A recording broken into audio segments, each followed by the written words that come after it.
Who would I love to see play who isn't playing today? I think we're gonna go with Fex. Big muscles, big strong guy. He could tear apart Santa, gonna heartbeat. Who do I think is gonna be the king of destruction?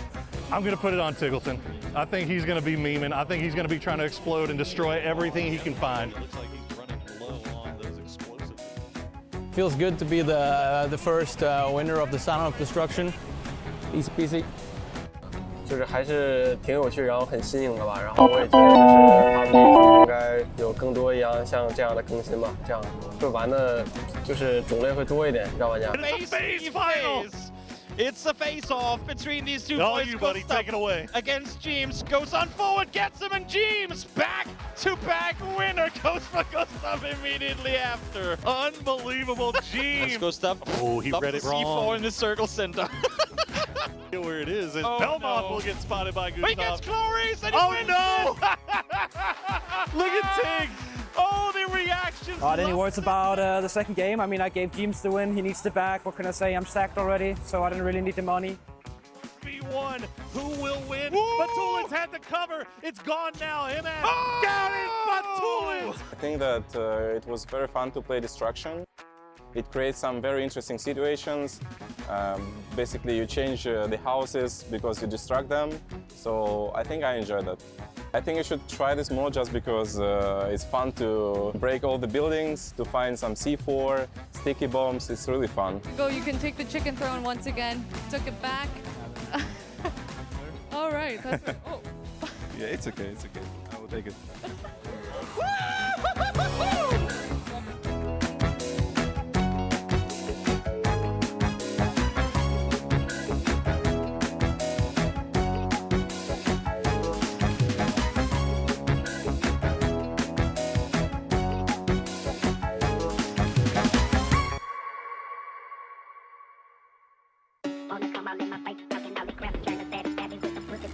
P90 and some grenades.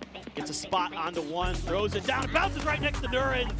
Really nicely thrown there. He's just dropping a red zone right on top of Day Trade. They knew that this was going to be hazardous, but there's just no option back behind it. Salute just wiped Day Trade by himself. A couple grenades to P90. Warren's going to go for a couple of shots. Do manage to get the knock onto him, but look, it's Freaks finding multiple angles of approach. Eternal Fire goes down. Heaven swings in. Any extra frags on the bottom? Yeah, but you mean with that Dragunov. Going with the nade, how's it going to roll? Bounce is going to go right up underneath the car. Stuns around. You mean trying to find the off angle, but he's got it. And every single time he goes, he gets punched, and oh my God! Drive over here, I'm going to take this path. That path isn't good anymore because look, you're just going to have Eternal Fire step right over there. They don't even need a mortar. They just say, nope, that was too close. We don't like it. We're just going to go ahead and shut you down. Thanks for the points. I mean, everybody knows with Gen G losing a couple players. Weibo knows as well. Shen, who's going to strike, can't find the second spaceman there to take one down. Day Trade in a lot of trouble. And it is just a set of dominoes. It's much easier. There you go, New Happy. You just decided you want it, so go and take it. I love it. They do got a knock. Here comes Weibo as well. New Happy gone in an instant. Day Trade getting involved, trying to do something. Just Panadol left now. Comes 4 a.m. They know there's 3 teams that have taken knocks, and they're trying to find something. Panadol, though, takes down Godby. Okay, now it's going to be a new set of contenders. Nades raining in. Could kind of hurt Tiamba over into that SG kind of BB position, but oh my God, New Happy. What do you do? Tries to make it happen, gets just absolutely picked apart. 4 angry men and Falcon both just double team that. Man, Blood, some phenomenal shooting there. 4 kills in this game for him. Stuns are coming out here for the Freaks. They're trying to clear the space. They know they have the numbers advantage now.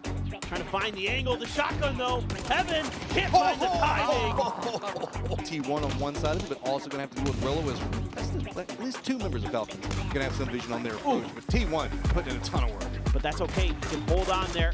Start sending the first nade, but another one shows up and he's done. Of an extra nade over. Halo here's the pin pulls. He's going to peek off a bit wise. Playing from him and Snakers. Laps the nade up on the roof. Almost gets Bobo down as well. 2 confirmed now, but I think he saw him. Pro down, crawl to the side. That one's going to bounce. Amazing bounce. You haven't. That's looking good. Oh, that's looking real good here. They, oh no, that is a lot of people hopping out of a vehicle in HS. That should allow for Ikeslip to wrap the corner. One well-placed flash here could keep 3 players blind at least for a bit. Ikeslip is going to underhand it. This could be huge. As Rex around the side, picks the other side, though, finds the first one, goes to the second, finds him as well. Needs just one more as he swings the corner, goes for it, but it's going to be him down beat. In this fight, if you're Falcons of Danger, if you want to come out victorious in this game, it's a massive one. Rello with a good spray, and now the push coming through. What? Go down in 10.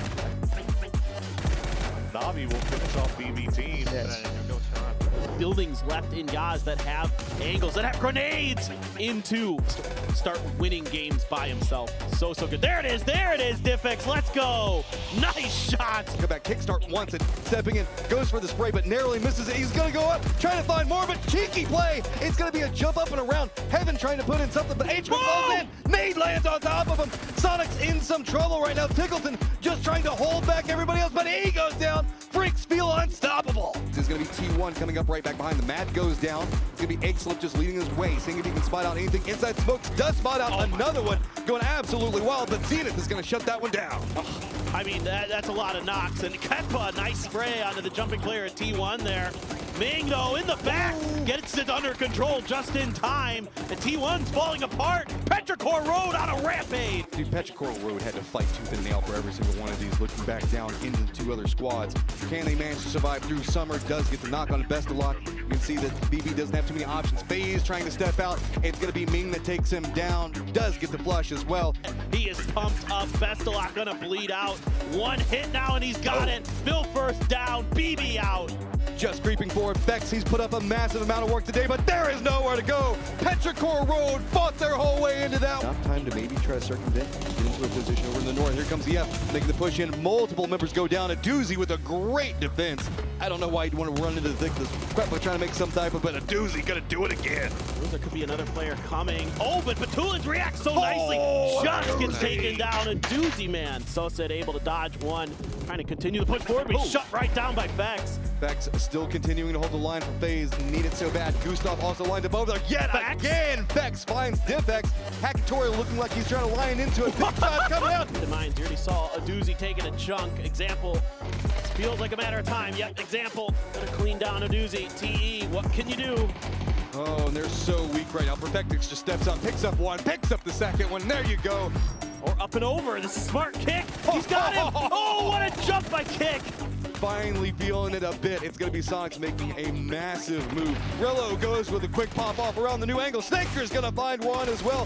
Kickstart tried to make something happen with a big, beautiful play, but it's all going to come apart in the end as Sonics go to...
Good morning, good evening, good afternoon, wherever you're watching around the world. Welcome back. It is time for the second circuit of PGC 2024 here from beautiful Kuala Lumpur, Malaysia. My name is Toppies. I'm joined by Avengers. We break down the action. Circuit 1 was a pretty unique experience. It was, and honestly, a few big surprises here we have today. We have some teams that you would call favorites, I would say, even to win the whole thing, right, that are playing here. They had a rough final circuit. Yeah. Even they got some points, which is the most important thing, right?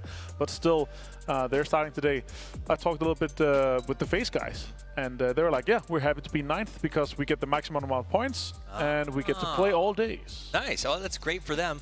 Yeah, a lot of surprises. America's in the bin, so let's see if they can bounce back in Circuit 2. But I'll tell you what's not in the bin, it is our sponsors. They have made this entire event possible, so a big shout out to up-pubg, the best way to overpower your game, and PUBG Esports main partner. Thank you to you guys. Also, a big shout out to the Tropicana Gardens Mall for being the official PGS venue and official venue partner of PGC this year. Another one to TT Racing, because when you play, you got to be comfortable. You don't want to worry about your seat. You want to worry about the game. And TT Racing makes that possible so that our players are as comfortable as they can possibly be. And the hand warmers, because sometimes you just got to get in the game. You got to get those hands warmed up to frag out. Okupa has provided us these amazing hand warmers that honestly heat up so ridiculously fast. I love these things, and I will be using them every day when I get home for the winter. Also, Nvidia Icon lights. You can see a set of them right here. You can go hit that QR code and get some for yourself right now. Nothing makes your stream look quite as tight. All right, so it has been a very tight race for some of our teams as they went through this. Particularly the Americas. It was depressing yesterday. I mean, like truly depressing to see them in 16, 15, 14. Yeah, it's rare to see that. It is. And you know, we saw the interview with Tick, and he said as well, you know, it's a little bit of a curse. So we hope we can break this. So yeah, I'm excited to see what happens today. Obviously, there's some big kind of shifts around, and also with having these big name teams, it means that we have so many things changing in terms of drops, in terms of kind of how the lobby works out. Well, I'll tell you what the lobby's going to work out today. We are beginning Circuit 2 here on Thursday. We got 3 days of play. The point accrual does happen on that last day, and then we got a little bit of a break on Sunday. We're back for Circuit 3 on the 16th. One more break, and then what we're really all here for, the grand final, where the big money and the honor is truly earned. Now, to do that, you've got to get through the circuit system. Walk me through the circuit, Martin. Yeah, you got to get top 12 twice to get into the circuit final. In the circuit final, you manage to get top 4 or top 5th to 8th. You skip a day or two, and this is also where you accrue your points to get into our grand final, and the top 16 of those circuit final points will get into the. And while the top 12 matters, or the top, I'm sorry, the 8 matters, every point. If you make that grand final, right? Even though we saw teams walk away with, I think, 5 points yesterday, that could be the difference between advancing to the grand final or not advancing. So I do think there is that narrative of you need to make sure that you are in all of those last days. Even if they're bad for you, at least they give you something. Because how many times have we seen teams miss a grand final by less than 2 or 3 points? It's been extremely rough. Point system match noises, the super 10 points for a win, 1 for a kill. But as you say here, honestly, in this situation here, I feel like the amount of games that you're able to play, if you feel safe and secure that you're going to get top 12, then maximizing on points like that is obviously the best way to do it. We're playing for a lot of money. Tell me about it. And that's what you want the points for. You want to go for the big show. Yes, there's bragging rights, but there's also $500,000 for first place, a $10,000 award for MVP, and then, of course, 1.5 million in the prize pool, and that has the chance to go up. So these players do train all year for this, some of them their entire careers, to have that chance to come to PGC and lift that trophy, to sort of be immortalized. I mean, the game's been around for about 6 years now, and there's only so many teams that can truly hold that honor in the life of a game, and that means a lot to these players. Yeah, it does. A huge jump up from when you get into the grand final, 30,000 minimum if you get into the grand final, and of course even bigger jumps once you get into the top 8. The teams that are playing today here, kind of a big name lobby, would you say, here for Circuit Day 1, so that's kind of surprising to me. I would say even with some of these teams here, these are some of the teams that we're definitely going to be seeing in the top 8 in the finals, in the grand final. You know, if you talk about Circuit 1, we were like, well, it's going to get so much harder in the grand final in Circuit 1, but all the teams that we thought would make it hard, a lot of them have ended up here on day 1, and a lot of them are saying that, you know, there's Rust and there's Patina. These were not, I thought maybe these teams would come in with a nice little, you know, a nice coat of rust to make them feel pretty, but that was not the case. It seemed like they were weighed down by their time off. So do you think that some of those teams, like Cerberus, for instance, comes in strong today? I would hope so. I hope, obviously. It's a little bit scary because once you look at how it was yesterday, it's like, it's not just like 1 or 2 mistakes. It's like the whole approach of how they're playing the game felt like it was different to what that meta and what actually worked out for the teams. And there are so many teams that are trying to play edge. There's a lot of space in the middle, and there's so many teams kind of in the middle late game that are fighting on those edges where it's like, this is an obvious situation where there's teams. The PGC that are like the teams that are playing here in the PGC participation, the teams that are playing if you can maximize, if you could play every single day, I actually asked a few teams, you can play every single day and guarantee yourself to go grand final, we'd do that. Yes, of course. We want to play as many games as possible, and some of the teams, they're trying their hardest to do so. Absolutely. No, I mean, I think I talked to Twisted Minds the first day, and they said, other than the first circuit, we don't want to be on the first day of the first circuit because it's going to be a little chaotic. Right. But from then on, there's no downside to really being out there and putting up those numbers. And if you're a good enough team, if you truly believe you can win PGC, you shouldn't be scared of being a bottom 4 in any lobby, right? Like, that shouldn't be an issue. Let's take a look at the participation here as you kind of roll down there. What you're seeing is teams have played, what days they played in Circuit 1, and then what they've qualified to when it comes to Circuit 2. Now, some of these teams, Sonics is a good example of that. Pretty surprised to see their performance yesterday. TSM and Falcons as well. It seems like they just kept fighting each other and sort of ended up in this position. 17 Gaming, though, that's been one of the most consistent teams, even in terms of second places across the globe. To see them down here is actually very surprising. Yeah, having both Sonic, 17 Gaming, and Cerberus, 3 of our 1 to 4 teams is just crazy. It absolutely is. Cerberus alone. So that's my question. Is Himas on your fantasy team? I'm going to ask you. We're going to break it all down in a second. But first, let's take a look behind the scenes. As we are. Hey guys, I'm Luke 12 from TSM, and I'm here to talk about our performance in Circuit 1 and what we're looking for in Circuit 2. So Circuit 1, we were kind of shaking off the rust. We hadn't played in a while, and first day was pretty rough. Almost qualified, almost didn't qualify. Second day, we improved on what we were doing bad, and our goal is to just keep doing that. We've got more games this time around, and we're just going to give our best. And then about pool, I know Sparking versus Gunner will be a great match, but I'll pick my boy Sparking.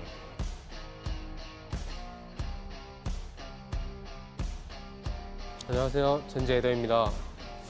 일단 서킷 1은 저희가 랜덤마커 싸움을 처음부터 하게 됐는데 이제 그 핫트랍에서 지게 되면서 좀 저희 기세가 꺾인 것 같아서 이번 서킷 2에서는 저희가 저희의 게임을 할 수 있게 이제 안전한 외곽 랜드마크 가서 저희 게임으로 한번 잘 풀어보도록 하겠습니다.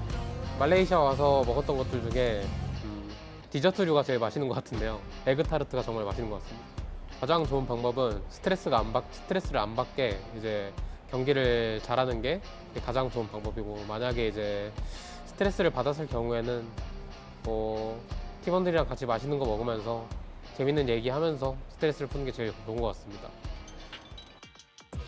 It really is a great way to release stress. Go out with some friends, sort of forget about the game for a little while, and then go back and refocus. Now, before we looked at the BTS, you were talking to me about Cerberus. We were kind of saying what's going on with these guys. Here's a head-to-head from that Circuit 1 final between FaZe and Cerberus. Yeah, 27 points in 6 games. Sure, you can have one bad day, right? Yeah. But you can't have that many bad, like one bad day in a 3-day grand final would make you not the champion. Absolutely. Like, you would be left behind. But the format here is unique, right? Because there is that idea that there's going to be teams that don't make their grand final one week or another. So, you know, having 27 could be enough if you get that consistently in every single circuit final. And I do think that that's what a lot of these teams are up against, is how do we figure out sort of the recipe for success here? Now, FaZe yesterday, I think there were some like really beautiful moments. We saw them have, I think it was game 2 was absolutely off the wall. And then we also saw some real dirt dives from these guys. Like, what was your takeaway from watching FaZe yesterday? Honestly, like, it's only 14 points up to 3rd. Yeah, so that's really how, like, the mid pack was extremely close. They had a few situations, they have many games where they're left down to only being 2 players, right? In this situation here, the game on a wrangle, they had multiple situations where it's like, there are 3 or 4 guys alive in this situation. They're winning the game, and they're getting potentially 5 more kills than they are, right? So they're pretty consistent here, but yeah, not losing players early on, and only being 2 is obviously a huge detriment to that. But they did well, considering everything that kind of happened around them, losing players while driving, losing players in other situations. Obviously super unlucky, but still, I think their tendencies is good, and I stepped up and I talked to the guys just before the games were starting here an hour or 2 ago, and they're like, yeah, 9th place is perfect. If we could guarantee ourselves circuit final 9th place every single time to get the most possible games, to get the most possible reps in, that is literally the best way for us to prepare for a potential grand final. Now, do keep in mind, guys, there are co-streamers helping us out here at PGC, so give them a shout. Turn on all those extra monitors, get the map stream going, get some co-streamers going, and watch the big show. So thank you to everybody there for joining in with us. And I like that you got a chance to talk to FaZe about that. I also, you know, we watched Cerberus there at the end game, and it felt like they were waking up as we got towards the end of the day. So I do kind of wonder if that'll continue into a lobby that's maybe not quite as strong again. We're back to having some teams that struggled on day one. And that is why, when it came to Fantasy League, which you guys can be playing at home if you'd like to, right? And I encourage you to as well, I think I'm pulling the trigger on believing in this is Cerberus's rise. Because usually when they start, they don't stop after that. Do you think it's time for our viewers to pull the Cerberus trigger? I think in a situation for Cerberus, like the three-headed dog was deep asleep, right? The question is, how long does it take to wake it up? Is it 6 games or is it 12? Because it's going to wake up and it's going to pop off at some time. And if Himas and the boys are ready for today, you're going to be sad that you don't have Himas on your fantasy team. But if they don't, then the most expensive pick is just unfortunate. Exactly, and that's the hard part. You want to make that climb up. You got to get them while they're hot. Let's look at what the top earners have gotten so far. Not shocked to see all of our top earners be Kwangdong Freaks. We got a nice little Eternal Fire tossed in there. And BB Team has not only been some of the best earners, but the best buys. Yeah, they have. They were way too cheap, and I hope we're gonna see some improvements in terms of pricing for that. In terms of pricing. Yeah, so for the finals or for the other days that they're playing, yeah. I wanna see them not be 13,000, 14,000. That's way too cheap. 65% though for the pick'em champ for Twisted Minds. That's absolutely mind blowing, especially considering usually we see China or Korea way ahead in front. But yeah, I mean, Minds have had an insane year. Well, and that speaks to just how powerful their year was. To convince a fan base that traditionally just pours all their pick'ems into Chinese teams, to convince that is huge. Here are the games today. Excited to see us starting on Erangel, ending up on Miramar. We're about to get started for the day. Any final thoughts? Yeah, for me, if you start off the day here strong, if you have 2 games and you have 30 points, then you can do whatever you want for the rest of the day, and that's really what I want to see these teams focus on. All right, guys, it is time for us to start day 1 of Circuit 2 here at PGC 2024. Without further delay, let's get into the action. This is Malaysia, and this is PUBG. 很难受吧，没打好，然后争取下一轮的话找找问题吧。 希望第2轮能发挥出来吧，接下来的比赛。感觉还没有适应这种节奏吧，因为我感觉跟我们国内打的不一样，可能我们队伍比较慢热吧，我感觉可以慢慢的去适应一下，然后我觉得可以进，我们会努力。 일단은 저희 랜마전이 좀 많았는데 좀 일단 첫 번째 매치부터 랜마전에서 좀 지고 들어가가지고 그래서 자신감도 많이 떨어지고 그래서 그런 것도 일단 일부분에 포함된 것 같고 그래서 좀 경기력이 안 좋았던 것 같습니다. 일단은 좀 이틀 동안 좀 쉬면서 일단 저희 한 거 계속 보면서 저희 PGS6 때 좀 좋았던 기억을 떠올리면서 그런 걸 다시 기억할 수 있게끔 찾는 게 우선적이라고 생각하고.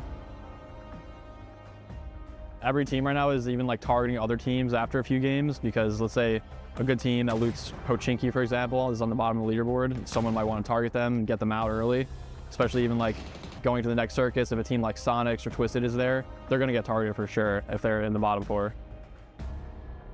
因为这种游戏它其实差一点就差很多嘛，然后我们就因为一点一点的细节没有做好，导致最后的分数就很低嘛。因为这次比赛是1轮比赛进12支队伍，所以它的游戏节奏会变得更快，因为大家拿到进入决赛的分数会更早嘛，所以这比较考验战队临时的自己的那个变化。对，我们挺自信的，我觉得我们只要做好接下来的这个比赛的准备，我们是100%能够进入决赛的。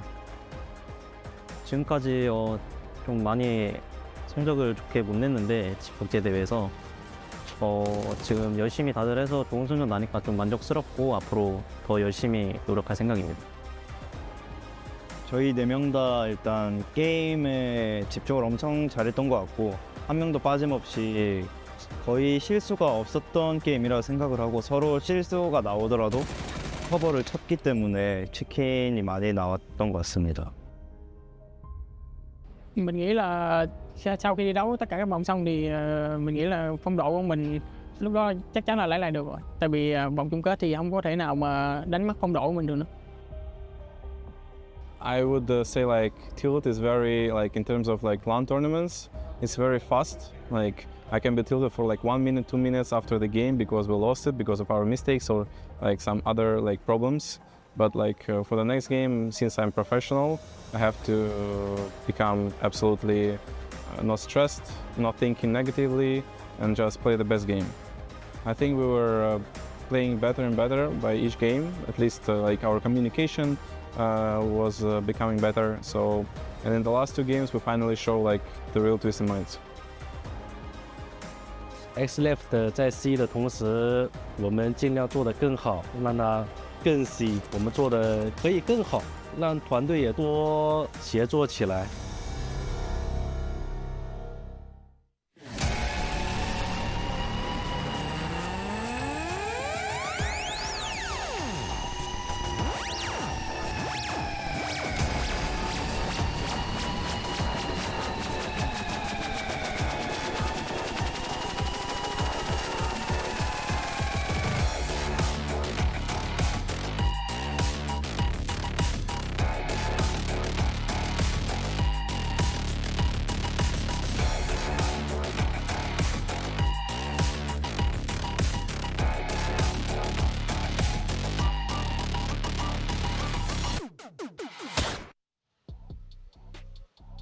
Circuit 1 has come to an end. Teams have backed as many points as they could in an attempt to make the grand finals. And here we are once again. Circuit 2 is now upon us, where teams will go from 0 once more to try and see if they can make not only the circuit finals, but also get as many points as possible to eventually make it into the grand finals. I'm Toby, joined by Poro. What up?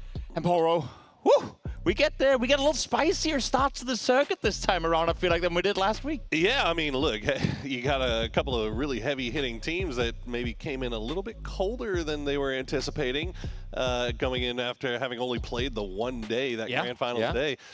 So hopefully they've found a way to right the ship because, like you said, they've got, I mean, you got to get to the finals here. Definitely. You absolutely have to. With how many points some of the teams were able to get, we talked the likes of Petrichor up on the top there, if not guaranteed already to make grand finals, then close there too. You really got to make Circuit 2 finals to secure that position coming into Circuit 3. Got to chase the bag, and there's 8 teams here today that, I mean, honestly, they have a lot more to play for here. They have to find whatever was missing from those first 2 days of the circuit where they missed that first day of the first circuit finals. They have to find that mojo, that magic to get them back in the seat so they can finally get in a place where they can get points and try to get that grand final. Now, not only do I love to see some of the best teams in the world play PUBG, but I love it even more when some of the best teams in the world have played some poor PUBG to then see who you got to see some of that. Who turns it around, who's going to be able to make up for their performances yesterday, the day before, even on Circuit Day 1, because there were teams too in that bottom 4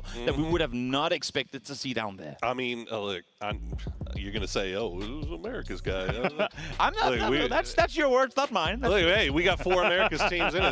There's no way to hide it. You know, I mean, we got 4 America's teams here on the first day of Circuit 2, which is not something I would never have thought I would ever see a day that Tickleton got 0 kills.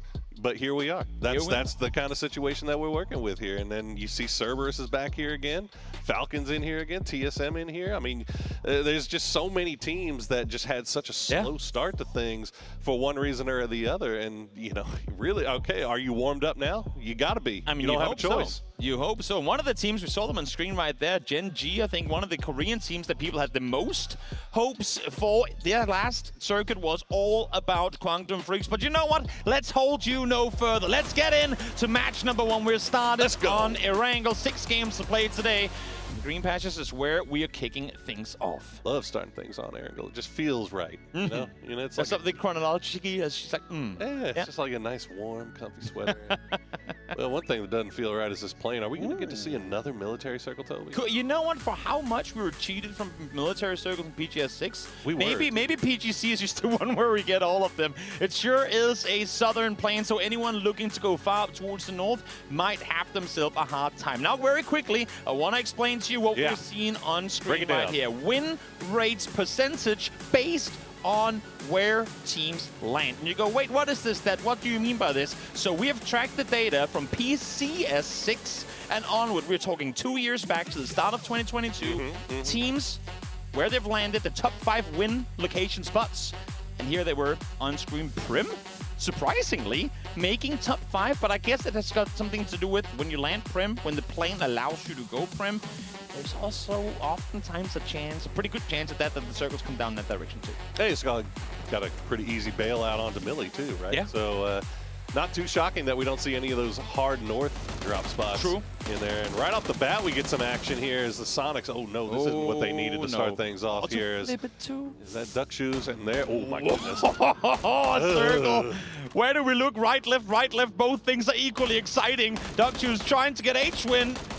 Oh, one bullet would do it. 90.09 damage. He's driving away with under 10 health. 10 more bullets. How much do you commit to this Dark Juice? You saw blood splatter at least twice, but nope. H-Win, as long as he doesn't hit a tree or rock out of nowhere, should be able to make it safely towards the northwest. How did those shots come through? I can tell you, Iron Sight's M16. It will, yeah. That will do it I mean, even with Iron Sight's M16, I would have thought he would have got a tire. Yeah, maybe. Something. Man, H-Win.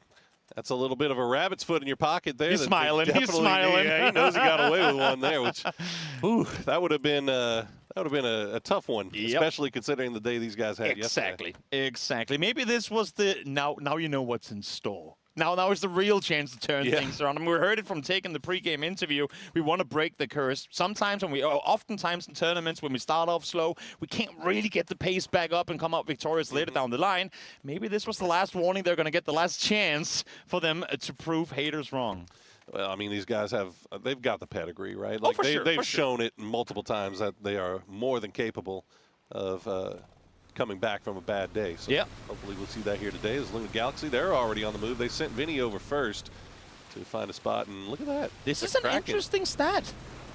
I like this stat a lot. That is a great stat. Yeah, most kills before phase 2. I mean, Luna Galaxy, you and I can probably both agree on this. Not a team that shies away from taking fights, but I will say a team that's gotten very good at waiting with taking their fights until later in the game. Now, I'll say that is not something I thought I would ever say about Luna Galaxy coming into this tournament, because this traditionally, the way they've played is they've kind of waited with the zone, come in super late. They don't like to get involved in fights early. And honestly, that's how they've played regionally as well, and it's managed to get them 4th place in multiple events on the last day just because of the patience that they've shown. Yeah. But this time around, they came in with a little bit more aggression, and while it hasn't netted positive for them in the finals or anything like that, they've still, I like the way they're playing. This feels like it's something that's about to crack open. For sure. I saw what you did there. I like it. You like that? Yeah, I like it. I don't know what I did, but I'm glad you liked it. Okay, the unintentional jokes came through, and sometimes you hit him and you don't even know it. Well, New Happy, a team we're going to keep our eyes on today, a team that got on the mega struggle bus last time around. But you know what, I'll explain to you about it later, because now we got a highlight coming in. 明明接2个，明明，这怎么还有一个这个地方？正面撞过来，换位置，有点秀了，进来圈了，进来，哇，明明。 如何顶住？压力很难顶住啊！但这一侧刚出手将死边队放倒，队友倒的那位很尴尬，哎呀，抓了一个不错的 timing。又来一支满编队，确实这个压力太大了。八方的，哇，但是拿一颗雷，得卡位置。哎，这没看到，又倒了。哦，为了打2个什么？ I'll tell you one thing, my fantasy team, which is that Ming Ming would have shown up the other day, but unfortunately, didn't happen that way. But so far, so good for him here, because he got Cerberus on that E pickup, though. Yep. Where are they going to go? Cerberus is coming down here thinking this is free. Issue is 3 teams landed down here, and a lot of teams, because the plane was as far south as it was, had to come down here early to 4 a.m. now, already up by the granny, up on the hilltop. They're going to take this position away from them. Genji, too, thinking we're fast, we're early on this. There would normally never be anyone down here. There's 6 teams already on Millie, west of the base itself. Man, they did not waste any time, did they? They got up here so fast, and unfortunately for Cerberus, that's going to lose them that spot. I mean, they're going to be stuck in this shack, aren't they? I mean, they've at least they took the knock on the Himas, but looks like they're going to get him back on his feet. So they're still 4 strong. But yeah, like you said, there's so many teams that have already made their way over here, and we're only 5 minutes in. Cannot wait for the North hard shift, just saying. Throwing it out there, chat, throwing it out there to see if that's going to come to fruition or not. Nan, hopping up, trying to see if he can find something with Nate, not quite to be, so he's going to fall back down towards his teammates. Not thinking he's going to go all the way to the compound. It's smart to have a player on the outskirts, kind of playing protector of the compound itself from outside. And you know what?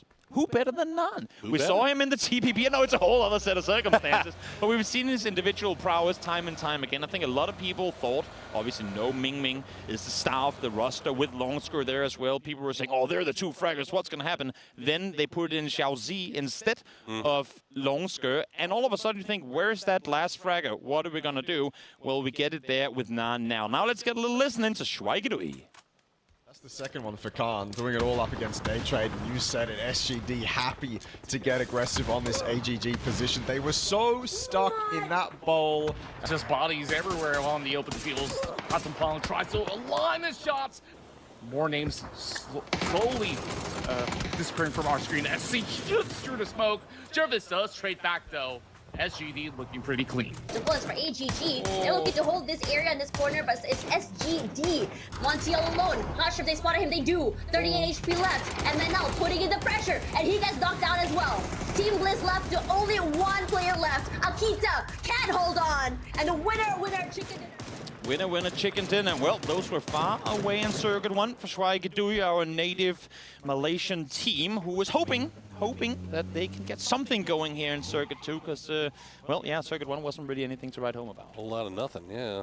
I think they finished in dead last in that first day, and it's interesting to see this FaZe bridge camp? I'm not 100% sure if it was a full bridge camp, because they started shooting real early, if that was a full-on camp, but they've now put Weibo in a very precarious position. Yep. As we get a look at how 4 Angry Men managed to get that knock onto him ass. Well, they did. Happened off screen here, but were able to get the knock. But we know that the rest came through as well. As you can see, 64 players still up and alive.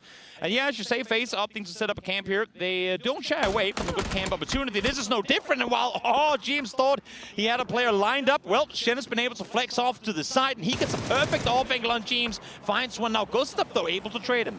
Oh, you wonder what the info that FaZe was working with on that, because they were just operating as if Weibo was gone completely, but they had hung around. They held on to that shoreline position, and unfortunately for FaZe, they basically exposed themselves completely there. Now Weibo should have an opportunity to regroup here. I mean, kudos to CYY for baiting the attention for as long as he did, because James clearly unaware that there was a player trying to flank around the side, a little parting of Punk coming around as well.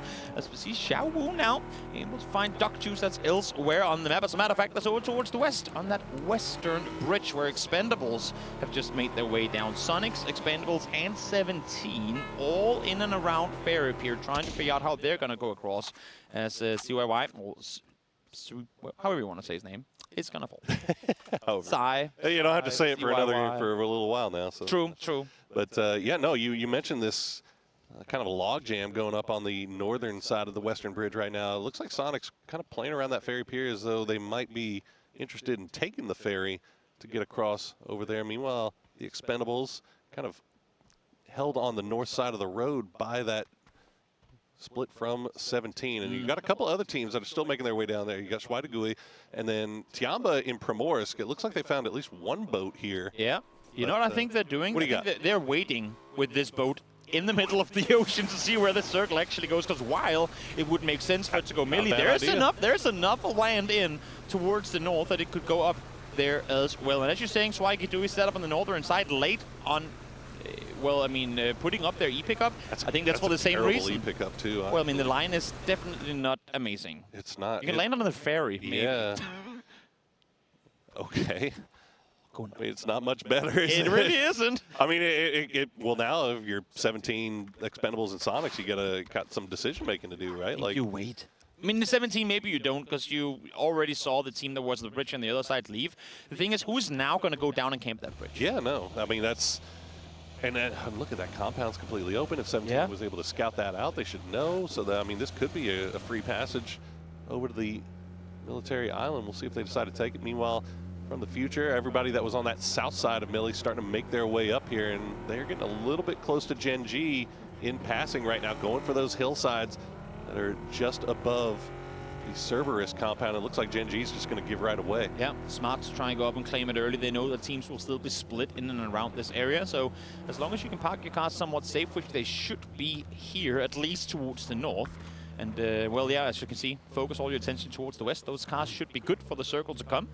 And again, I mean, up and around that bridge, obviously south side, it's passable, but 17 is locking down the north side. Schweigegui took that emergency pickup in the end, and now they are dropping right on top of a VP split. And yeah, New Happy's already on foot as well, so a lot of eyes on this drop as Nixie will find Tiantian to start things off. But SGD does manage to get at least 3 into that compound, so VP has to get everybody back together, but Nixie's on fire. Finds number 2 as well. We'll see if we can get more of it now as the entirety of VP has come back towards this position. They're leaving Lookarooks a bit further out with an off angle to play from, but the 3 here should be able to do a lot of damage towards this Schweigegui roster. Good nade lob then forces Pain to run off, down to just 1 HP. How does he survive? There you go. That one's going to be the one that takes him out. So 1 left alive for FTF. British Pro, Nixie is down. He should be climbing up the stairs, and yeah, you can hear the peppering of shots coming in. New Happy Ming really wants a piece of this. He's coming over to see if there's anything he can spot. Lookarooks will spot out that last member of Schweigegui. He managed to make it inside the compound, though. But Ming, he's going to steal away the Tiantian kill. And now they know they're in the nearby vicinity, too. And this is dangerous. I mean, this is somewhat prime. This is pretty prime real estate in this area. As fights are taking place elsewhere too. EB running around with Panzer Faust in hand, say, guys, I'll gladly get knocked if we can get this final kill. We just need to find him. But for now, the last living Schweigegui player is staying alive with smokes to work through. Get your points, boys. Get Nixie back on his feet. Yeah, completely reset. While this is going on, Cerberus got crashed by FTF, so... Found him. Yep, no, and Ming still third-partying this. There you go. That will secure the kill. And that is SGD going out in 16th place, but a number of different fights going on across the map right now, Toby. Yep, Cerberus trying to fend off here, losing him as altogether. Big loss for the Cerberus team. As from the future, we saw them over the hilltop earlier, forcing off Gen G, scouted further west. I think they thought they might have a split up here as well, but little do they know they're running into the entirety of Cerberus. Good thing for them is that they keep 3 alive on approach, but how do you play it from here? I mean, this feels pretty greedy going for this compound at this point of the game, knowing that there's probably going to be a team in there, but they get a whole half. They get a whole half of the side. So as long as Samoy is able to get back over there, should be no harm, no foul, and they managed to pick up a kill off of it. So should be okay. And now they'll just trade back and forth. Meanwhile, 17 did make their way down on that western bridge to take that free compound. And look at the northern shift. This is, oh my goodness. I don't even know what to do here. You know what, Expendables, Sonics? You knew all along. You knew all along. Where's that ferry? Where's everyone getting down to the ferry right now? See these rotations. Count the amount of cars that are now going to cross that bridge. Oh, 17 is already trying to send it, and they're going to be quick about it. Look at TSM. They've got the E pickup. That was huge for them. FaZe, they're just going to get out of here, go for the eastern bridge, because they know what to expect on this side. This is absolute madness. From the future, going to lose down 2. Aquarin, now the last one alive. You see the kill feed is just blowing up right now, Toby. As 17 in a perfect position to try to camp a little bit here. This is the funnel of a lifetime, the biggest funnel of PUBG esports history, as everyone now has to figure how in the world do we get to the northern island here. So many teams still sat outside of this fight, even trying to figure out what they have to do. As Ming, Xiaoxi will fall. They thought they could get there early, they thought they could get there fast, but 17 had the jump on them. They caused the clutter, the jam on the bridge, and 2 teams fall because of it. Absolute madness. And then on the southern side of this circle, you've got a 3-way fight between 4 AM, Falcons, and Luna Galaxy. All of these teams essentially saw that shift and were like, you know what, screw it. Let's try to get as many points as we can here, and because we're not making it to the other side of the bridge. And it's a flick of a switch, too. You think you're in a winning compound, a winning position, all of a sudden, guys, we're playing salvage. There's nothing else we can do, because crossing to the north is going to be nigh on impossible. Luna Galaxy falls to Flood, and Lin Shu is now 4 AM with, again, prime real estate just 40 seconds ago, try to fend off against Falcons. All right, while this is going on, TSM took their E pickup. They've managed to find their way onto the north. We've seen another one pop as well. Gen G, they find an E pickup, so they might have a path in there. As all of this madness on the south side on the military island will play out. Tiamba, they managed to get out of there in a boat.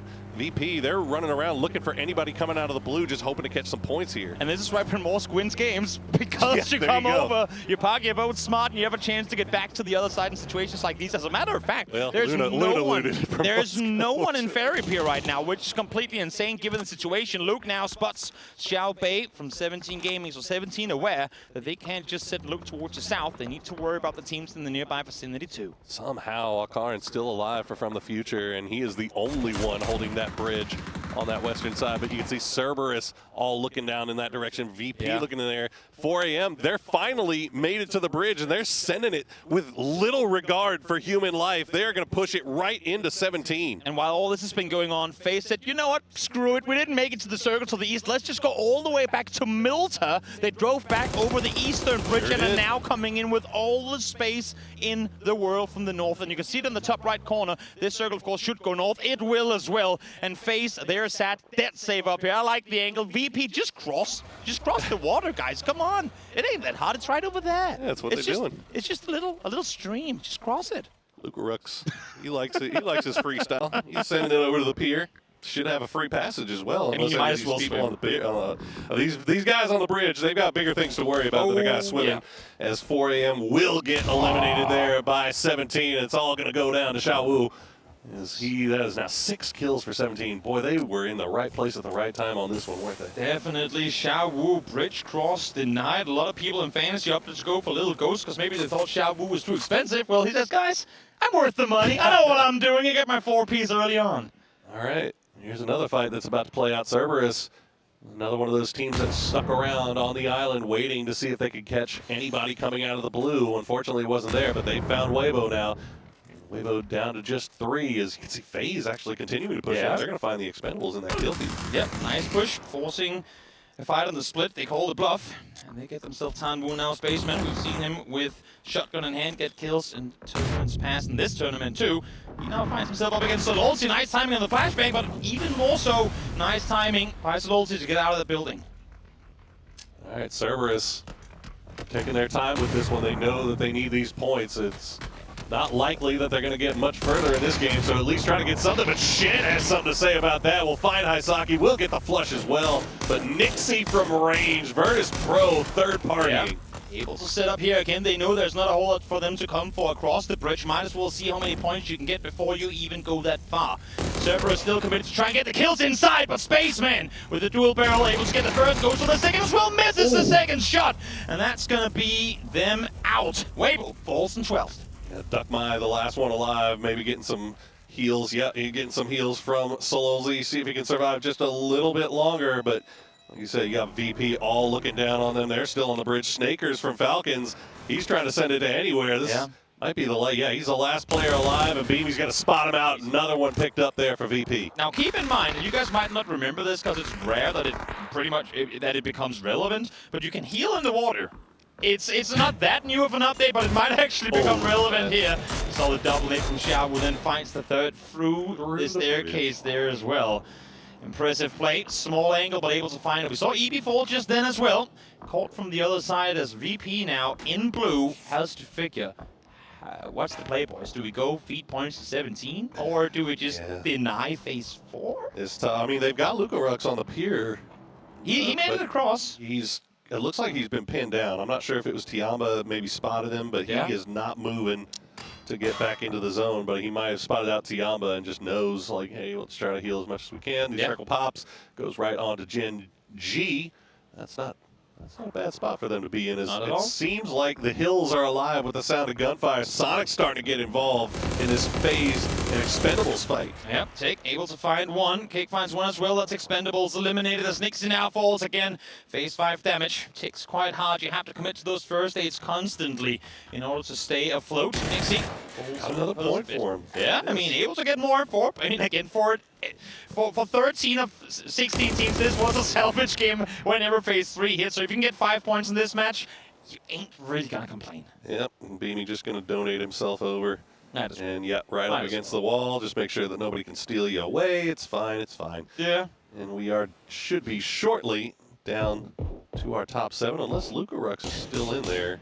Phase Yeah, 5. Lukarek's still alive, so VP's still in it. 23 alive at 20 minutes. I mean, that's not something you see too often. You want a kick in the teeth as soon as you walk in the door. Like, nobody expected to be playing in these games here today. Nope. But here you are, and this is your reward. You get to deal with one of the most brutal circle shifts in PUBG. You know what, I'm gonna say it. I don't mind circles being this brutal in a format that where you quote-unquote only have to make top 12. Fair, yeah. No. If we can't throw a little bit of tantrum in between all of this, then I don't know what we should do. I think it's great. What I mean to say is I love chaos. There you go. There you go, my man. I like this. Tiamba, though, they're starting to be a little bit more proactive. I know they've got 3 members of 17 pinned down in this sniper tower, and they've got Luke 12 in glass all by his lonesome. He's got Alo off to the north, so he's not the only TSM player left. There are actually 3 TSM players. Where are they? Is there 2? Okay, there's Sparking and Alo playing in the shack. Yeah, they got isolated early on in this fight. Now we see them pushing on through. Sushu commits to the hip fire, down to just a couple of bullets left, but will be able to find Luke. Dicey for sure. The timing of that push wasn't quite there, but fortunate that Luke missed a few crucial shots, and it's going to keep all 3 of them alive. It's a heck of a start for 17, though. Oh, for sure. Considering the game and considering the circle and considering the madness, they got about as lucky as anybody could hope to get in this thing, other than maybe Sonics. Ooh, look at Rooks. You see 3. Who do you go for? They're split. They have nobody. No. You just hope. You hope that they look somewhere else. 3 nades. Find something else that's tastier than me. I mean, there's nowhere else for Tiamba to go at this point. He has to take shots eventually. He's going to love the nade. Already cooked it. Goes for 7-7. Instantly goes for the shots as well. Tries to deny the info. Bounces off the helmet and finds him. Sends it right to the dome, and Lukarek's going to collect another point here for Virtus Pro. He will go down in the end, though, but valiant effort on the part of VP. It's a point. A point that they would have loved to have had a couple of days ago. Yeah. TSM going to get the circle. I don't think that's going to amount to a lot of points in terms of kills, given the shack that they currently find themselves in. We'll see. We'll see what they make of it. 17 is the first ones to move. They're hoping Gen G gives them a little bit of defense, and so far it's working out. They managed to get the 1 knock on the Shaolu, and they're going to find Little Ghost as well. Sparking going to contribute as now 17 all of a sudden just down to Suju, who's way off in the distance. And oh, look at that. TSM going to steal that one away as well with a vehicle explosion. That's style points right there. Nifty play coming through. FaZe Sonics up on the northern side. It's been quiet on their part for a little bit since Expendables got eliminated. They've kind of just shared each their side and been fine with sitting next to one another. Now, though, they are forced to move further forward. That forces Fex into the open eyes of Gen G, so he will fall. You can see here the full 4-man of Sonics. They saw James fall early. They see Fex fall now as well. They know they got a 4v2 on their hands, but it's how do you approach it? Yeah, I think Sonics is playing this extremely carefully because they know that they're 4 alive in this circle, 16 up still. They know that they have got a really, really good chance of starting this thing off with a victory. Oh, yeah. And really, we've seen that's all you really need in these best of 6. Have 1 good game, and the rest of the day you're just coasting. A momentum-heavy Sonics is a dangerous team, that's for sure. We'll see if they can make something of this game, as there's still 6 teams left alive. We hit the 24-minute mark. Sushu looking for info. Solo player left alive. He knows Pow is down here somewhere, but not too eager to make a run for it just yet. He is not. He is in Lukarek's mode, essentially, right here. Just he's vibing. Hoping he can maybe catch somebody slipping. Any placement points? Any placement points out there? Can you guys start fighting, please? They're in 6 right now. He sees how many people are alive. 16 left alive. But Alo, he's going to find CC. They want to get closer. They know that 1 nade could be a double kill. I mean, Alo, the TSM boys, they know, though, they can't allow these guys to get that close. So they're playing outside the shack, playing around the edges, trying to find some utility to land on them. Yeah, go ahead, put those smokes down, make it a little bit more confusing. Slow him down a little bit more. Should get CC back on his feet, but TSM don't want them to do that. Pow doing a good job covering, though. Sushu. Oh, that's huge. Hero so much further forward. Yeah, Pow able to find out, but now Sushu opens up, finds the double as well. That leaves Pow with a decision to be made. Do we go? Try to see if I can keep my teammates alive. Issues, they're caught miles out in the open. And now I think he realizes, I just gotta try to see if I can get the flush on the TSM guy that I went for before. That is big plays by Suju, getting 2 more points. Can he get 3? Pow, it looks like he's got a pretty good idea of where he is. He heard the shots. Yep. And Pow just got his dancing shoes on. Playing around, he's got to play around the tree to avoid TSM, and he's got to try to dance around to avoid anything coming from Suju. Exactly. I mean, Sonics are looking in from the north now as well. That tree is only going to grant you cover from so many angles. It's not great. So the two Chinese solo players on the southern side are going to chill for a bit. Issue is they did not get the benefit of that circle shift. So I want to say who's going to come out victorious. I think the reality of it is neither, most likely, because once the fight comes to an end, you see, yep, thank you, observers. Those are the guys we're looking at. Sushu, jump in for more info, wants an extra point and an 11th kill for 17 Gaming. Yeah, it looks like they're predicting that Gen G will go ahead and push on that kill. That's exactly what they're doing. They're going to go ahead and sandwich FaZe. So this could be great news for TSM. Oh, well, there you go. Suju will get that last kill. God, he's on fire right now. 11 kills for 17. And TSM will get a few shots in him as he runs away, but this is, I mean, the three-way fight on the north side here, especially now that Corexi gets the opening knock on a Rex. This could be huge for TSM. Definitely could. Corexi, they need a lot of it. They're in between two four-man thrusters. Gustav tries to go for a follow-up shot. Not going to happen. Tosi finds him. As Gen G able to rack up some points here. Sonic's Fall got to a be little bit running back, but here. now they have to commit to it. I mean, they've pushed this far already. They have to continue this push forward. Corexi able to find one more. Yeah, I mean, Sonics have to be sprinting over here, trying to get involved as quickly as they can. Corexi just using that tree to the best of his ability. Gen G have taken way too much damage off of this for pushing into something that they just had no idea what was going on, what the setup was. Corexi just proven to be a thorn in the side here. The thing is, they can't overcommit in the position they're currently in. It's a bit of a valley down below, so if they push into Corexi proper, they're going to be visible. So Sonics on the other side, I like how Strimsy is just playing contained right now. Don't over-aggress, force them back. Strimsy able to find Corexi.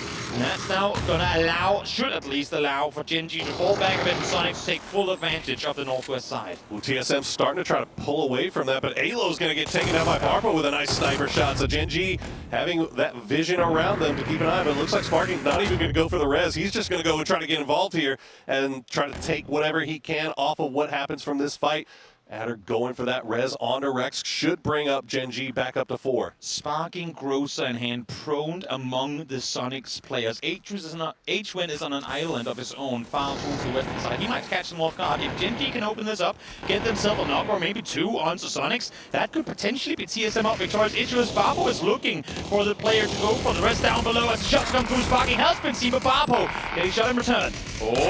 Barpo with the sniper rifle will find Sparking, and that's 6 kills for Gen G. But Kickstart will get him in return, and now H-Win can come back and rejoin Sonics, turn this into a full straight-up 4v4. Look at the usual advantage on the side of Sonics here. Gen G's got only one molly to work with, and I think Sonics is aware that they're running out of usual down below. Rex though able to peek over, find the first, finds the second as well. Adder gets down in return. Barbo finds one more. Now it's just a 1v2. Absolute filthy stuff from Rex there to get Gen G back into this, and they're going to make sure they secure the flush. They won't be able to get him back on his feet, and it's all down to H-Win from the distance. It's Rex and Barpo. They're not even going for the res on Tosi. I don't think they can. He's way down there on the low side, so Tosi just feeding that information over to the rest of his teammates where H-Win is. H-Win, grenade in hand. He's trying to see if he can find something. That's a good grenade, though. Bounces far. They've slowed things down, or they know where they have him. I like this. Barbo, do not push while your friend is healing, my man. Gotta wait this one out. Rex, though, can't really take the time to heal. The Bruce pushing him forward. Now they're gonna try and make a play on it. Don't give him 2 1v1s. That's the last thing you can do if you're Gen G, and unfortunately, that looks exactly what they're doing. H-Win gonna go to low side. Rex already low. He hasn't been able to heal. I don't think he's got anything left. He's gonna lie prone. Oh, this is a brilliant read by H-Win. Goes for the top side. He's gonna spot out Barbo. Can he win this 1v1? Barbo playing around the tree. There you go. Rex will come alive at the perfect time, and Gen G wins game 1 of Series 2. Glasses on, focus mode is what Adder is saying as Gen G turns on the thrusters here in Circuit 2. They came off to a horrible start in Circuit 1, but here they come out of the gates in a crazy game, come out of the solid win. It's a huge confidence boost for them on this one, you gotta imagine. And then Sonics as well. I mean, they had a just god-awful day yesterday. But to turn things around, especially on a game like this where the circle was just so madness, to catch that amount of luck to where you're just still sitting on that north side when the shift goes that way, they had to come up with something. And unfortunately for them, Rex just had a hero play with that double kill that kind of secured the win for Gen G. Coming into PGS6, everyone was talking about Rex, but it was Tosi who stepped up in the tournament itself. This time around, though, we see them fight to fruition. Great win there by Gen G.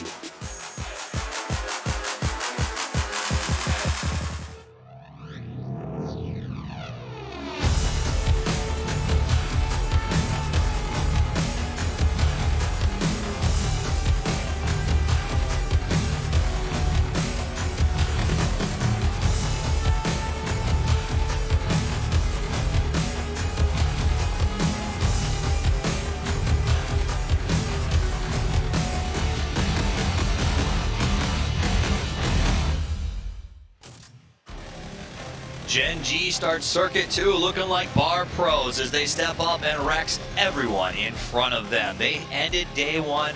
They got out day one of Circuit 1. Terrible situation for them. They come back and they win the first one. That's got to be a good feel. Do you have anything else to add to that? Oh, no, I just dipped my toesies in a little bit. I don't want to go all over. Nice. I like that one. Honestly, that was an insane bait circle. Yep. Like, that was one of the hardest shifts I've ever seen. And yeah, the game turned out to be extremely wild. And obviously, the teams that were so late that didn't dare to cross the bridge just yet, or they waited to see what actually happened, they paid off huge for them. Also, 17 Gamer managed to get on really early, take some bridge control. They lost one guy, but still, they managed to get a huge amount of kills through the points there. It was pretty fascinating because those bridge teams like FaZe, they did that other side of the East side bridge. They were on the east side bridge for so long, and I was like, oh no, they got stuck there, they're behind, and then it worked out really well for them because they had an easy rotation around the north side. That was tough though, because once you saw those shifts start to happen, there's no way those teams, you saw how lumped up they were over there on the west side of military, that they believed that they were going to end up fighting the final fights over here. Yeah, and you could tell with the teams, they realized we're not going to be able to cross that bridge. Let's just maximize our points by getting as many kills as we can on the other teams that are still also stuck at that military island side. That makes a lot of sense. Now, I will ask you this because, you know, for maybe our viewers here at PGC who aren't as experienced with the way the game works, I noticed that shift in Phase 3, everyone started to push back across the bridge. Now, there was still sort of almost a 50-50. Why did they all move so early? It's called the land ratio, and in the Phase 4 and Phase 8, it will always go away from water. And you could see the majority of that northern side circle had the land there, so it's just almost guaranteed to go on the northern side, and the teams know that they're playing for that, and yeah, so they already kind of preemptively went there, or already knew that that's what's going to happen if the circle isn't that side. Right, so you either move early, start looking for boats, or go desperately look for some sort of emergency pickup if you can. But Gen G comes out with a big win. This is a new roster put together for 2024 to sort of bring a feeling of Gen G is a storied roster. Their brand is well known within PUBG, and it has been a tough time for them. And this is the roster that they thought maybe gets us back into that place where we stand up and go, we are proud to be GPT. This looked good today for them. Yeah, I'm really happy for them, honestly. This is exactly what we're expecting for such a storied arc. And like this organization, again, championships under the belt, and the like legendary players have been on the roster for time and time, right? So I'm just happy to see them pop off here and get this win here. I hope it continues, but then again, with the amount of kills that they had and a win, that is going to have them such a huge advantage going into the rest of the day, right? Well, a few more points here and there, and they're basically safe for tomorrow. But I mean, I think that's kind of the story of this game because of the wildness of that shift and how hard it was. Teams like Sonics, teams like FaZe, teams like 17, and Gen G all picked up a pretty good amount of points in a situation where Sonics was being very late to that circle. You know, that whole drive down, they were like, oh man, there's nothing left on that side. Like, this is going to be really hard for us. That shift, I think, gave a lot of leeway for some of those teams to maybe shake off what happened yesterday and get their game up and running. Yeah, I really love the result from TSM as well, right? They kind of, the E-pick-up into going into the northern side circle, they got points that I guess without an E-pick-up they would not have been able to get unless they were on that southern side fight here. But yeah, Gen G 10 kills for them, and of course the 10 points for the win. That's 20 points. We're talking about, you know, that 20 to 25 point hypothetical bottom 4 cutoff, right? So that's huge for them. 5 more games to get 5 points, that's fantastic. Or if they pop off in the next game, they have 4 games to kind of shuffle things around a little bit, or maybe shove somebody else off and potentially put them into the bottom 4. I mean, if you're completely incompetent, you should be able to get 1 point per game, right? So like you are in a good position to do whatever you want going forward. Let's take a look at those stats from our winners. Barbo and Rex coming out as the superstars of that team. But, you know, that's one of those things. Tozy's still doing a ton of damage, lots of contribution, and willing to take a fight. I liked how aggressively they were willing to sort of go up on that high ground. They knew they had to get FaZe off of that in order to make it a game, and they took that aggression. It's very much about hurting, right? Kind of putting them into that position, making sure that they had the control that they wanted. A little bit for TSM though. Sparking went, I don't know if he went back for the resurrection or if he felt that was going to be a better spot, but I felt that backstab onto Sonics might have gained him more points than him going back, but you called it perfect. Yeah, it was one of those moments where he pushed across. First, let's give a shout to Barpo, though, our man of the match. Comes out with 4 kills, 621 damage.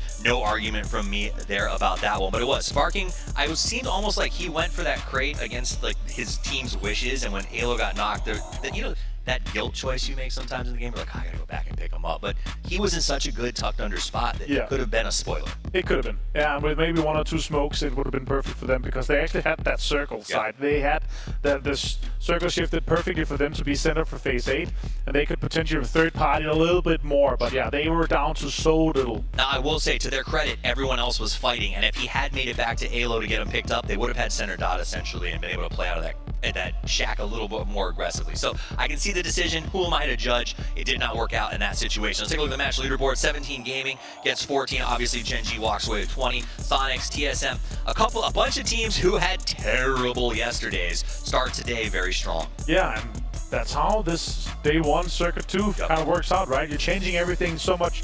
Changed in terms of the drops changed, the priority changed, everything changed. The meta changes slightly, but we cannot take anything like in terms of meta and kind of what's happening in the game away from this game, because it was so crazy in terms of the circles that everyone is basically just saying, the guy on the north was saying, let's hope it comes to us. The guys on the south is saying, let's prepare for the worst, but still, this is where it should be going. Right. Which, TSM went and found that E pickup just in case, because the second that weird pop happened, they were in the air and going.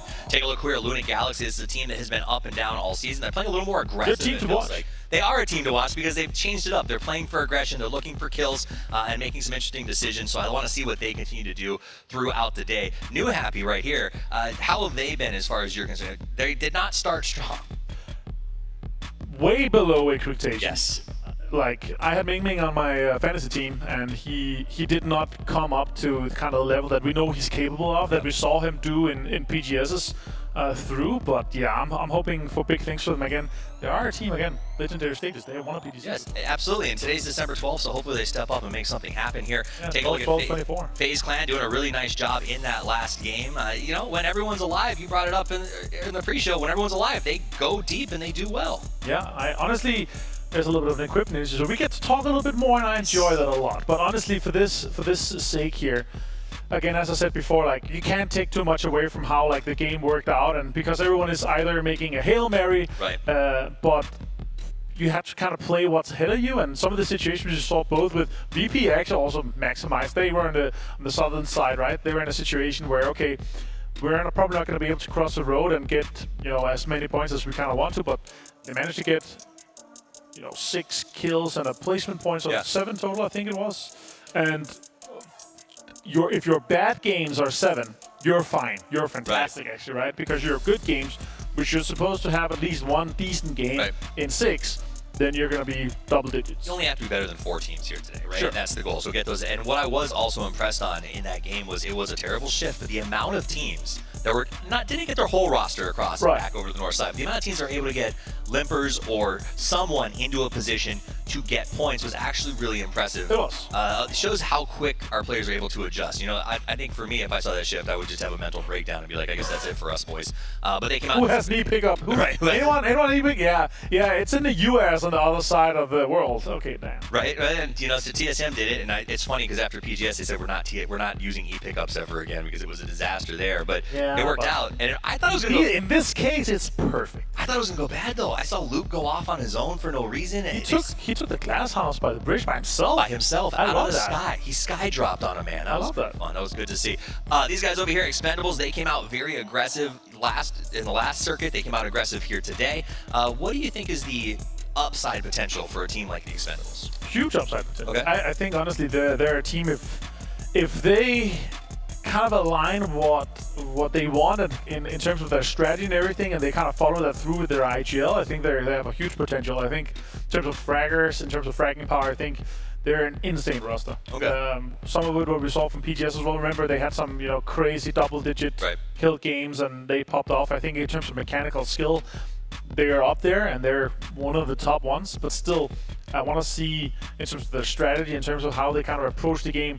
They need to be aligned with what they're starting with, what their drops is, and what they're kind of executing once they're in game, because it doesn't really follow through with what they're seeing. It's a little bit of a Hail Mary situation. Well, that's where I struggle too with them, because mechanically, like, they're a fun team to always put. They're usually reasonably priced. They're always great on a fantasy roster because the damage that they do and the kills that they get are super high.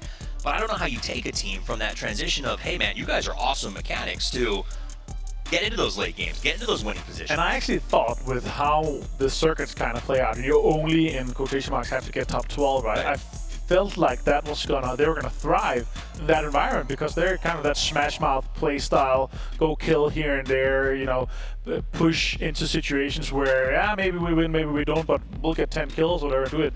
I felt like that was gonna work out way better than it has so far, but I feel like they're again a team that's gonna they're gonna work through it, and they're gonna be able to push, and I think we're gonna see them a few circuit finals too. Nice. I'm getting a word that we have a couple more minutes here. We're gonna be back up and running in just a second, so bear with us. We're gonna make sure that everything is fair and ready for our players as they take the battlefield. Now here we're seeing our host country representing Malaysia. It is Swagadui, and I gotta be honest, I wanted them to do well, Martin, because they're our host team, but so far they've been Swagadoing not a whole lot, and I don't. Do you see something that they can change to turn that around? Because again, this is one of those days where it looks like we might be losing them at the start of Circuit 1, or start of Day 1, Circuit 2. Yeah. I feel like they're a team that is so new. When you're competing against other rosters that are just that much better and that much more experienced and have an insane synergy already. Obviously, the guys, some of them have played a little bit here and there, but still, they're a newer team. Even in APAC, they struggled to get some really good positions, right? And yeah, I'm happy to see them here. Good to see Payne or Fia again. Obviously, having him back at PGC is cool. But for them to step up, I like that they're kind of taking the opportunity to kind of put themselves into some Pochinki, Picado situations. But overall, they got to work with what they've got in terms of if they're getting into the circuit finals, if we want to see them in that grand final, because it's different to what we're seeing right now. Well, we also saw them build their strategy on sort of these dropping in the early rounds of assuming 17 would never be in the situation to have to play Day 1, and that got shook up pretty badly yesterday when we saw 17 struggling to get things going. Now, 17 did not struggle to get things going in this game. I know that you've got one of them on your team. You and James were cheering awful loud in that green room. What did you see yesterday that made you believe in 17 today?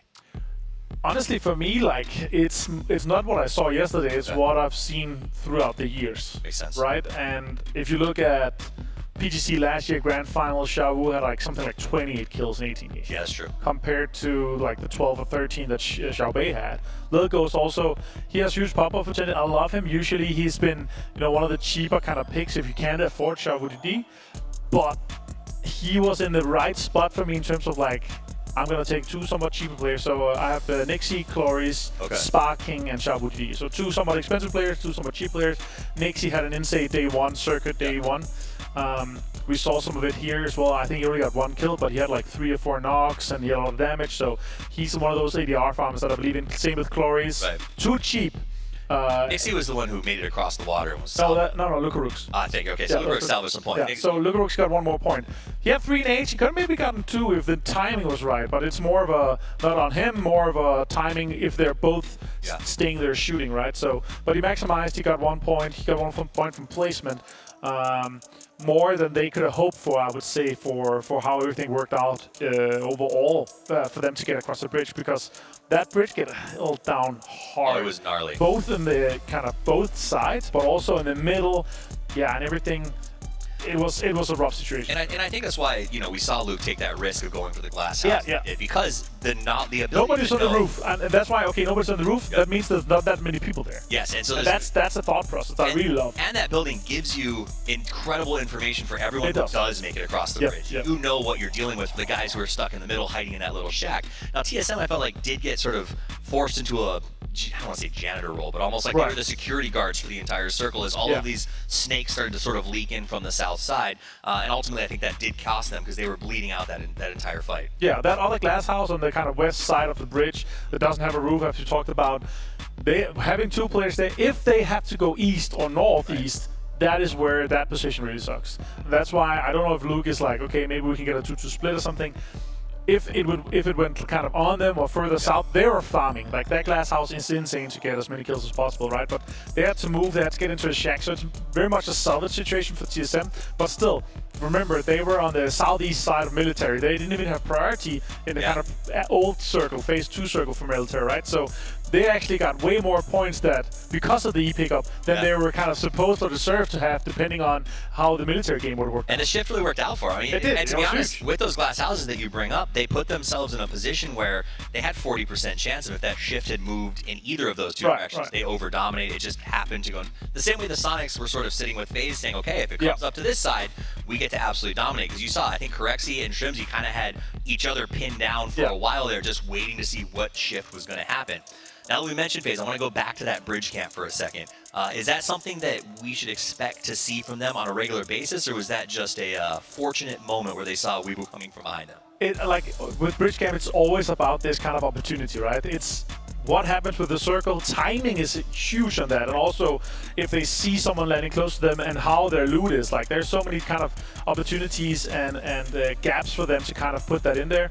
And I don't think we're going to see it steadily, but if you see some of these crazy shifts that go north or south where they're expecting somewhere else, if you're the first team across and you're safe, you're going to get a huge amount of points by making sure you're gatekeeping the teams coming in. Especially if you know you're kind of getting in behind everyone else. There's no reason to rush to that circle, get a few extra points. And it does seem with this format that is the most important thing, is get every point you can, because all you have to do, remember guys, is be in that top 12 at the end of today so that the slate wipes clean and you go into day 2 of circuits, so continue that grind. Teams do not like being down here. I can guarantee you a lot of teams would prefer to just start on day 2. Now starts the journey to get yourself away from day 1 and set your path to PGC. Game number 2 on Erangel about to get underway. Let's head over to our casters. It's Toby at Poro. Thank you so much, boys. Nice fill there, nice. Yep, great info fed across to our dear viewers watching from wherever they may be, as we get a little babushka doll, I think they're called, as they can go boop, boop, boop. I don't even know where that is. You would feel like you should know where that is, but I'm not even sure anymore. We get a nice glance of Stalber, Poro as the plane takes to the sky and everyone jumps out towards the east. This guy says he's GeoGuessr. Goodness gracious. Can't even GeoGuess there. I can't pub GeoGuess. Oh no. Tell me where they are then, Mr. Insights. Hey, I didn't say that. Oh, okay, I see how it is. Win rate still Prime down by Prim. Luna Galaxy, well, it didn't land there, as a matter of fact, Tian, but it didn't come out victorious, but had been still a pretty decent game nonetheless. A game that I think many teams outside of a select few would want to just erase from their memory. Yeah, well, you know, that's what comes with circles like that. So hopefully it's a pretty easy reset for these guys. True. At a certain point, you just look at it and you're like, okay, this is, you know, salvage, as you said, go next, try to get as much as we can, and then just hope that this game is a little bit kinder with the circle placement. We'll see. We'll see. Only time will tell. We're still... There you go. Oh, an outside circle. Oh, maybe they knew. Maybe the observers knew. That's why we got to see Stalboy early on. Get yasty with it. Yeah, could be interesting. An interesting circle based on this plane path too, because normally there's a bigger spread of teams out towards the west. Prim, Fairy Pier, Quarry, you name it, towards the west would usually be taken. But look at the concentration of teams on that southern side, between Mills of Power and effectively Fairy Pier, where New Heavy is trying to go over towards. It's going to be a lot of teams coming in from that south side. It's going to be hard to really do proper wraps towards the north with how VP and TSM is already up there. Yeah, and kind of eyes on TSM. I imagine that they're going to go North George to loot up, but they're still all 4 deep in the vehicle. Tiama going south. You see Sonics. They're making their way off just south of Everest right now. They'll probably take their time with their looting as well. So yeah. A lot of these teams really, and you can even look all the way in Zarki. You got the Expendables. They're looting up there right now. So yeah, I think you bring up a great point that the wraps that a lot of these teams might be expecting to take normally, they got to anticipate that they're going to be a little bit more guarded this time around. Yep. I would like to turn all our Geo viewers' attention to the map real quick, as we get a bit of a replay here of what happened in that previous crazy match. They were involved in the military, but then it didn't. Look towards the Virtus Pro split right now. Nixie is set north side of Gas in those double barns, or double warehouse buildings. That's for a reason. Circles tend to go up there, and when they do, there ain't a whole lot to play around. So claim that early on, even if the rest of the team is all the way over in Severny. Get it early, get going, play it smart, and maybe for VP, this could be a good game in the making for them. I love that replay. They was not very happy about how they ended up going down. You see the nice little spray control with the R from Suju there. that last game and picked up 3 more kills. Nice performance for 17 to start things off. Even though they didn't get the win, they still got a lot of points. Yeah, this situation here in the end of it too. I mean, again, Rex, great double kill, but it's all kind of opened up by the initial peak that we see down below. I believe it's Tosi that goes for the first peek around the bottom side. It kind of baits the attention of the 2 Sonics players to look over the top of the ridge line down below.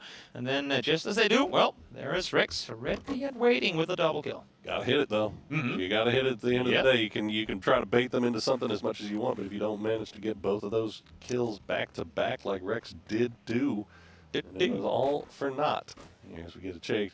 There you go. Do you actually pay attention to pro players' mouse settings? Have you ever changed your settings based off of what somebody else? I always pay attention, and then I always forget. And honestly, I could do anything I wanted in the game. I don't think it would make me as good as them. But let's now listen in to Xiaobei. PUBG 这个游戏肯定是要享受着玩，因为刺激本来就是很快乐的嘛。这个游戏必须要享受过程。然后呢，坏消息是明天 PCL 有5支战队，然后好消息是5支必进1支。我觉得肯定是可以的，因为我们 PCL 赛区其实是一个很强的赛区。 只是我们还没有进入自己的节奏，我觉得后面会慢慢好吧。肯定，我觉得基本上都能进决赛。 Not fun having all the Chinese teams down here in the first day of Circuit 2. Not fun having all the Americas teams down here in Circuit 2 either, Paul. I'm always feeling a little bit here. But yeah, you know what? If we didn't have irrational confidence, we'd have no confidence at all. So. You know what? I think with that first game for 17, that frown was turned upside down. They should be pretty happy. 14 points in after game 1. That is a breath of a sigh of relief. You know? Yeah, just get things going in the right direction. I mean, shoot, Sonic got more points in that one game than they got in 6 yesterday. As a matter of fact, they got over double the points there yesterday. There you go. Yeah. That's we're happy now. We're happy. We're feeling better about things. Happy camper as the Expendables make their way alongside the northern shore towards the circle. I mean, I want to say towards the circle center, but they're most likely to try and wrap further towards the east. Thinking back a couple of tournaments, I believe it takes us all the way back to PGS 3.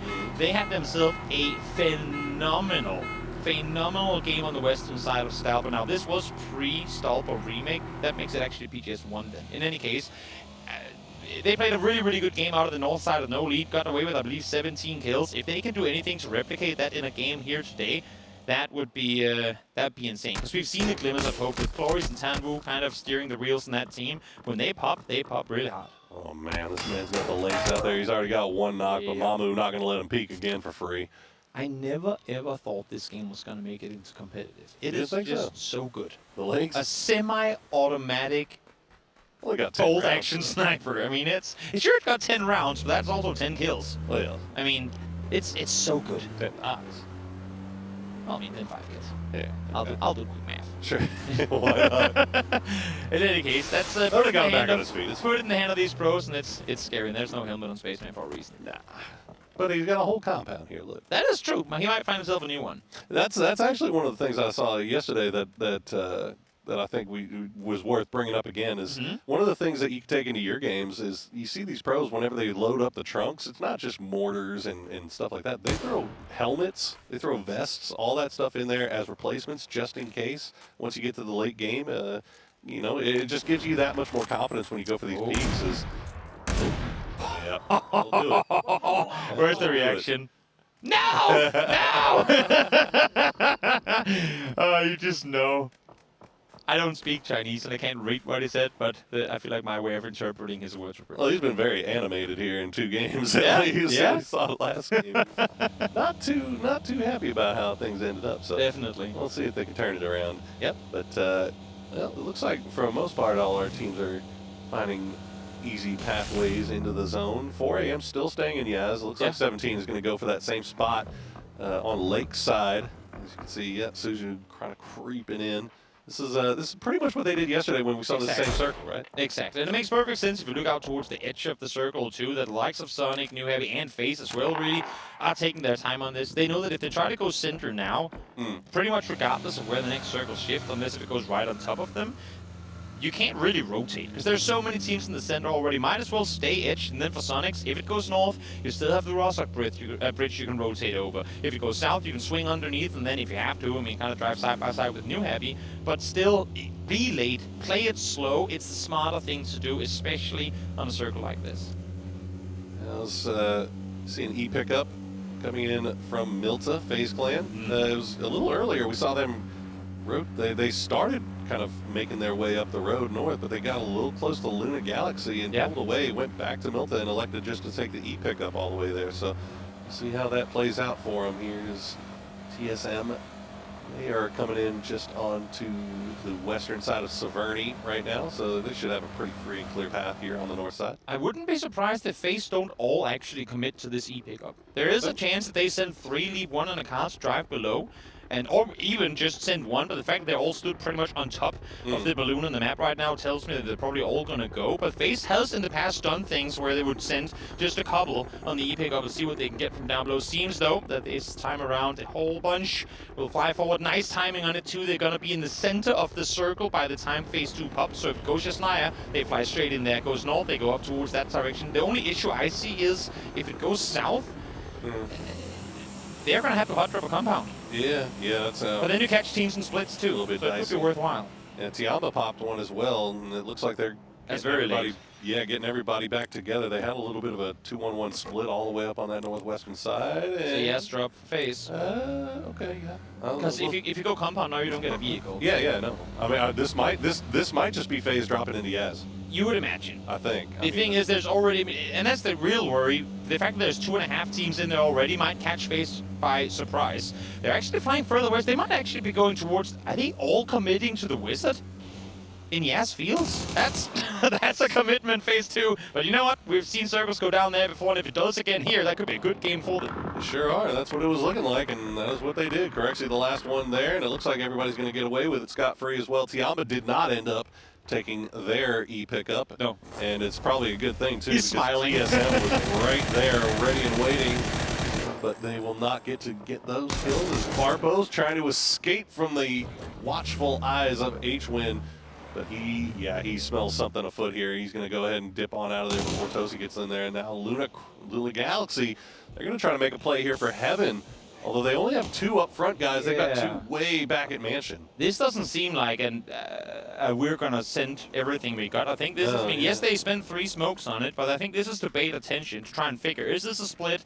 Is it a full team set here? They only saw 1 target inside, but I think they might have seen Shen on the outside too going. If it's at least 2, that's 1 too many. We don't want to risk it, especially with the entire team not together. You know what it might have been is they sent 2 and they were thinking, okay, well, let's take this if whatever team is in Heaven decides to leave and go. They feel the pressure and dip something. because of it. Yeah. If they just wanted to play something more central, Makes and sense. we'll just backfill, and hopefully they were able to dip on that. But Falcons will find 2 quick and easy off of the Expendables. Where are they? They are in a 2-2 split, southeastern side of Yaz, all the way off into the east, and fortunately for them, they will pick up 2 pretty easy, and the rest of the Expendables, they're already in Yaz. There's not much they can do about it at this point. Expendables rotating all the way from Saki just to be met in Yasnaya with bullets to the dome. You see them here. They were actually trying to flex further east, I believe. Delwyn and Duckers were further towards the western side. They had already made it towards the east side of Yas, but got a bit too greedy in that one.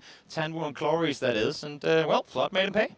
It is a nice little care package for Don't mind if I do. those hanging out in the yellows. DPS, let's go. Be the southern part of a Schweigedui, or Schweigedui. I'm getting dyslexic with it. SGD, Schweigedui. Get in the car, Sparkin. Got a 2-2 split with the yellows on the south side of Yaz, but TSM, they're going to get the knock here. Gen G kind of keeping eyes on them, so they're going to keep north of the river for the time being. They should be able to get this res up pretty free and easy, but anything north of the river is pretty much free right now, so TSM can kind of stick around here and wait for the next shift, and maybe they'll get lucky. I was going to say it's free, and it's most likely free for a reason, because there's a slim to no chance that it's going to end up there. But hey, we don't have to go too far back to see games that swung on a weird side of a river, so who knows? Maybe you're right, maybe TSM will get the benefit of this next circle, which is just 20 seconds away. Luna, in the meantime, setting up an E pickup, and Again, Gen G, I mean, trying to figure out how do we approach this circle coming in late. Yeah, well, I mean, they were the ones keeping TSM at bay, so TSM actually going to cross that river now as Gen G just sent it hard south. Yeah. And they are playing around the edge here. They've got Tiamba just off to their north, and let's see if it plays off. Oh, that feels real bad. If you're Tiamba, Gen G, all those teams that kind of made their way down here hoping for the best, and it did not occur. Remember what I said about Nixie earlier? All of a sudden, that compound up north looks really real nice, good. doesn't it? But, well, no one's out towards the east just yet. Petrichor Road had themselves a phenomenal game from the Yellow House out on the Yasnaya fields towards the east yesterday. We'll see if anyone opts to go there. Seems like Weibo is beelining for that exact building as TSM opting to crawl in on the eastern side of Yasnaya. Will force 17 to group up. But Academy, they know too, there's so many teams that'll have to fight their way through to get in here probably. Look at the crashes coming through on the south side of Yaz right now. So many teams. Luna Galaxy even parachuting in from the E pickup as everybody is sending it into the city. And let's see, Weibo, they'll at least get a couple stay alive here as 17 will pick up 2 off of Luna Galaxy. They managed to keep 2 alive at least as that E pickup cost them dearly. You hate to say it, but I mean, had they made this rotation by car, they would have all died. So the fact that they get 2 into the city center, if the circles keep going towards that location, that might just be GG for them, as now New Happy and Sonics, they've been driving side by side all game long, and now finally the fight comes through. Tick opening up with a double knock. Ming and AC, though, instantly there to respond. Yeah, quick turnaround here as it's now 2v2, and it looks like Kickstart hadn't even arrived yet for Sonics, and this is all being third-partied by FaZe, by Schweigadui from Yasnaya right now. So I think the smokes are going to start coming down. They're going to try to slow this down a little bit. Yeah. As Ming Ming down to about half HP. Good nade lopped on over. Let's see if it does anything. Not initially, at least. Ming Ming been suppressed by the nades of H-Quid for a while, but he's run out of them as Kickstart. That was not intentional, I'm sure. Kickstart, though, falls because of it, too. I think he took a lot of damage from his own Panzer Falcon as well. He did, and he's going to eat that grenade and take this down now as well. H-Win just playing on these rooftops, but he's the only one left alive. This can be reset if he can win this 1v1, but they are now getting third party by FaZe. They want all of this. They saw this happening from that Wizard Tower, and if they can clear this up, it could be a lot of points and the entire south side of the circle. Oh, Ming goes for it, finds it just before he falls himself. Jean's able to take him out, and well, you know what? FaZe for playing it in slow, for dropping into Wizard with an E pickup. Not only do they get themselves 8 cars now, but 8 corpses to loot to make their way towards what could be next circle center as well. FaZe, nice timing on that approach. Jeans, I mean, 32 damage and 2 kills. You'll take that any day of the week. Absolutely, and I mean they are on the very southern edge of the circle, right? Now the yellows are all still in, and you see Schweigadui just still sending shots down there. Nothing too terribly awful to be worried about here. But they're going to have some decision making to do as we see another E pickup has been popped by Tiamba. As that circle will shift hard to the east now. Still majority of Yaz inside, and all the teams that are already inside the city should be okay, but TSM, they've got some stuff to think about now. Is Tiamba actually going to use this E pickup? I mean, if they do, where do they go? They are. That's the issue. They are going to commit to it, especially after getting shot at now. There's not really anything for them to do but try and get out of here alive. Go to city? If you drive into the blue, you're doomed. If you drive straight towards TSM, you're doomed. If you fly, there might be a weird scenario where by the time you get in there, they're fighting each other? I don't know. Good luck, have fun, boys. You're going to need it. How did TSM not get one of those? That is unfortunate. As Tiamba looks like they'll go past the city and then try to drop back into that eastern edge. But that eastern edge is very occupied right now. And fortunately for them, it doesn't look like anybody's really looking in that direction. Pow Pow will go down to Duck Shoes, and they're already all very low. Pow Pow will be finished off, but are they going to get 3 out of 4 guys in? I'm assuming no, because one just... Oh, yeah, you know what they might actually have? Yep, they do. Again, I mean, same case scenario with Luna Galaxy. In 9 out of 10 times in cars, they wouldn't even have made it to the front of the city. But here, well, they make it with worth catching people reloading, I suppose, in order to make landfall there. Well, I guess if you're dropping into the city, you assume that nobody's playing on the rooftops, right? Yeah. They don't want to get shot at. So the only thing you got to worry about is people that have vision on you from windows. Exactly. And if everybody's been hanging out in there for a while now, everybody's expecting people to be picking from windows. I don't know. Maybe the Yangs just weren't there, but Tiamba, they keep 3 alive, and they've got a beautiful spot inside the city right now. Also, there's another fear factor. If you're inside Yasnaya proper looking into the sky, there's a good chance someone else in the city sees you shoot up high and goes out for you instead. So maybe the fact that there were so many teams inside Yasnaya allows for Tiamba to get 3 in. FaZe dropped another E pickup as well, but they didn't take this one. Instead, they're going to wrap right onto the FTF compound, and they are going to find somebody ready and waiting for them. They're going to find Trick immediately. Happy, though. Look at FTF is very split up. They've got 2 way off to the north. They're screaming down here as fast as they possibly can, and it looks like they'll get here in time, and Happy will find correction with the grenade. Nice time with the user around the side as Happy spins the corner, finds the second. That's Gustav now down as well. He still has Vex alive, but he's further away, so James alone on the backside of the US. Trying to see if he can find the knock on the edge. Might find Happy. No, not quite to be. Look at Happy, man. The aggression on this kid is absolutely bananas. He's going to find another one. Actually, he's going to be Spaceman from range from Waibu that's third-partying this. But you got to imagine Happy almost had him. He had his toesies pretty much lit up. Relo has run out on foot to make a play on this fight as well. He was all the way over towards the rest of his teammates, but now he's out towards the east face. It looked good initially. They got themselves their initial knock, but not the outcome that they would have wanted in that situation. I mean, it's hard to, it's tough to call what they did. I mean, they had the option of either E-pick-upping and going into the city and hoping for the best, or making that crash. And to be honest, they had the good, they had Prio on it, but the FTF just did a really, really good job of getting guys there as quickly as possible, and then Happy just making the hero play to save his team. Never underestimate a team. You might think they're lesser than you, but even FTF in situations like these go out and show off individually. EB falls down. Don't think there's any knocks or any rests coming through. Look at what's just playing outside the circle right now, trying to get off angles up towards the Waibu players compound, but there's nothing he can really do to suppress it. Yeah, I mean, this is tough. I mean, we saw this yesterday in a very similar circle. This little trench here, it's just a graveyard. Yeah, I mean, it is. It's so hard to keep everybody alive here, and fortunately they're able to get the res back off, but they will lose Ibby. Bucarex is going to come join them now, but they're going to have to be playing with their heads held low for the rest of the game for foreseeable future anyway. Pray that Weibo don't have a mortar. That's 3 kills in the making. A Sparkin. 27 bullets, no spare ammo. Would want to get some more 5.5s, unless you've got a 7.6 AR to work with. As now we hop back into the city. Vinny finds himself alone. Lost his teammates to him as just a second ago. He knows that there's opponents all over the place, and he's got to stay alive here.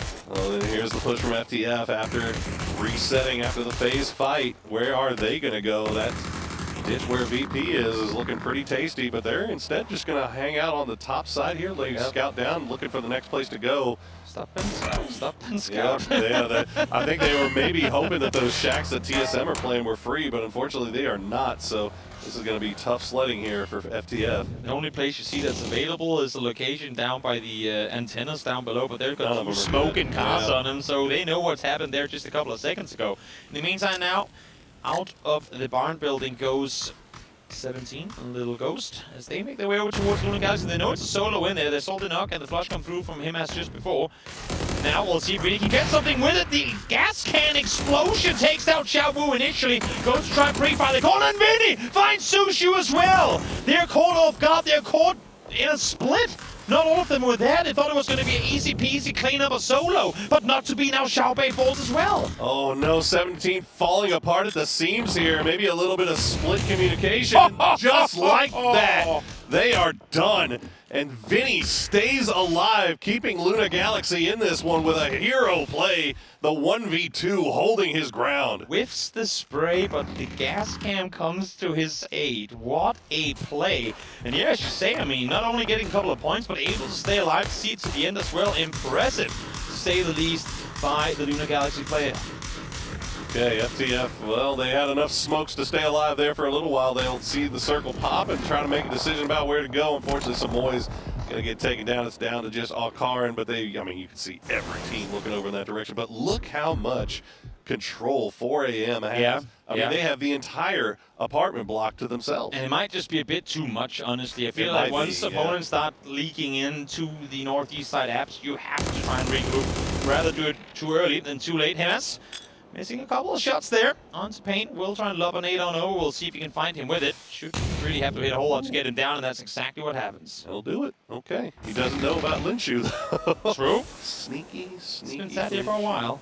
Just waiting. Biding his time.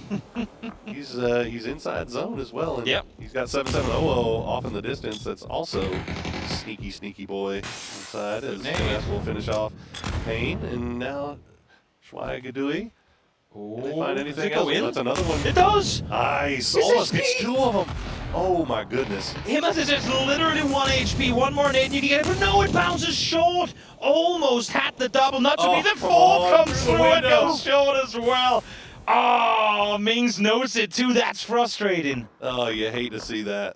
You hate to see it. He had the beautiful angle on the first one, but Himas will get healed up, should be able to get Solzy back on his feet. From the future does get dispatched, so the north side of this circle will belong to TSM. And it looks like Virtus Pro has managed to survive against all odds in that ditch for the time being. And now they've got Weibo pinned up against the wall. There it was. 5th time's the charm as Mings is finally able to lob it through. Gets the knock on the first fight. The second as Jian goes out and gets stuck. That's going to be Cerberus.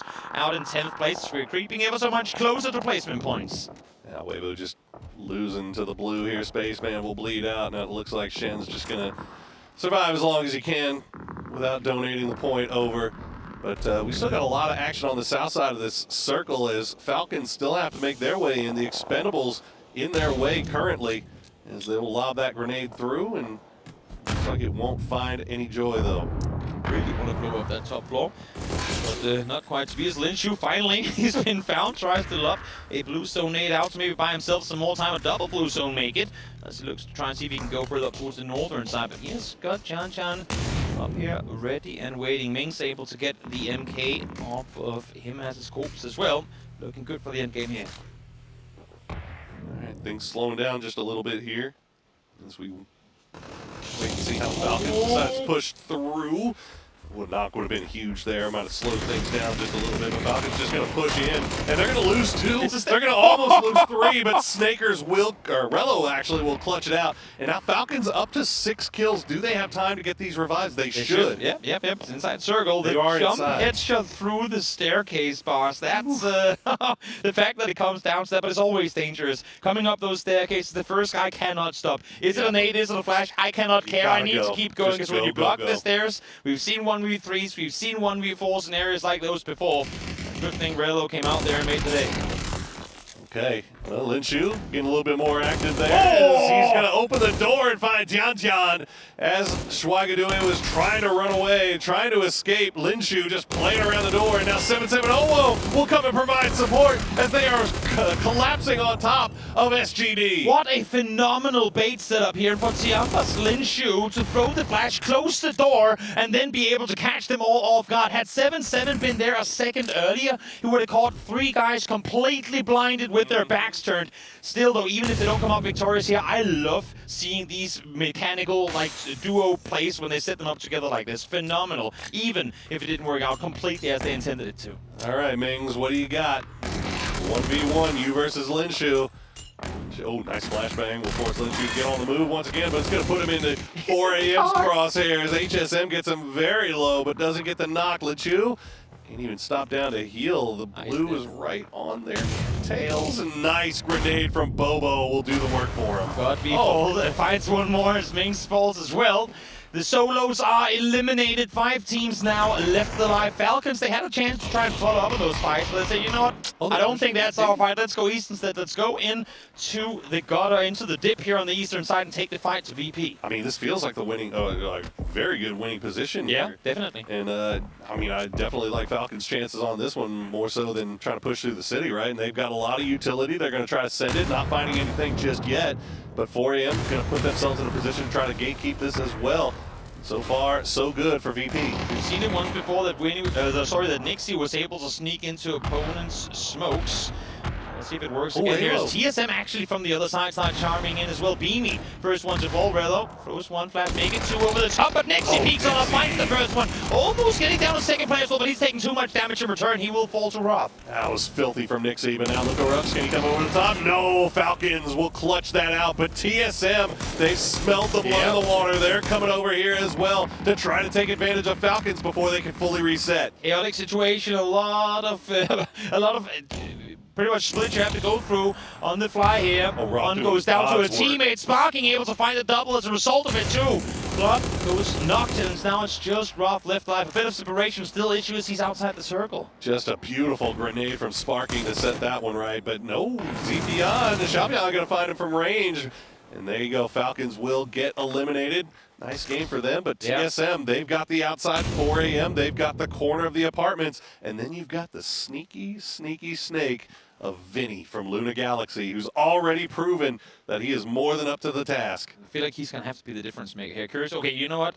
Okay, 6 smokes is what TSM has to work with. Those smokes, you might as well, once the circle forces you to move forward, throw them on the door of force them to come through. Don't leave vision for them to run through. You have 2 mollies. You know they're all 4 inside the same building. If they're coming out on your side, that's you mollying off both those doors. Smoke them off. Don't allow them to get any vision on the exit.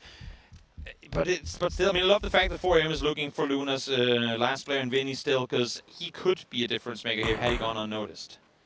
Yeah, no, absolutely. The offensive smokes would be huge here for TSM, and they're going to loot up Falcons and VP, really. They've got a lot of loot boxes here to pick off, so they should up their utility here just a little bit as Vinny just slowly making his way through. They know he's there. They hear the doors opening and closing, but there's nothing they can do about it. Full respect, the fact that he's gonna get away from this game with 5 placement points off of the situation that Luna found themselves in earlier, trying to pick up losing players on approach. Vinny has done a phenomenal job of getting points for Luna Galaxy. Yeah, he's found a spot right inside the circle.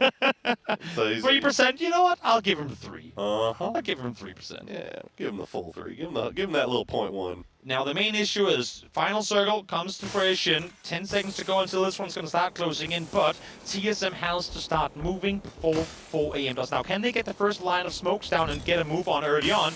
That might just be GG for them as Vinny runs feet first straight into a molly. Gonna try and see if he can cross further forward, but that's actually him buying time for TSM to try and set up plays against 4 AM. The fact that he's baiting all their attention right now is going to force 4 AM out of the building. It's exactly what he's doing, and TSM is using that to full advantage as they are running across that wide open field. Now, Vinny will go down, but did he do the job? Did he open up enough time here for TSM to take a better position? You would have wanted to see at least one of the 4 AM players get out on the backside of the building, try and get an off angle, but because Vinny forced their attention on towards him for so long, they're all forced out towards the east now. Now, 2 players have already gone outside. Alo able to find AGS with the first knock. All blind sprays right now through the smokes, hoping they can find something. Bobo, he sees that hay bale. He's got an idea that there might be a couple behind it, but there's nothing we can do about it. You see, no grenades in the bag, so it's just smokes and flashbangs. Goes for the spray. No nade to try and get rid of that hay bale that would block the cover. Goes for I won't say a greedy, but a brave rest here on HSM. The smokes are still deployed, but it's allowing for a TSM to push further forward. A late game FAMAS pickup and level 3 gear to boot as well here in the final fight. Alo would love to be able to come in here from a side angle. If TSM, they can't really find any side angles. That crate actually giving them some cover more than anything here. That's a great molly right on top of them. But you can see all those smokes that were in 4 AM's inventory now coming into play. But is it too little too late? Smokes are going to fade in a second, and once they do, these guys are going to be staring straight at one another. HS is now going to lump a gas can over on the other side too. Throw everything you've got. See if you can get in. There's just smokes between these 2 players now. Purdy staying behind, Sparking there with him. As Gotti finds the first, but it's instantly taken down. Huge trade right there to get things even as Luke 12 will be flushed out. But HSM going to go down now as Alo is going bananas. Purdy Curdy will come in there, but TSM will finish them off as the smokes fade and the bodies drop. drop. TSM get a win in game number 2. Phenomenal game by TSM, but their 5th member, Vinny, made something big happen that play. The fact that he baited the entirety of 4AM's attention to him for just long enough for TSM to stop maneuvering over that ridge line was huge. Little bit of a misplay, you gotta imagine, on the part of 4AM to not leave somebody just keeping TSM pushed up against the wall like they were. I mean, one guy just spraying over in that direction was all it would have taken, but nothing there.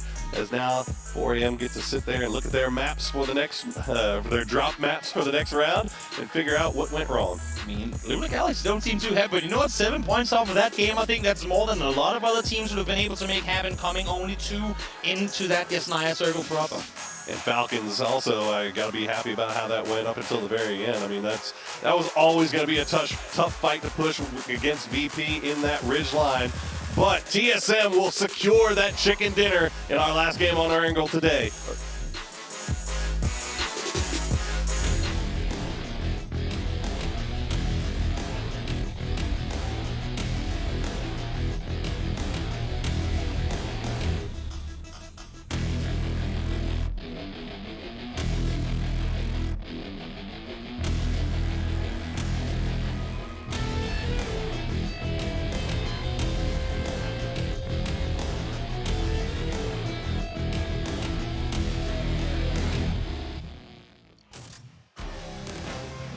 TSM, after a terrible day yesterday, come out swinging 2 games in a row. You see them in the mix, and this time they walk away with it.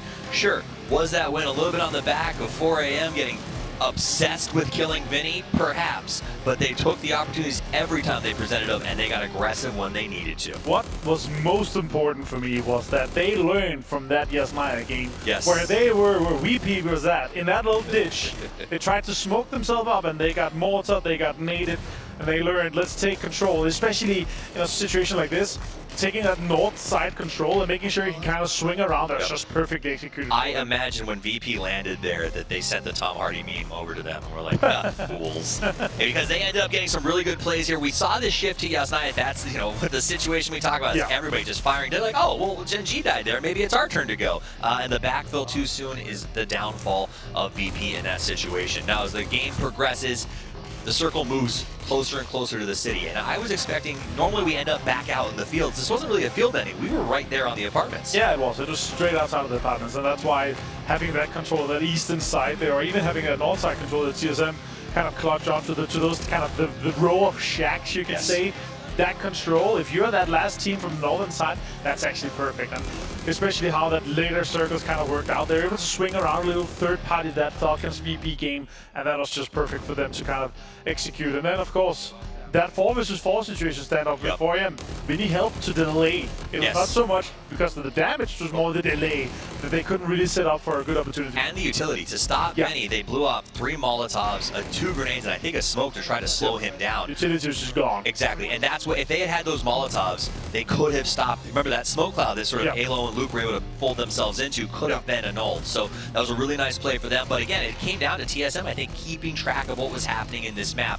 And perhaps, I don't know, I'm not going to say that there was a discussion because there wasn't. But yesterday it felt like the Americas region just was destroying each other every chance they got. This time TSM helped Falcons with the VP fight. Vinny helped TSM with the 4AM fight. There's a little bit of love going on. Yeah, I asked Gunnar when he was walking behind Falcons to go on the stage, and I asked him, what's up, are you mentally boomed today? He said, we're fine as long as you're going to get panzered. And I told him, yeah, I'll talk to my people, I'll make sure it happens. Let's see how your mental fortitude is going on. But yeah, obviously it's good to see them step up here, Luna as well. Also, these situations, they always tend to get into, you know, kind of deep into the situation, salvaging with 1 or 2 players, and yeah, I'm really liking what I'm seeing from them. And overall, yeah, Americans have stepped up today. You know, Luna looked pretty unhappy at the end of that game when the players were getting ready to sort of step off for a second, but they did walk away. I think Toby said it was 7 points. They should be pretty happy with that. That's a good salvage game. Especially when you're pick-upping into a really heavily occupied city with not a lot of options. You saw how many teams were caught up in this. Okay, well, let's just try to pick up 3 in these sort of like little tiny fisticuff bouts, and they were able to get that much out. So they do walk away with 2 kills. Not a ton of points, but they get to 4th place. TSM, 9 kills for them. These are our top 4 teams. 4AM, another team that when we go back to the beginning of Circuit 1, did not do very well. kind of a very different look today so far. It's an understatement, yes. I would say. But yeah, for sure, good to see 4AM to be the team that we kind of know that they're capable of. But then again, if you're able to occupy that northeastern side of that apartment and the circle turns out like it is, you have to get points. You have to maximize because you're able to garner so much control from that. But yeah, for sure, Falcons also being able to step up. I was kind of expecting them to sweep VP a little bit easier, but VP had that kind of 1-1-1 split with a lot of smokes and a lot of there's a lot of bait situation going on, right? It could feel like that smoke that was on Nixie was a smoke that was thrown from the ridge to kind of have a screen, to have a soft cover, right? To force Falcon kind of to go into that and kind of force or bait, to get because to get them into the Falcons read that as an aggressive smoke, right? And so because they were throwing so long on all of their they were throwing into the ditch for sure. Absolutely. Okay, so that was a really nice, and again, but that's a smart play by VP to have him pushed up there, and that surprise out of that smoke definitely hurt them and slowed it down. TSM did help them get a little bit deeper as they stabbed the back there. They do walk away with a bunch of points. Now here's my question: Sparking, 6 kills, 500 damage, going to be the man of the match. In the green room, you told me, because he didn't tell me, I could hear him screaming at the top of his lungs. He was so happy. Sparking, that's my captain, that's my captain. I'm going to go on a limb and say you're probably one of like 5% max of people who captain Sparking today.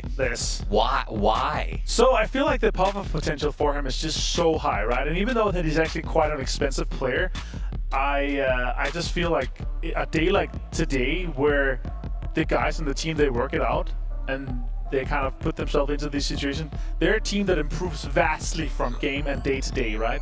So this is really why I managed to pick him up here. 6 kills and 562 damage, and an MVP for Sparking. Yeah, that's great. Happy to have him on my fantasy team, and that's already gonna put me up a few hundred placements, hopefully. And you know, it's one of those things I talked to Purdy and the guys about, sort of what their year has looked like and how this big resurgence has happened for TSM. And I said, you know, you guys have been together for the most part for a very long time. What was the secret this year? And you know, Kurt didn't say it loudly because I don't think he wanted his ego to get too big. Right. He kind of leaned back and pointed at Sparking quietly and said, you know, he gave the freedom to sort of get out there for Alo to cut loose. And we saw that in that fight. Sparking, Alo up there, willing to take that fight. Luke willing to play the anchor role when he needs to. It seems like a good roster. I was stressed out seeing them in the last circuit. I expected so much better from them yesterday. This is what I thought would be showing up. Yeah, for sure. And I honestly, in the case for TSM, their team, just like Twisted Minds, that the longer the tournament is, the longer the format is, the better they get. That's like the more they improve, right? Purdy, Curdy, and the boys, like they have so much experience. They've been at these tournaments so much, and now 28 points. Wow! So they take lead with the total leaderboard. Gen G going to be at 21, and still pretty happy with that. 4 Angry Men from the bottom to the top as they managed to get 18. 17 looking good as well. Now remember, everyone at home, you gotta be just not in the bottom 4. And so far the cutoffs have been, I think, 23 and 25 respectively. Is that what it was? If you're like 25, 30 points after a few games, then you're looking really good. TSM now, that they have that flexibility to kind of move around a little bit, and yeah, that's going to be interesting stuff. I just take the Sparking pick, 2.52% picked him. Picked him, probably not captain. So you are in some sort of big brain category that I didn't know that you would ever. We'll see how the rest of the day is, but still 6 kills, a win, some damage is actually pretty high. So he's already made his worth. Yeah. Well, I think for fans from the region, this is great news, right? Because yesterday had to have been, it was absolutely, for being from there, one of the hardest things I've ever watched was watching Americas just fall apart in front of our eyes. Seeing them make a big comeback has been very exciting. We'll see if it continues. We have 4 more games to play. Don't go anywhere. We'll be back after this short break.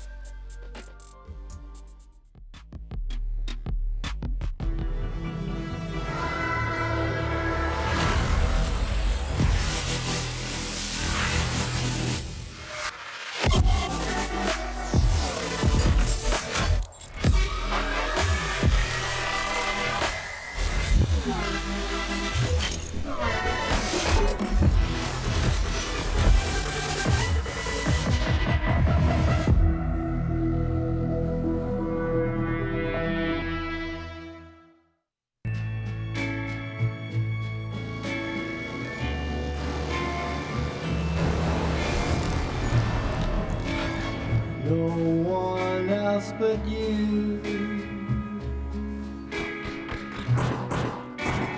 catch me when I'm falling. No one else but you. When the evening comes and the stars the beat. It's the greatest thrill to know I'm near you. No one else but you.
Sanhok is a destructible map. A rebalance to the SMG lineup. And solo play for the win streak showdown. All this and more as we dive into the update 33.1 patch report. First up, it's time to celebrate your chaos. Because Sanhok is becoming a destructible map. Starting this update, parts of buildings, props, and key structures can all be destroyed by explosives or the red zone. It's even getting destructible terrain like Rondo. And speaking of that red zone, it's getting a few changes as well. Sanhok is also seeing some changes to textures, terrain, and more. So be sure to take in its new look before you blow it up. Head on over to the patch notes to check out the changes. Next, we've made some pretty significant adjustments to SMGs in an effort to keep enhancing weapon diversity and making sure SMGs have their own signature feel. Hipfire, movement, and OTS accuracy have all seen big improvements for most of the SMG family. In addition, 9mm ammo weighs less now, so you can carry more with you into the endgame. You can get the full details on the changes by checking out the patch notes. The fan-favorite Win Streak Showdown game mode is also getting some love this update. You can now choose to join the showdown solo instead of with a squad. We've also lowered the number of consecutive match wins needed for maximum rewards from 5 to 3. So drop in and see how far you can go. There's also a new Survivor Pass, ranked Season 33, map bug fixes, and more. So check out the patch notes for full details. Update 33.1 is here. So start your win streak, kit out your SMG, and drop into Sanhok like a wrecking ball. We'll see you on the battlegrounds.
leave the chaotic circles on Erangel behind and take our way over to Taiko in just a short moment. I'm Toby, joined by Poro, and we are about to get into yet another great game here at Circuit 2. And oh, Poro, are you cold? Oh, you know, gotta keep those hands warm just in case. Keep those hands warm. Just gotta keep those hands warm. But yeah, hopefully we leave the chaotic circles of Erangel behind, because I mean, a hard shifting away from military base to start game 1 and then follow that up with a Yasnaya city ending. That's brutal. That's brutal. The day is living up. It's living up to hopes, I think, of many viewers out there. Give them the chaos, give them the hardest playing conditions they could probably get, because they are the best in the world, and we want to see them thrive. Maybe not thrive, but we want to see them perform up against the odds. Yeah, I want to see how they deal with randomness and not even randomness, but just adversity. Exactly. Let's call it that. Exactly. Well, a lot of teams did deliver. CSM, one of them, here in the previous match. They had a hard time getting a lot of points on the board yesterday in Circle 1 final, so great for them to come out here with a strong game 2 as we now make our way over to Taiko in just a short moment. Yeah, I mean, yeah, you can't discount how difficult of a game that was for TSM. I mean, you remember they kind of made their way in super late. They were getting gate kept at the bridge by Genji and Tiamba, and then they finally make their way over. They play around the lake. They can't go into the city because 17 is gatekeeping them there, and they go to the north side and hide behind a shed for 2 circles, and then finally at the end, just beautiful timing on that third party of the VP Falcons fight. It's always weird how things that go against you through an entire game, you get so much more frustrated as the game goes on, and yet somehow it ends up being a blessing in disguise, because had they been in the city with everyone else, it could have been a loss. But let's leave Erangel behind. The talks of Yasnaya are done for as we now head on over to Taiko. There it is. There it is. There it is. Taiko. How pretty. Right there, I've seen Alia once get a triple kill with a nade onto Expendables. Well, okay. Yeah. now we. That was a PGS 2. Me and Matt casted that game. Jeez, you got a good memory, bud. I gotta tell you, I can't even remember what I had for breakfast yesterday. Can you You're out here recalling Alia triple kills on the Expendables. Well, with that said, let's, we get this on screen again. Let's just once again quickly, as quick as we can, explain what's happening. Win rate percentages on your screen. So PUBG has done us the favor of going back all the way to PCS 6. We're talking the start of 22 to see where teams land and loot and what chances they have of winning coming out of there. 15% of the teams that have landed in school has come out with wins. That's pretty insane to me. That is. Now that is all instances of Taiko that have been played in international comp so far. Yes, which is insane. 15%? Yeah. That's a lot of wins. It doesn't sound like a lot, I mean, to unknown viewer, but just subtract, 100 by 16, you're way below 15 at that point. Grand scheme of things, obviously the sample size for Erangel and Miramar obviously much higher. The sample size for Taiko and Rondo a little bit on the lower side, but it's still worth noting. Right. Definitely. No hot drops to be seen. A few, it wasn't even ready fights for vehicles, but could have been, with teams opting to go a bit further down towards the southwest. So we see Luke here get himself looted on up and getting ready for the first TSM rotation, which should be, everything considered, a pretty straightforward rotation towards the north. Yeah, they get to do it with a little bit more of a pep in their step too now after that win and holding on to the top spot in the leaderboard, 28 points. They're feeling pretty comfy, cozy. They can kind of open themselves up to be a little bit more risky. Oh yeah. If they so choose to do so.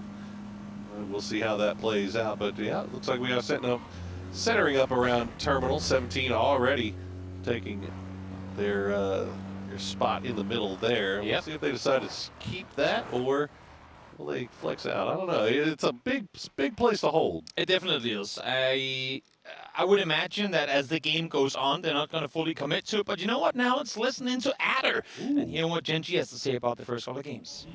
Hi guys, it's Bella. I'm here with Genji's Adder. Way to bounce back on Circuit 2. I want to know everything about that crazy circle shift on the bridge, on the mainland. So what were the comms like? Tell me everything about it. 젠지 에더 선수 만나보겠습니다. 와, 서킷2 첫 치킨으로 이렇게 문을 열었는데 그 다리 위에 딱 자기장이 떨어졌을 때 좀 어떤 이야기를 나눴는지 한번 말씀 좀 해주세요. 일단 좀 처음에는 당황 많이 했었는데 이제 다른 팀들 넘어가는 거 보고 저희도 같이 따라 넘어가겠다 따라가다가 이제 다리에서 교전이 일어난 걸 보고 판자에 세웠는데 이제 갑자기 토시 선수가 맞다 우리 비상호출 있었다 해서 이제 비상호출을 펼쳐서 이제 넘어가서 어디 하나를 푸셔야 된다 정하다가 이제 막 이런 여길 푸셔야 된다 저길 푸셔야 된다 이런 생각을 하다가 이제 야 그냥 토시가 말하는 거 그냥 아무 말도 하지 말고 푸셔 해가지고 이제 주유소에 내려가지고 거길 저희가 먹었던 것 같습니다. So we were thrown back from the first circle, but you know I think we saw the fights happen out on the bridge. So it was actually Tosi's call to go with the emergency escape. So and we pushed when Tosi made his call. So I think that's how we got our first chicken. All right, congratulations on your first chicken, and we're gonna go back to Tego. Adder, such a charismatic guy as we get a little Trackmania action here with vehicles hopping on over. Also credit to Bella. That was a long answer to have to try and translate on the fly, and yep, that's how you don't do it. No. We get eyes on both. Both the good and the bad shown here. Slencher will go left, should have gone towards the right. But great insights from Ada to hear more about that chaotic first match of the day. Yeah, and while that was going on, we saw Luna Galaxy getting a little bit too close to 4 a.m. and unfortunately they're going to lose Pulsa, so they get to play with 3 going forward here. As we do check in with Tiamba, still trying to make that. Yeah, there it is. There you go. Everyone going, Linshu, bro. Right. It's this easy. Come on, man. What are you doing, man? You're a captain. You got to show us how to do things, not how not to do them. So you just say I was looking at the map, and then everybody's like, oh. I didn't. I was planning on next rotation. Come on, man. Exactly. Can't do everything. I was looking at the map. I couldn't be bothered looking at the things right in front of my face. Now, we talked about TSM just before and talked about how they might have a simple rotation that would rely on 4 a.m. and... Yep, exactly. 4 a.m. making their rotation timings earlier. FaZe have learned the hard lesson of having to go early or you go up against TSM. Seems like God 3 and 4 a.m. missed the memo. And like we said, TSM, they've got the freedom to do a little bit more of this type of stuff, right? They don't have to worry about trying to play for late game or trying to get points right now. They're sitting comfy. Yeah. So they can stop down, do a little bridge camp. And looks like Halo. Halo. Very low. Halo got a kill with 5 damage, and they show the kill steal stats of Spark. Oh, I feel like that's kind of rude. 5? Why'd you have to know? Why you have to put them on blast like that? It's on screen, I have to talk about it. That's what I'm doing for a living. But it's all good. You know, we give one to Halo, just let the rest of them come to Spark. Poor Halo. Yep, it's it's always good fun. Always good fun. Beamy looking towards the northeast side. I mean, VP, as of right now, has a real good lockdown in the circle center.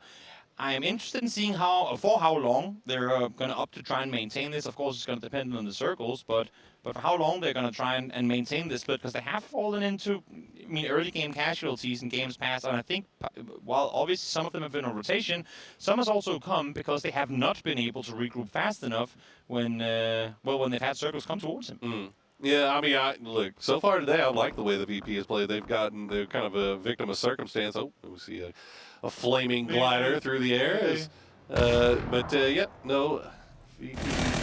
So, never mind. We got fights going on here. Luna Galaxy going to fight Sparking right off the bat. Vinny holding the line here. The door is sealed. And Sparking. Oh, Alo going to fight Haven. So Sparking not flushed out. They're not going to be able to flush him out just yet.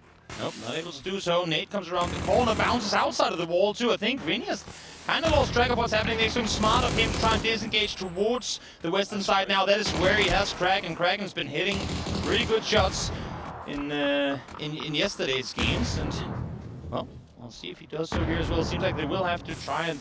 I think go back up to try and get Sparking on his feet. I'm not sure if they're there to commit to it. Oh, they had to pull off of it. Yeah, they had to pull off of the grenade. But can they get there? Yes, they can. Just in the nick of time. Oh, my goodness. -3 avoided. -3 avoided indeed after you got that big plays from that last game. I'm only like 300 points behind Paperthin currently, so I feel like it'll happen. We're not going to talk about how far you are away from first, but I'm sure it'll be. We'll get there eventually, else. Unfortunately, Luna catching some strays here will take casualties once more in the early game again. I mean, came out with, as they said on the desk, if you can get 7 points every game, that's you on through to the next round easily. Yeah. That's what they got in the previous game, with only being 2 available to accumulate points through the mid game. So maybe that's their kryptonite. You can't get points when you're 3 or 4 alive.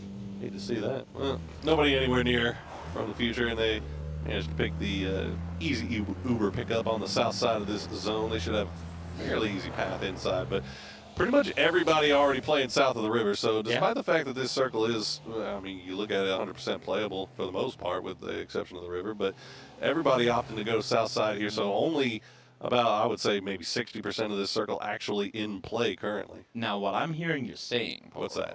Hard shift north? Hey, I'm just not saying, like we haven't seen it once already. Why it- not? Let's run it back. It wouldn't be the first time today that crazy stuff like that has happened. So, Young Chun, I'm looking at you, my friend. Falcons, I'm sure, would be very pleased with that northern shift. And you know, we have one more bridge up there now by Shipyard, so let's make use of it. Yeah, why not? Why not? Aurelio, he's got the eye in the sky right now, spotting out Young Chun to see if anything is popping, and currently it is not, in fact, popping in Young Chun. The bait. And it's an unintentional bait, but I think, Happy is looking in this direction. Does he spot Tanwo? I think he does. Now he hears him too. This might be an intentional bait too. It's a little dangerous because Tanwo's hitting some good shots here, but this might actually be set up for Happy to get a free kill. Wait, did he see? I think He's running off. He's running off now. Happy ran away just as. I feel like he comes right now as I'm walking, going, "Bro, I'm out here risking my life for you. Take a shot." But you look at the car and has got like 2 HP left. Somehow survived, even though he was getting sprayed down. Unfortunately, Tambu just couldn't land that last shot. But the Expendables will get back together, at least 3 back together. Delwyn already in the vehicle, and they're going for a compound and actually on the move once again. Never mind. 99.18 damage done. He had less than a single health on that escape as the circle. Well, it might not go north, but it does go close to the wall. And you were talking about lack of, availability in the circle before. If no more teams goes north, this is going to be like phase 4 real estate available. I mean, if I'm Falcons, I just wait this out. Yeah. Oh, for sure, for sure. Yeah, just sit no on that, reasoning crossing. sit on the north side, wait until you actually have to move, and just watch the kill feed pop, because they're definitely going to pop. You see all those vehicles on the move currently. They are about to run into each other, and you've even got the addition of that E-pickup from that duo from Luna Galaxy. Where are they going to decide to go? Put on your reading glasses, everyone. This one's going to be quick. It's going to be dangerous, too. We see Nate's already coming in as Glories. It's going to open up, find Alo on the entry. Sparking, going to shots and return his Glories. Down to just one health. So that's a nice underhand Nate. Over the top, can't quite get it off in time, though. Sparking, able to get the flush in return. A lot of teams sending it right into terminal right now. TSM in phase, and they should have time to reset here, but there you go. Gen G and VP going to run into each other on the riverside here, and so far the trade's going in favor of VP. 2 down as Gen G just has to survive a little bit longer. We question whether or not VP could group up in time. Beanie just able to get here now, but nice presence and awareness from Nixie, EB and Lookarooks to hold off on the initial approach. They've been able to isolate themselves on the eastern side with Rex still out on the waterfront, able to connect a few shots, but look at this now, Flood and Falcons from the north side of the river doing a lot of damage. Yeah, they decided not to stay on the north side of the river. They actually came over on the other side, and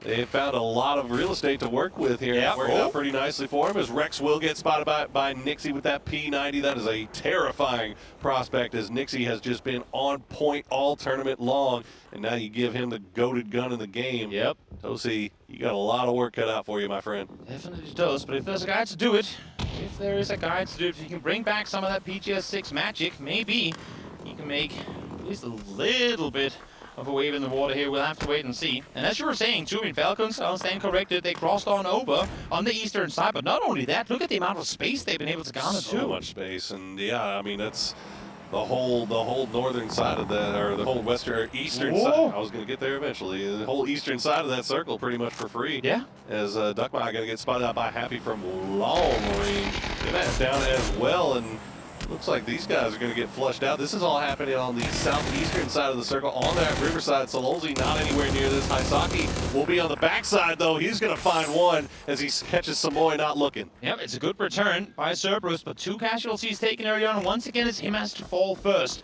Big loss on the side of Cerberus. Haisaki and Sololzi will now have to try and see what they can do outside the circle with the remaining players of FTF right in front of him. It's driving me absolutely crazy going down early every single time I got my captain.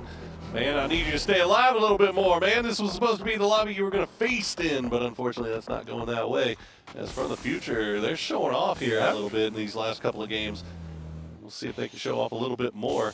as we wait and see where the next circle decides to take us. Everybody very, very close in and around Terminal. Yep, we talk about the loss of Himas early on the side of Cerberus. Another APAC team that's been taking early game casualties is Expendables. Tanvu alongside Chloris, having a hard time staying alive through the mid game here. This time is no different. Doctors, Delwyn down to just them two, as they're sat here in this building with Beamy. Happened off screen, but as things were going so good for Virtus Pro, all of a sudden they're down to just one as well. Want some more water in your circles? Because we got it. The whole northern half of this thing, every single circle it feels like, Toby, has been at least 40% unplayable, and it's continuing the trend here. Is we got a number of teams still off to the south that are going to have to make their way in, but again, all those teams that are in Terminal and in and around Terminal, they most likely can be able to stay there because this is going to have to pull away from water. As small as Terminal is, that's effectively a city right now. Yeah. I mean, you're sitting in your select few buildings and you're not moving an inch before you know that this circle is either coming fully to you or shifting away properly, because you do not know what's waiting behind the next door. Yeah, now Waibu gets to crash in pretty free and clear as well. Nice They've got approach. 17 just on the northern side, but looks like Tiamba's the only one that has an angle on him. Cerberus not wanting to fully commit with the duo, but they'll just play on the outskirts. Meanwhile, from the future, they're in vehicles. They've got to find somewhere to go. They've got a hillside just to the north of Tiamba that's free right now, but I don't know if it's a great spot, considering you got Schwagadui just right down there as well. That's exactly it. I mean, if FTF, if from the future can, I mean, they're not going to clear out Trigadoo right now, given that the circle's not really going to force them to do a whole lot in that direction. But if they can, that is a nice approach in the ridge line for them to take, make use of. The thing is, we know this circle's going to come south based on how phase 4 shifts away from water, but I feel like there's a big difference in whether it goes west or east. And here we see they find a couple of kills. Instead, Toshi had to step up and he gets himself a double there. The triple make it happens off screen, but what a play! What a man.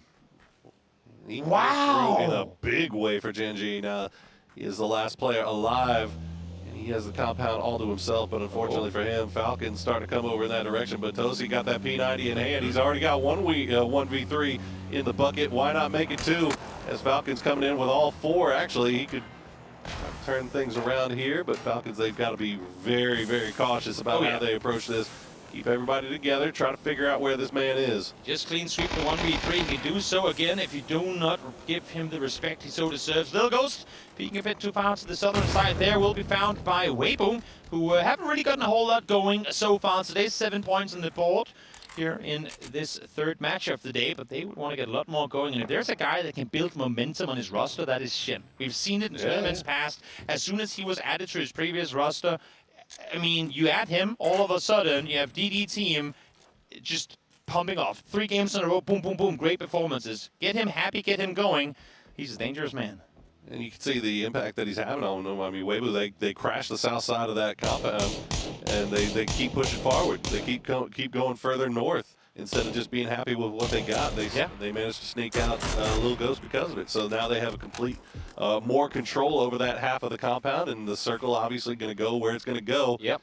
Where we were pretty sure it was going to go. Rather, Tosi now playing the outside. He's got Yes, one one. knock already. Can he make it more? Falcons, they've got to come at this pretty disciplined or else they could lose more. Such a dangerous individual. P90 in hand as well. Has 3 guys on the other side. Connects the headshot. Takes little damage to return. Oh, an extra body shot connected on his disengage there. Gets one more down to low HP. Can't quite get in enough. So many of them are down to low. The drops down. Finds one more. Will go down in the end. It was practically impossible to make happen. But look at the health bar. Falcons flood. Barely surviving. Snake is down to 40. You know, all credit to Tosi, but that gun is a freaking cheat code, man. P90 is absolutely insane, especially in situations like that. And, you know, honestly, you've got the Expendables were on the south side of that road. They saw all this go down, but they never ended up going into it. Regardless of gun, though, 1v3 clean against VP, practically almost pulling off a 1v4 against Falcons right after. Sure, he's got the best gun, but that is insane. The back-to-back drop shots.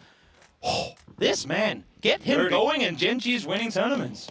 Pretty dirty, and they're sitting all right in second place, even though they do go out early this time around. They are looking much better today than they did on day 1. Oh, yeah. Oh, yeah. See the Sonics trying to make their way in. They took their time with this when they were on that southeastern side of Terminal. They're going to wrap around all a little bit more here to see if they can find a way to get in without actually having to fully commit to going through the streets of Terminal, because that is terrifying. Vayne able to swing around the corner. We talked about from the future and whether or not they were going to be able to hold out. Schweige doing, well, initial contact tells us no, as Heavy tries to run on off over the ridgeline, get back to safety, and unfortunately for him, have to leave his teammate down behind as Sonic's now making a play for the ridgeline. Now they got to go somewhere, and I don't think they have any idea. Oh, these sneaky Cerberus players hiding in the bushes. Haizaki will find H-Win. They'll immediately turn around. They're going to find Tig as well. Shrimsy's going to go down as well. Of all the places that they could have crashed, they crashed right in the middle of a duo from Cerberus that was ready to strike. What a trap set up here, hiding in the bushes, waiting for them on approach, and as you were saying, bro, they had no idea what was waiting for them. They had no chance. I mean, Cerberus just sprung that so quickly and efficiently, and look at this, Falcons now, after dealing with Tosin, getting reset, they're trying to make their way a little bit further down the river. They're going to run into Schweigadui. Roth, the point man, very close to him, and look at Vinny. He's been here for 3 circles. He's going to be here for even more. He ain't moving. He's been proed in here for a while. You know what? He got 7 games in the previous game. Let's see if he gets the circle. He's in. That's all that matters. He's in. He's going to be eating chips. It ain't TVP, so no one's going to be scouting that anytime soon. He's going to be snacking. Yep, he's vibing. He's doing great. Well, while that's all going on, got a number of teams that do have to make their way in from the future. Got some big decisions to make here. Do they want to actually try to get anywhere near the term? Oh no, Vinny. Don't peek, my friend. They're right next to him. Oh, he threw it, Molly. Oh, my friend. He tried to get aggressive with it. Yeah, well, fortunately for him, that wasn't a grenade, so he's going to stay alive. Vinny, no, Trick will take him down. Now from the future, let's see if they got any ideas from that. Yeah, I mean, you know what? He was so patient in the previous game. He got to I'm not going to just sit around for 20 more minutes and do nothing. I want to do something. Well, here he tried, and unfortunately for him, he failed. As Roth lobs a flash on over, realizes there's 2 opponents on the other side. Tianxian with a Groza in hand as well. That is a dangerous fight to take. I like the bait, though, from Roth. You can see this. Goes up, throws 1 piece of utility, and now relying on the back line to do the damage from behind. Yeah, absolutely good defense. That's why, if you're going to be a point man, you have to have that trust and confidence in your teammates. Cover your back just in case they try to push, but you can't get greedy. Return bait. It's greedy on that one. The return bait. Jervis drove off. Tianxian stayed behind. They said, you fooled me, I fooled you, right back. And Roth, well, he felt it.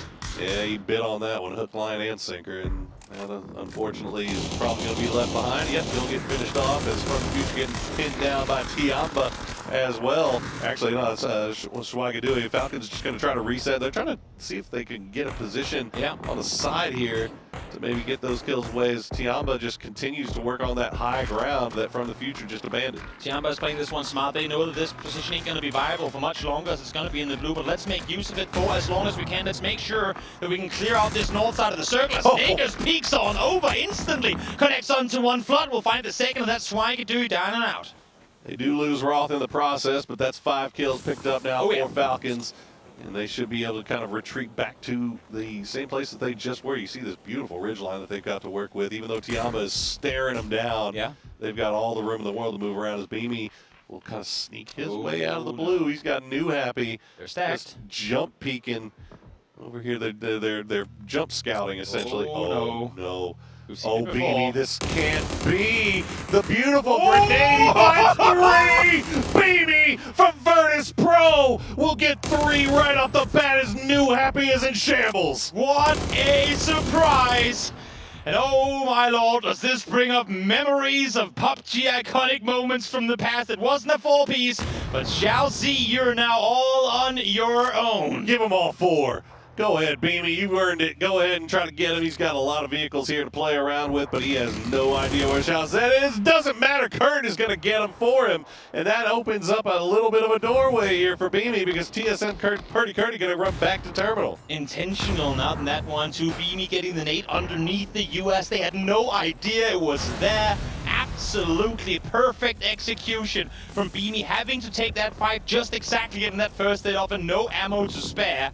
You love to see it. Oh man, you can't write setups any better than that one, and Beamy delivered in a big, big way. We see Trick has got the Panzerfaust ready and waiting just in case Tiamba decides to get a little bit close, but that grenade will take that Panzerfaust right out of the equation. Yep, crucial to get that one down. Don't want to have someone with a bazooka in hand. He can shoot towards you. Not at this distance. Pow, pow. Okay, I see you, my friend. Double headshot connected. Finds Happy. That's him down, and Tiamba now with a bit of a spot inside the circle to play from. They've been doing work on this push Tiamba has, because they've been keeping Falcons at bay as well. Now Falcons does get the res back onto Snakers. Flood just kind of keeping them pinned down here as Falcons going to try to reset, but they've got to find a way to get inside this zone, and now Tiamba's got some hard cover to work with as well. CC, oh, Flood. You have to commit to the rest now. Nope, it's not even going to happen. CC is going to make sure of that. Linshu, currently pinned behind a tree, will be able, with the smokes available, to push a bit further forward. But look at this while that's been going on. Expendables has been able to ram out from the northern side. Linshu continuing to try and apply pressure. It's actually going to force Falcons to reposition. Yeah, that's a dirty angle that Linshu had. But, I mean, Falcons has room to maneuver around, so they can't escape this for the time being. But it is going to push them into the duo from the Expendables. I don't think the Expendables are even, okay, Delwin's looking over in that direction, but he doesn't spot anything there as Beamy's still surviving in the blue off in the distance. Just saw Beamy get a triple. We got to respect this guy. We can't just start looking the other way. The raid boss, man. He'll do to us what he did to New Happy Issues. They've been looking to the east for too long. Relo now up close within nade range, and he's going to find Dog Juice immediately. Nice grenade, and that lands right where it needed to as they know there's one more over here. They spot him out throwing in the bush. Yeah, he's going to see him, but it doesn't matter. Delwin with the quick flick will get the knock on Arello. Rosa against No West ain't gonna happen as Tiamba now continuing the run on through. They will find Snakers as well as Falcons down and out. Nice cleanup here from Tiamba, who will skyrocket up the leaderboard. Look at that, 7th through 13th, just 3 points apart. I know it's early days, but it's down here that these points really matter. Tiamba was at second to last just a moment ago. This is the joys of playing in this round and not having a team like Guangdong Freaks eat up the entire, all the points in the lobby, as we see a little bit more parity throughout up and down here as you see Tiamba still looking over in the distance for the Expendable. Oh, our hero has been spotted out by Purdy Curdy. And that'll be it for him, but man, that is a highlight for the ages there for young Beamy. Definitely. Nice guy. Deserved the praise. Deserved that one right there as well. Circle now swings towards the North Academy. I like that the observers are highlighting it. If they can clear out Expendables, they can play around the crates. I don't know what their smoke count is, how many crates but everyone's going to have to fight out of the city. That's one, maybe 2 teams making it out of there alive. Tiamba is looking really good here if they can clean sweep Expendables. And you see none of those teams want to leave the city first, because they would be completely exposed. Oh yeah, there's nothing to play. No, there really isn't. Especially not because you're running uphill out of the city, so you're revealing yourself to the rest of the teams that are still inside. Yep, they're just hoping that somebody will cross first, but now FaZe slowly making their way through. They pass right by Spaceman and have no idea that they've got a guy right behind them in their midst as everybody's kind of focusing down on 17 right now. Weibo and FaZe as, okay, TSM's going to try to make a little bit of a push here at least, but that's a good blue zone grenade. Yep. That might be it for Xiao Wu. Got the jammer pack. Okay, good stuff for him. Yep, able to stay alive with only one blue zone locked in. Shouldn't be too much of it either. Xiao Bei is going to take a bit of blue, saying, you know, this is fine. I'll make it happen anyway. Sparking now trying to hold off against 4AM, who's opted to push on out these nades. Oh, come on. You gotta get that in there. Look at the HP. Second one that was then. Who can the damage come through? Xiao Gan with a triple. Gustav with a double. 5 players down instantly. Huge stuff, and there you go, the grenade. Make it 7. Why not? Let's make it 7 as Tiamba clears up the entire north side, but now 17 has gone down. FaZe now have to turn their full attention over to Weibo as they are right on top of each other. The grenade's coming in.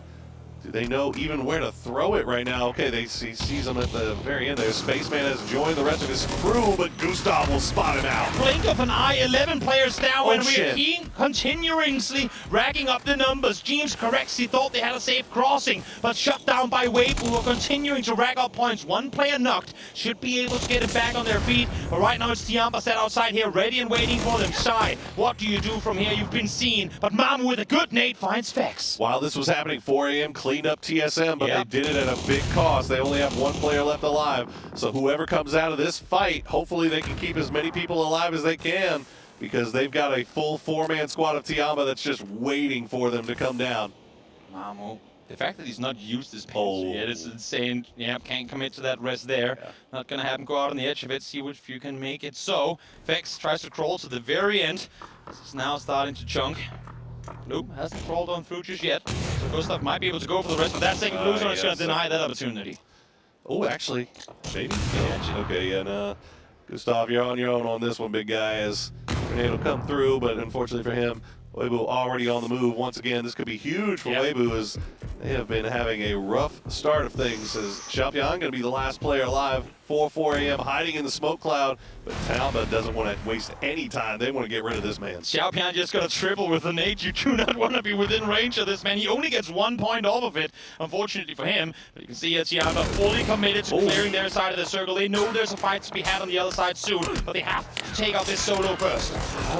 Tiamba being very, very risky with how they're approaching this one by sending 2 and 2. Yeah. They have this thing in the bag and secure. If they don't take any losses, Lin Shu will go ahead and push right on top of the rock, and there you go, clean it up, as now we are down to our top 3.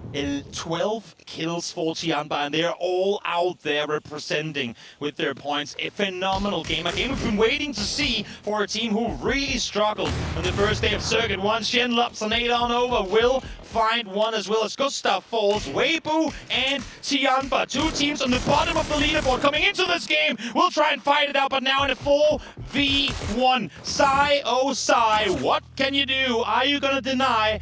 I think that might just be the play here. See if you can rest one and then go down. I'm not sure, but this is gonna be close to impossible. Oh, and you can hear Tiamba just screaming in the background. They are so pumped for this one. It has been a rough tournament for them so far, but everything fell right for them on this one. And give them the jump shot to finish it off. Lin Shu, you deserve it. 15-kill win for Tiamba. The early backfill up on the hillside to go behind FTF to then take out both them and Swaigi Dewey is what enabled them. They played this game. They play so good on the edge normally. We just have not seen it recently. But here, a good glimpse into the powerhouse team that Tiamba is. I mean, this is, like you said, everything just laid out perfectly for them. They never had to worry about their backs. They had never anybody third-partying them from range. They got to just play the game that they want to play, and they played it so well there. You do not come out as the first seed of China if you aren't capable of making plays happen, and they showed it right there. 4 a.m., yet another chance, yet another endgame presence. So that's going to be it for Rondo. Let's get back to the desk before we head on over to Rondo.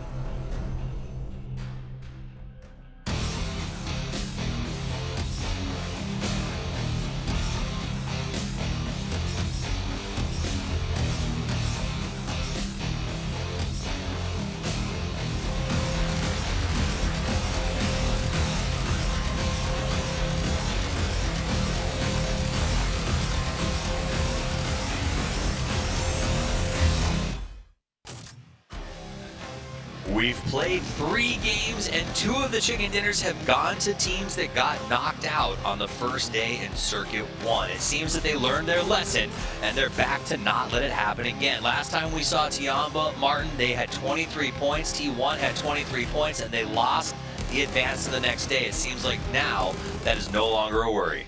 No, and Tiamba had 7 points going into this game, right? So they had a huge game here for them to secure themselves. We're halfway through the day, and now they can consider, okay, what are we going to do in our last games? What are we going to do in Miramar? Are we going to push someone out? Are we going to try to do some hot drops? Or, yeah, that's kind of scary for some of the other teams, because Tiamba, once they have this kind of confidence, they're just going to be at a different level, because we know they can frag out. Absolutely. It seems like they're the kind of team that might be a little more aggressive with this advantage. Gen G got that first win and has felt more like they've been just kind of having a good time since they got it. Whereas I feel like Tiamba is one of those teams that may really try to utilize this to cause a little bit of trouble. So we'll see what happens as they move forward. That was that attack. Oh my gosh. Sonics crashed this ridge and thought everything is fine. No one is shooting at us. and Cerberus is just sitting in two bushes. They were playing like toffees. They were just hiding in a bush, and it worked. They wiped them. Oh my God! This nade though from BB. Well, two knocks from the nade and one from the gun, but that was just insane. Maximizing salvaging points for VP that they really needed it. And honestly, in this situation, that might make them safe going into the kind of last couple of games of the day here, going into the fourth match. It's interesting because it is. The mentality for a lot of these teams has just been salvage for these first 3 games, which I think is actually causing a little bit of trouble as they move into the final rounds of these circuits where salvage is no longer the name of the game, right? You have to sort of treat it like you're in a push to the final. So it is, I think, been a little bit challenging for some of these teams to wrap their head around this format, but it is the second of 3 circuits, so I think learning phase is over. That's what we're seeing here with teams like Tiamba who are finally putting up some bigger numbers. Now, VP has had a pretty good day today. Well, a couple of guys beat me this time around have really been stepping up and making massive individual plays. Also, even in the game with the bridge, Beamy got like a few extra kills here and there. It's like 3 or 4 kills from him. I think he has 7 or 8 maybe total kills so far today. It's really been looking good for Beamy, and I think he was like a 15 or 16k pick. So yeah, huge for the fantasy pickers out there for sure. But yeah, VP looking good. Obviously looking to get into the kind of next stage, but still also now have an opportunity to kind of look into it. And this is where you kind of have to take a choice. Once you're in that 25 to 30 points mark, then you have to decide, okay, are we going to play for ourselves and try to maximize our games and try to kind of play for that late game, or are we going to try to mess and push some other teams around on some of the drops that they potentially want for themselves? Or even for some of these teams that I think struggled at the finals yesterday, maybe even just try the system a little more. Just say, okay, let's really see what works against some of these teams, because the unique advantage that is kind of existing here is some of our top teams like 17 and stuff have really, because they're here today, you can maybe test something you wanted to try against them without a lot being on the line, because you know that you're sort of over that 23 mark. So I look forward to seeing kind of how that continues to play out. Another team that walked away with some points there that desperately needed was Weibo. They have been very slow today. They got caught in that FaZe Clan bridge camp, and since then it's been a bit of a kerfuffle for them, but 8 kills and second place, and we're very happy with that. Yeah, that's 6 going into this game here, so they really needed those points. Again, team that struggled a little bit in Circuit 1, and we know these guys can frag. We know these guys can play really well, right? Sophia is in a situation, for Shragadu, Sophia is not Weibo Gaming, that is Shen, I was going to say, is in a situation where he has experience from PGC. Shouldn't be pressure that's coming to them for this situation, right? And now, with 8 kills, some good placement points, that should be kind of pressure off, and you can kind of relax a little bit. Maybe Shen can show everyone what he's really got to work with there. TSM, another big game for them as they come out with 6 kills, and then FaZe at 3. FaZe having a pretty good day today, and I won't say it's like... FaZe is fascinating, this new iteration. It's like they're not walking away with these crazy chicken dinners. They're just grabbing points constantly, setting traps, going out and punching people in the face. It might be 9th place every single. Yeah. You know, that's just what they're aiming for. Just they to want get that as many reps in. Get those reps in. I cannot believe that is true, but you never know. All right, let's look at the WWCD team stats here. CC and Linshu coming away with big. Actually, Pow Pow was, wow, the whole team. Okay, who am I talking? Just going crazy. They just went bananas. Yeah. But that's what they needed, right? Especially after what happened last, I keep saying last week, but it was last circuit.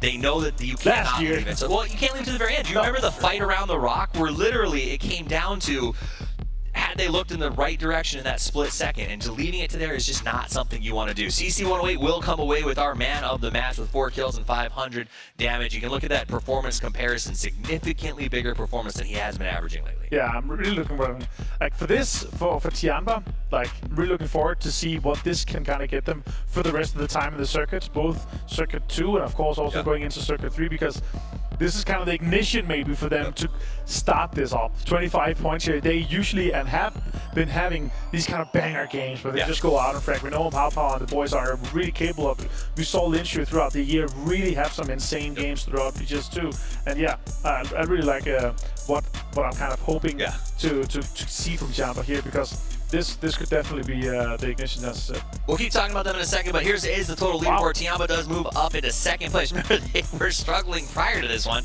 and now look at these guys up here happily with 32, TSM at 37, and it does drop down from there. Now, we're 3 games into this. The cutoff was 23 points last time we had a day 1 in a circuit, and pretty much everybody is below that.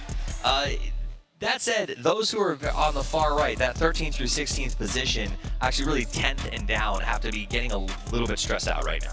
Yeah, I mean, a few more, 17 points, like 12 below, as you said. It's kind of scary, but again, one big game. We have 3 games to see it.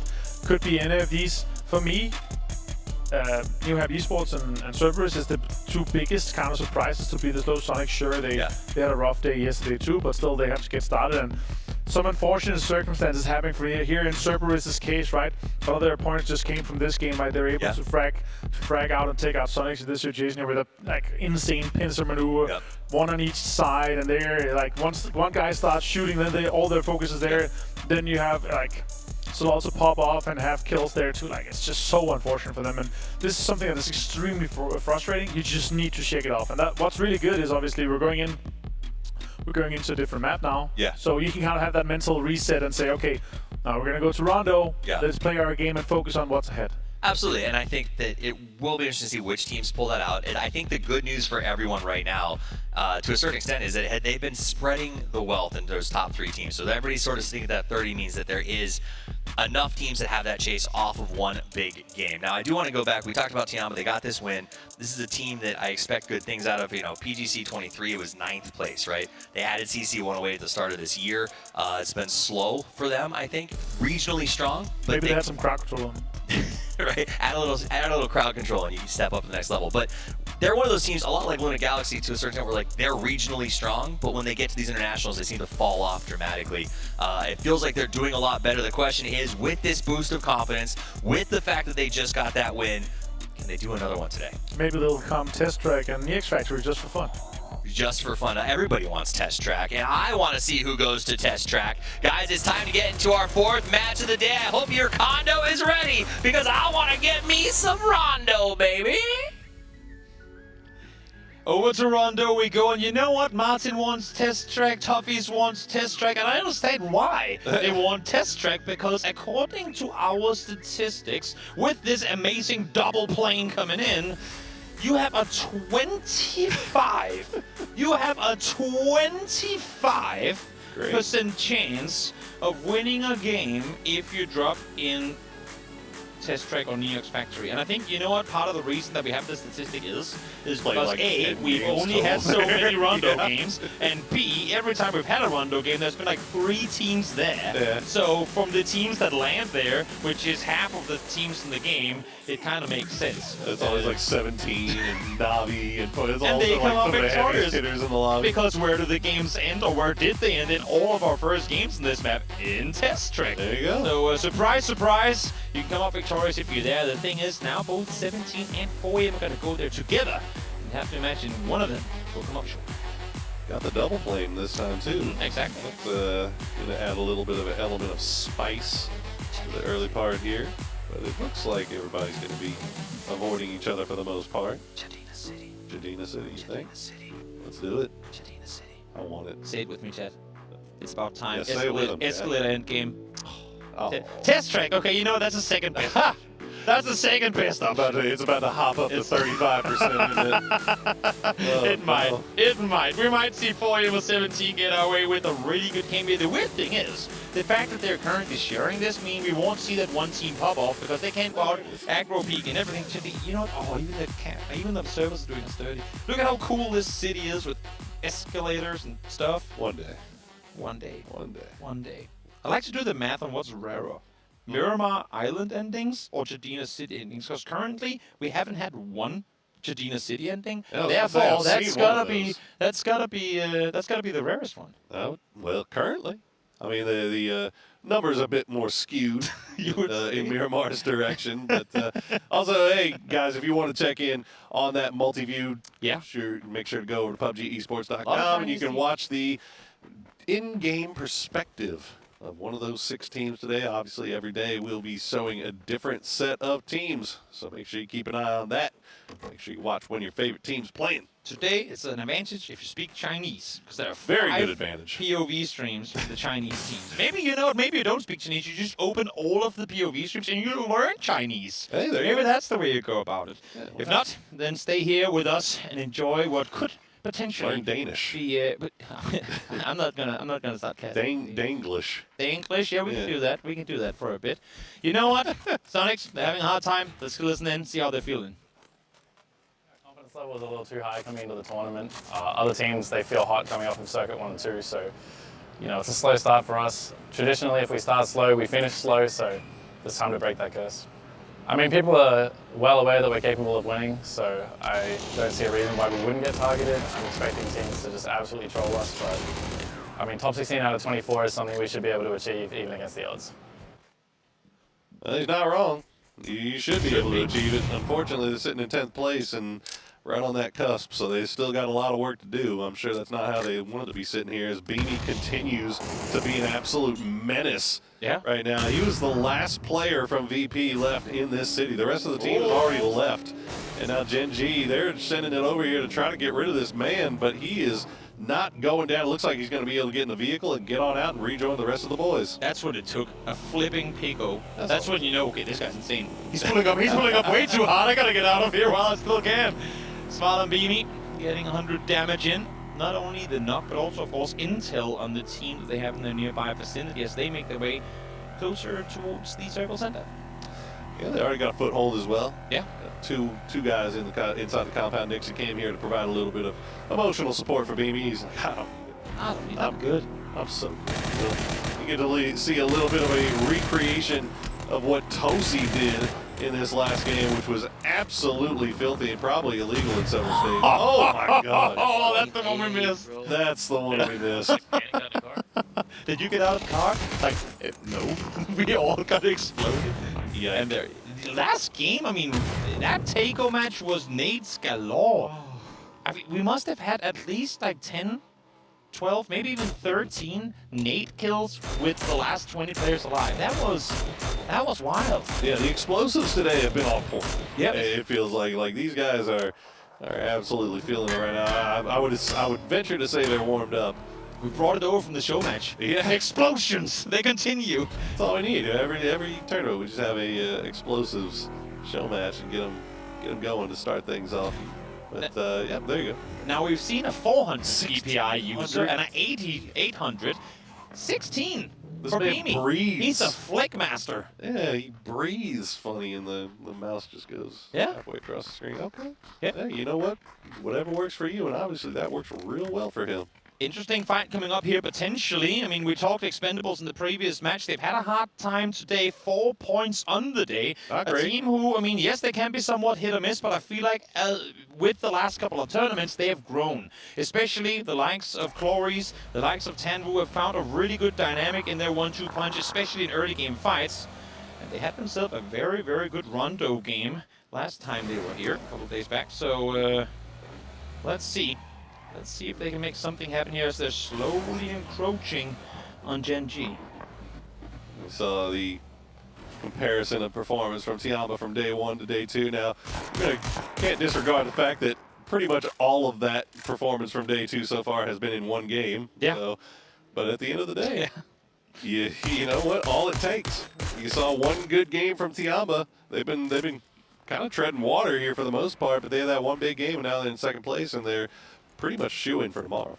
It's best of 6s. The only place where we can jump from 15th to 2nd in one game. That'll do it. Yep, that's pretty decent. Ain't gonna complain about that whatsoever. And it's a lot of breathing room for them now to go out and start messing with people that were messing with them coming into the Circuit 1 finals. Let's see, Gen G. Gotta respect Tosi. Yeah, you gotta respect Tosi. Gotta stay on your toesies. Please stop. They are a little bit close to the Expendables on the eastern side. They got TSM on the north, and Luna Galaxy, probably the more pressing concern. They're still in vehicles coming in from the south, so they may get a little bit closer. Oh, Delwyn got that Lynx in hand, so feeling pretty lynxy. Lynx shotgun. That's like maximum damage per bullet loadout.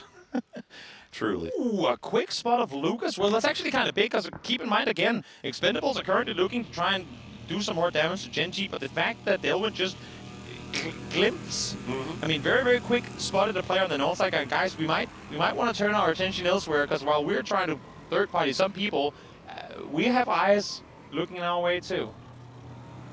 Rello trying to scout out a place from the sky for them to call home here. I don't think he saw anything on that first scope in. Nope. But they're still snooping around, seeing what they can find. Meanwhile, this is on the very far western edge of this zone. Schweigadui getting kind of close to FaZe. I don't know if either one is really aware of the other's presence just yet. FaZe still on foot.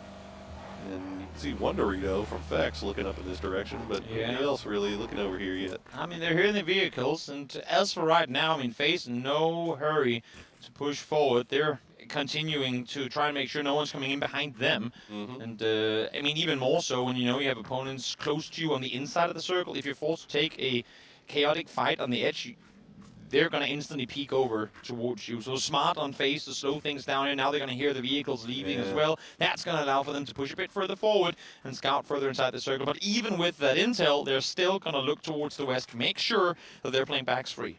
Yeah, and I think that's a lesson that a lot of these teams are learning right now in these lobbies, is that you got to be so very careful about what's behind you. As Tian, he's going to find out the hard way. Yeah, Sonics will get the drop on him. Kickstart will get that point, and the rest of the SGD boys will have to keep on moving. Yep, one player down. One player down, and SGD, there's no point in them trying to turn around here and make something happen. Well, they are only two of them. The Pain isn't even with them. Exactly, exactly. He repped further towards the southern side. Him has a few parting shots towards the south as he's going to reveal to Sonics that he is where he currently is. So now we see the top 5 kills here. 9 on the side of Beanie. Sparking still sat in first place at a solid 10 with 1,200 damage done so far. Shen showing up today. Yeah, it's been a nice day for Shen. 8 kills. We still got 3 more to play. Still got a lot of PUBG left on the table before we decide who that top 12 will be. What? To go to tomorrow. As look at that. A test track circle? Test track. What? Never have I ever. Falcons were well aware of this, of course, staying on the northern side. Flood far towards the northwest. He's going to now have to try and see if he can regroup with his teammates as Cerberus trying to make sure no one's getting past them. Issue is they're missing crucial shots, so FaZe will be able to run the gauntlet towards Test Track itself. And they got a nice little line to run down this roadside. Tiama getting over there again, but it still might be a little bit too late. We got a wee pickup in, but nobody taking it. I think that was the TSM, so that's just going to fly across the sky. Cerberus still just putting bullets into the roofs of the vehicles of FaZe. Yep, Vex will be able to make it through as well. It's always dangerous being the last guy in rotation. All of a sudden, all the eyes go on you, but he's actually going to be the one to go in with the least. Actually that's James 0 damage done. Yeah, exactly. James, first one to make the move. To take it down low, but all of them are going to be able to get there. They will stay out on the western edge of Test Track itself and stay in a position from where they will be able to hold out other teams making their way towards the facility. Seen teams play this bridge spot before, and it is pretty spooky. Yep. It's not great, and to have to take it this early feels a little scary, as well as when you got so many teams still on that western side. It comes with a risk for sure, but I like the idea of them setting up here now, and then hopefully once other teams come and approach. Oh, that's a good nade, Spatesman! With the nade coming through, finds the double on approach as well. FTF not aware of what was going to happen before they were all hitting the ground. He beaming them. You hear Shen in the back as well. Shen, why are you stealing that man's kill, man? Yeah, he's letting him know. Boy. You can see him screaming there as FTF. It's all down to Alcar, and as we have now just seen back-to-back games, Toby, with a 3-piece off of 1 grenade. 3, 2, oh no, he's turning. He realized. Okay. He realized this was not the direction to go in. But again, this actually goes back to what I was saying just before with FaZe's position. If they can sit here and just keep everyone else at bay, and should the circles keep going into Neox, they're going to play back 3 again, similar to what we saw just before in their approach to the game from the use in the position as Babo. Getting a little close to danger here as well. Posa, full control of that guy tower. And the rest of Gen G is gone too, so Barbo, the last player left alive for his squad. We've got 2 solos already, and we're only 12 minutes in. As you check in with Virtus Pro, they know that SGD is around here somewhere. They're just playing around these little hillsides, waiting for somebody to make a mistake. Yep, they're gonna linger. Gonna sit around. They've heard the vehicles from Schweigedui, and with, I mean, where they're currently set, hoping to deal life that somehow this circle will not go Neox Factory, they might as well sit around for a bit. Oh no. Sparpo bolt action in hand.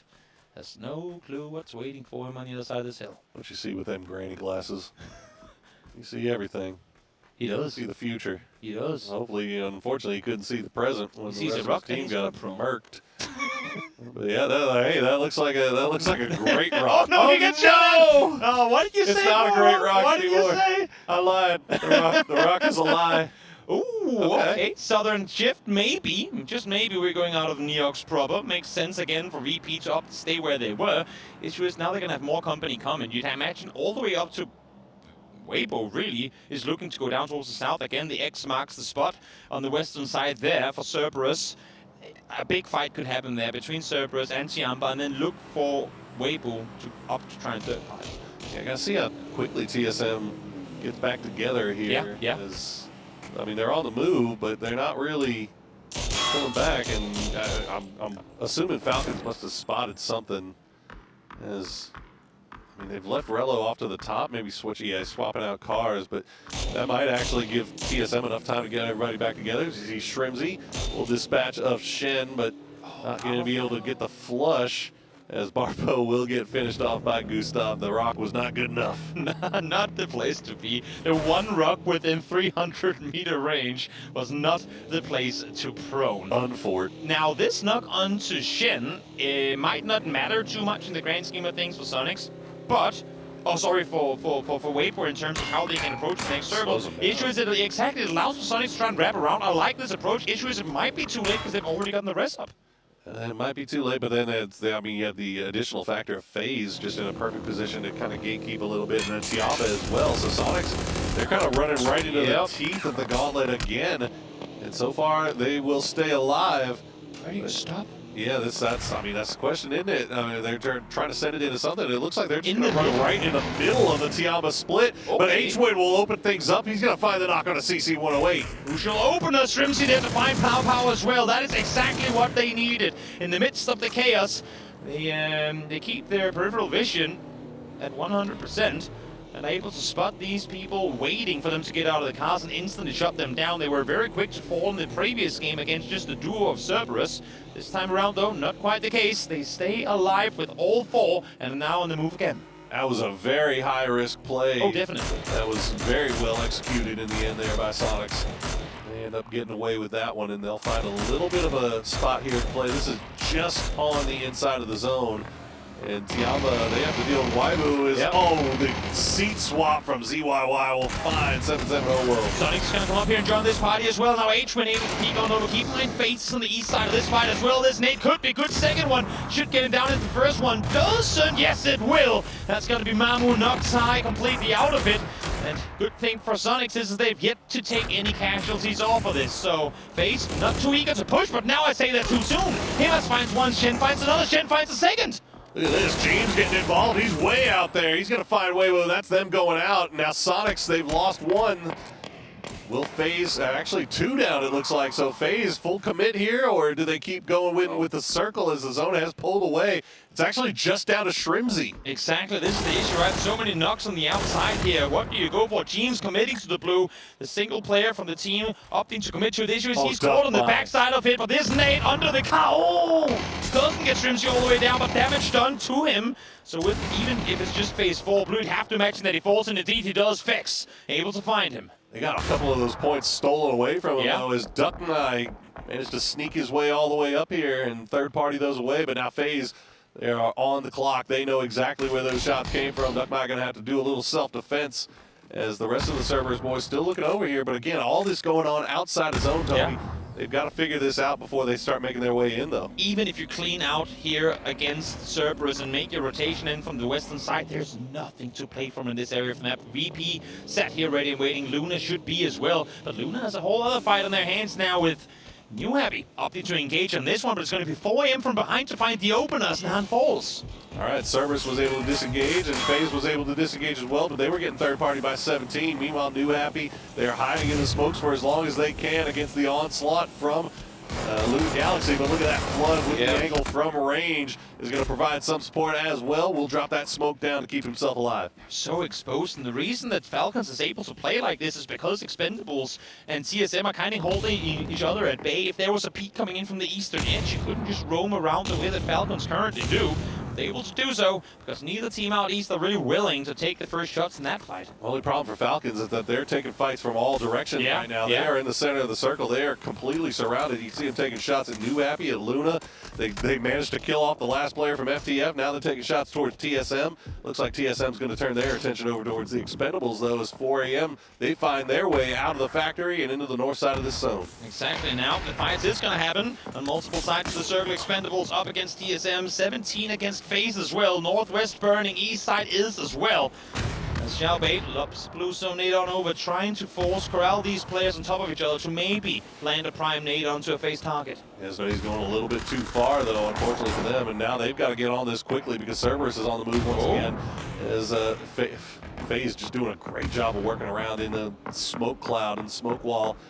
As they keep those happy feet going, that knock onto Xiaobei might open up a time for them to escape here. They're trying to get away. I saw Little Ghost start to drive off. I didn't know if it was just to try and reposition or what it was, but nope, he's going to have to forfeit this one. Get out of there alive if you can. Hope that FaZe is going to be too occupied now with Cerberus fighting on their side. A few parting shots here from Corexi as he's trying to make his way to safety, but there is the Cerberus pressure we were waiting for. Yeah, FaZe just got locked up too long on this edge of zone fight. They wanted to get away from it. They didn't want to have to get locked into it, but unfortunately for them, the other teams did not feel the same as Fex actually going to push right into 17's spot here, and yet Little Ghost is going to get that knock, it looks like. So down to just Jeems, as Cerberus still kind of third partying onto 17 as well. Yeah. As Falcons, they've got the middle of the zone, but man, everybody is going to be just looking down onto them. There's a good reason it's only them there, because they really a whole lot to play around. Wide open field. You know what? Falcons have done what they've had to in this particular situation. They've fended off. They've made sure not to allow for anyone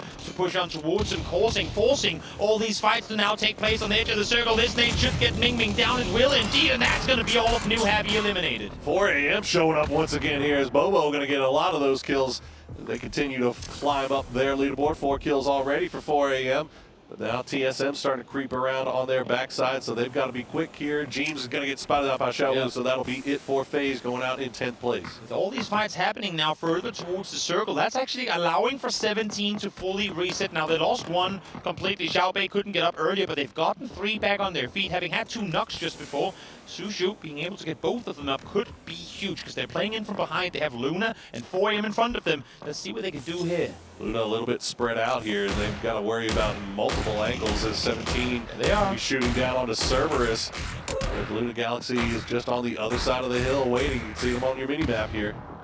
VP, nice flank around the western side to go up and do some damage. They were getting bored They've got with so Swaggy much doing down on the with. southern side, but the fact that they're able to keep 2 on the southern side, look at this angle. There is nowhere for Cerberus to play this from safe. Good thing is they have Luna Galaxy there to help out a bit. Shushu suppressed. Falls down on his feet, should be able to get the rest here, EP. That's, I mean, I know you're a big guy with a long arm, but that's a hell of a throw, my man. I don't think there's any point in trying to make that happen. It's pretty far. It's pretty far. I don't know if he'll get that one. Xiaowu from 17 looks like he's just going to retreat into the blue and probably deny that point.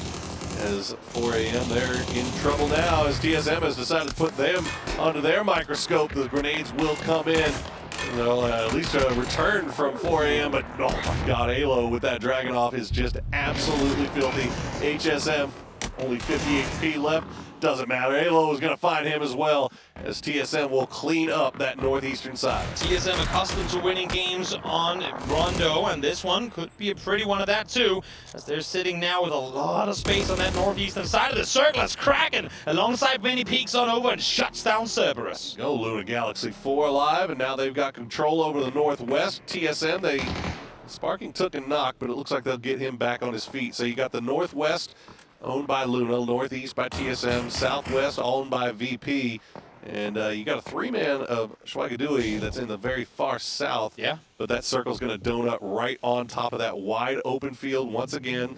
Falcons, it's going to be tough, man. The fact that all teams but one is still alive off of how chaotic this game just was is insane to me. I know it's the teams that were in the inside of the circle playing defense out, but usually one always gives way. Usually one always falls on the approach of multiple teams coming in from the edge, and that opens up the chaos in the middle of the circle. But this time around, all the defenders, all the guards on the inside of the circle were able to stand strong. Guys, here's where you got to hope that you got some of those deployable covers ready to drop, because this, it's open. This ending is about as open as it's going to get. As AC Swagadu is trying to use that hard cover for as long as they can, but they are outside of the zone currently. They're going to have to reposition once more. Meanwhile, Luna Galaxy and TSM on that north side starting to creep over towards each other and maybe get involved. You know exactly where they are. Yep, it was just a matter of time before someone will get the off-angle paint. First one to fall. Swagadu remaining 2 players outside the circle. Make it just 1. Just 1 left alive, Mings. What can you do with a smoke and a hay bale to work with? Haven't really gotten a chance to talk about them too much just yet on that southeast side. Expendables still 4 up. Falcons Flood will lead it in. Snakers will follow it up. That'll be 2 down for TSM. As Luna Galaxy coming over there at the perfect time as well. Schweidegui will get finished off. As Luna Galaxy trying to take advantage of this opening that Falcons have provided them. Oh, TSM wanted to flank around, thought they had an easy fight against Luna. Little did they know they were running straight into the open arms of Falcons. Again, great defense on their part, but now TSM and Downs just sparking. Maybe Purdy can crawl into the smoke, but even then, being able to stay alive through this, damn near impossible. I mean, that's big from Falcons to be able to leave that little shack that they had to go ahead and try to go in and capitalize off of this third party. As Sparking will find another one. So Kraken going to go down. He's going to get flushed out as well. And that's 2 more points picked up by TSM. 7 kills so far as they cement their hold on the first place. Yep. It's going to be a hard push into the circle, but a little bit of help has been given though. Expendables alongside VP taking shots towards the north, maybe allowing for him to push forward, go unnoticed. The issue is, as you can see here, Falcons well aware that there's still a TSM player alive and kicking on this side of the circle. And considering how much they were willing to do yesterday to take out TSM, you would be surprised if you don't find it here. And indeed they do. Snakers takes out Sparky. Go as quick as you like, but unfortunately, yeah, you can see that. I mean, they're taking shots from the Expendables. Nobody. I've been looking at this map stream for the last couple of minutes. I don't think anybody has taken a shot towards the Expendables. They are got just so much room to work around on that southeastern side. As Luna Galaxy not going down easy. Good utility coming in from Falcons, but it's not finding the mark. The only reason it remains that way is because of how much space they were able to take early. They spread out so thin. Just 4 pearls on a string, able to maintain a lot of control. Now they get the benefit of the circle, so they've been waiting for that shift for half a game. As them and VP now sat with full circle control. The thing is, I mean, observers are saying that you should flank around the southern side of your VP. I don't think you go anywhere south before you know what's happening on the north. I like the fact that Local Rooks is playing contained, not going to push, but to try and make sure that Expendables don't look to make a southern play. Yeah, I think all eyes got to be pointed north right now to see if you can try to clean up whatever's coming out of there before you start looking over the other side of the map. As Snakers will find Vinny.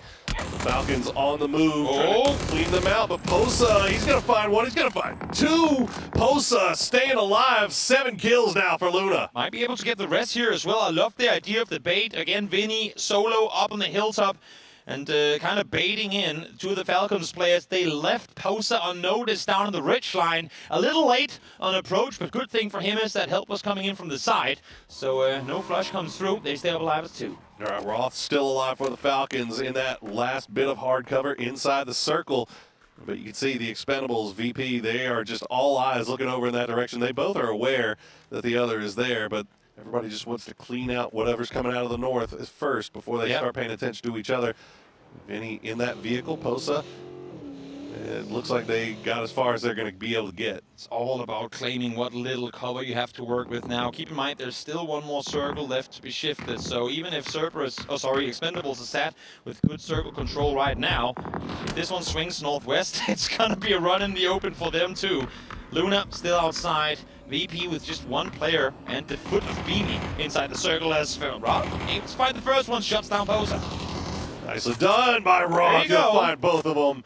And that'll collect a couple more points here for Falcons as they continue to climb up the leaderboard here. And he'll be he's inside the circle. He's going to be the pebble in the shoe of both of these teams. Now, they can't fully commit to pushing without having to be concerned about that last player in that hard cover that could peek them at any moment. Now look at the map feed here, or just the mini-map in the bottom right corner. first off, they all look towards Roth and they go, wait, if they're looking towards Roth, we're looking towards Roth, we gotta look back instantly. You saw the immediate swing of 3 players going, guys, we both commit one guy to looking at Roth, the rest look the other way. Nice little sneaky play here. There's util to work with for Expendables, but the same thing can be said for VP. Neither of the two teams have really been within nade range of opponents through the majority of this game. 1 nade for Delwyn, 1 for Cloris. What can you make happen with the two? Cloris, a heck of a game for him so far. 658 damage and 4 kills. And he is playing point man here for the Expendables. They're a little bit closer towards circle center. All the good that that's going to do them, we'll see. But VP doing a really good job of kind of spread out. And yet you can see 13 rounds for Ibby in that QBU. That's not a lot. No, exactly. 27 for Nixie there as well, I believe it was. Or was it Lucarus? I'm not quite sure. But again, they've been taking fights at a distance. They've been shooting at everything they possibly could. But because they haven't been close to the corpses of the fallen opponents, they have not been able to get any loot back up. Crawling in one direction is Expendables, crawling in the other is Beamy, as Nixie will find himself 1 more point. And Ibby goes down to 5 bullets left. All right. I feel like Beamy is the play here. Like, I have to think so. If Beamy can be that sneaky boy. He was before. And he has proven it so far. And nobody even looking in his direction. All it will take is that first knock. Doom, doom. It's like watching it. It is. It's a shark in the water here. And yet, he's got no idea. And there he falls, Dunks Juice first of all, but now you're going to make advantage of your surprise. He found 1, goes down in return, but what can you now make happen on the side of VP? Nothing. Tan Vu shuts down EB as soon as he peeks over. Oh, they couldn't capitalize off of the surprise factor of Beamy. And big shots coming out from the Expendables, but it is a 2v2 right now. Nixie is still close to Ibby, might be able to go for the res, but the Expendables not allowing them the time here. Clory's doing everything he can, and they'll find the knock on a Lucarux. It's all down to just Nixie. Nixie trying to make something happen. If there's a guy on the side of that team that could do something, it would be him. But look at this. He's been with a red gun for a while now. I'm not sure he has any ammo. And in fact, he does not. Tried to go for the rest, tried to get some ammo, but it's not meant to be. And Expendables come out on top. Wow. I mean, we talked about the Expendables. I think going into this match, they might have had 4 points overall. They were in the bottom. They had nothing. They were in the bottom, and they're going to skyrocket their way into the top 6. It has been tough sledding all day long for that squad, but they managed to come through and collect in the most wide open of field endings you're going to see. VP, I mean, they had a shot at it. If Beamy would have been able to get 2 knocks off of that, that would have been absolutely huge. But the Expendables did a hell of a job taking care of him as quickly as they did. Exactly. The fact that they're able to instantly swing and take him down in return is insane, because none of them expected a player to come creeping out around the ridgeline. They're insane plays coming through as we'll go back to the desk and let them break down that crazy Rondo game we just witnessed here.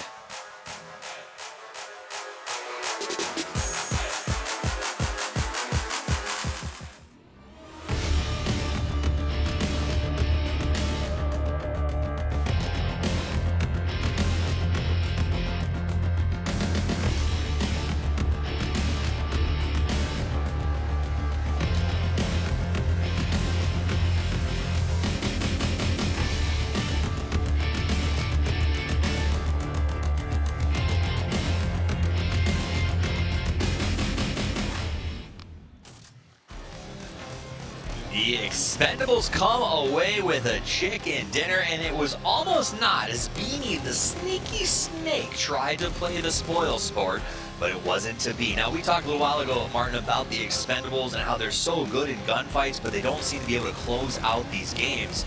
That was a tough hold, and they managed to do it. Not a lot of cover out. You know what? There are 4 guys alive doing it, and that's really what's crucial for them, right? Set up this. Once they can kind of rest and chill and not really think too much about what's happening behind them, they can focus on the full front. That's exactly what happens. Also, we have to remember, the shift kind of came in, the shift that mattered came to them. True. And they took full advantage of that. I really love what I'm seeing here. Also some crazy pull-ups and drive-bys. A little bit rough on that northern side of the circle, because that southern shift really forced so many other teams to kind of fight each other. We saw it multiple times here. Cerberus, Weibo, FaZe, Sonics, all fighting each other on that north side, northwestern side. It's just so hard for these teams to try to get in. And then you had some other teams like Luna, some of these teams that had really good cover that was able to really take advantage of that. But yeah, that northern side, that shift away from Chestrak and Near's faction was so rough to see some of these northern teams because they expected that circle to be up there. It is extremely normal here that we see these northern circles. That southern shift is rare, and it's really rare that we see it happen just like that. 4 games, and this is the second time we've seen a shift of a circle that we expected. Everyone expected to go somewhere else, move quickly. Yeah, exactly. And that's what, both of those times, it caused total chaos. That's that fight where we saw team after team after team on the north, just like we saw in that first game there today. So it is one of those things. Sometimes it pays to have a few extra options open. Now, what I loved about the end of this match, though, Beanie gets very sneaky, smartly so. They're watching Roth, and he spent so much time crawling around to that stab position.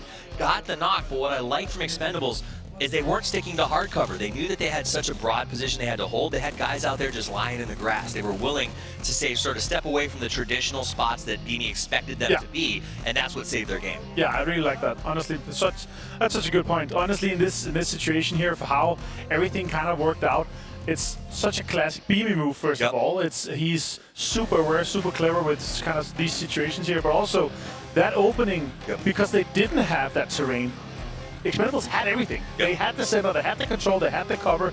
Something like that had to happen.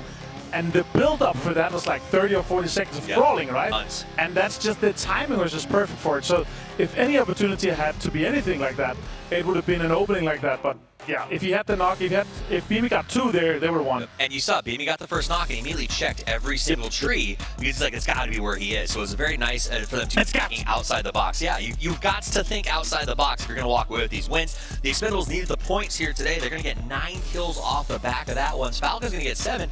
Luna, oh wow, look at that. 2, 3, 4. That's feels nice after yesterday, I guess. Yeah, it's like it's only the Expendables stopping. True.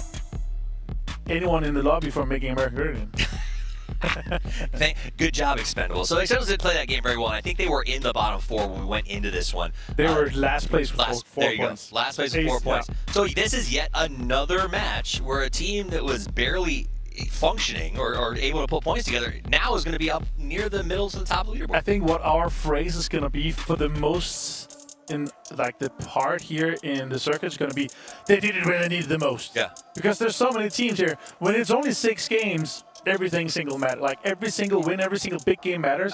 And this one here for them to get, first of all, Glorious on my fantasy team, that's huge for 5 kills. But still, and a win of course, but still, in this case here, having 4 kills going in, or 4 points total going into this, and for them to win this, I mean, there's a few more points there, fine. And we're going now to a more stable map, so they actually have a bit more of a chill situation instead of being kind of pressured, because if they did not win this game, Miramar, because we have 2 maps, is this map that other teams are going to be hot dropping, because they know exactly where the teams are going to be playing, where they're going to be dropping, and it's likely where we're going to see the drops coming in.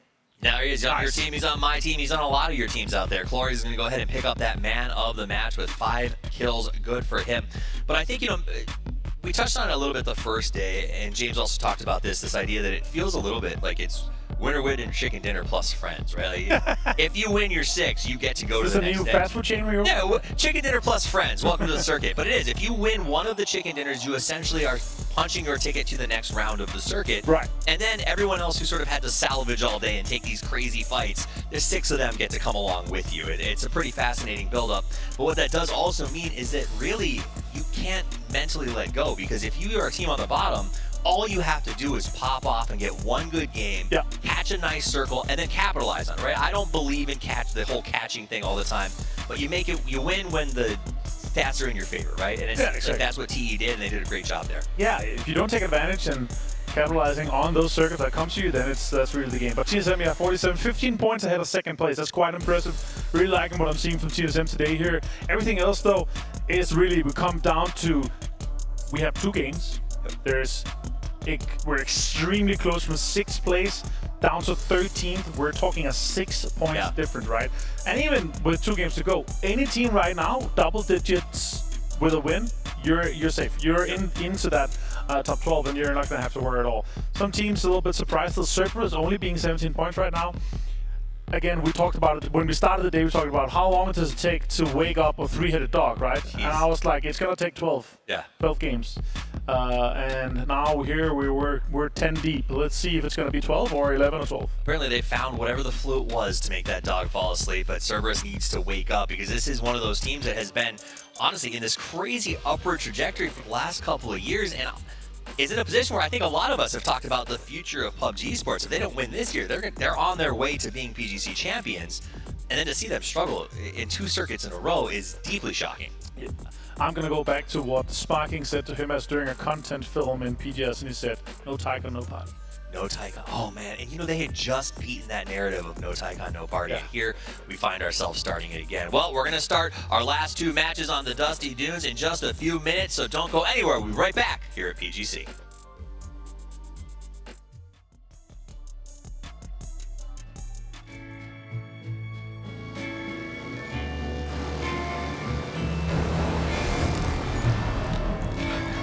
No one else but you can catch me when I'm falling.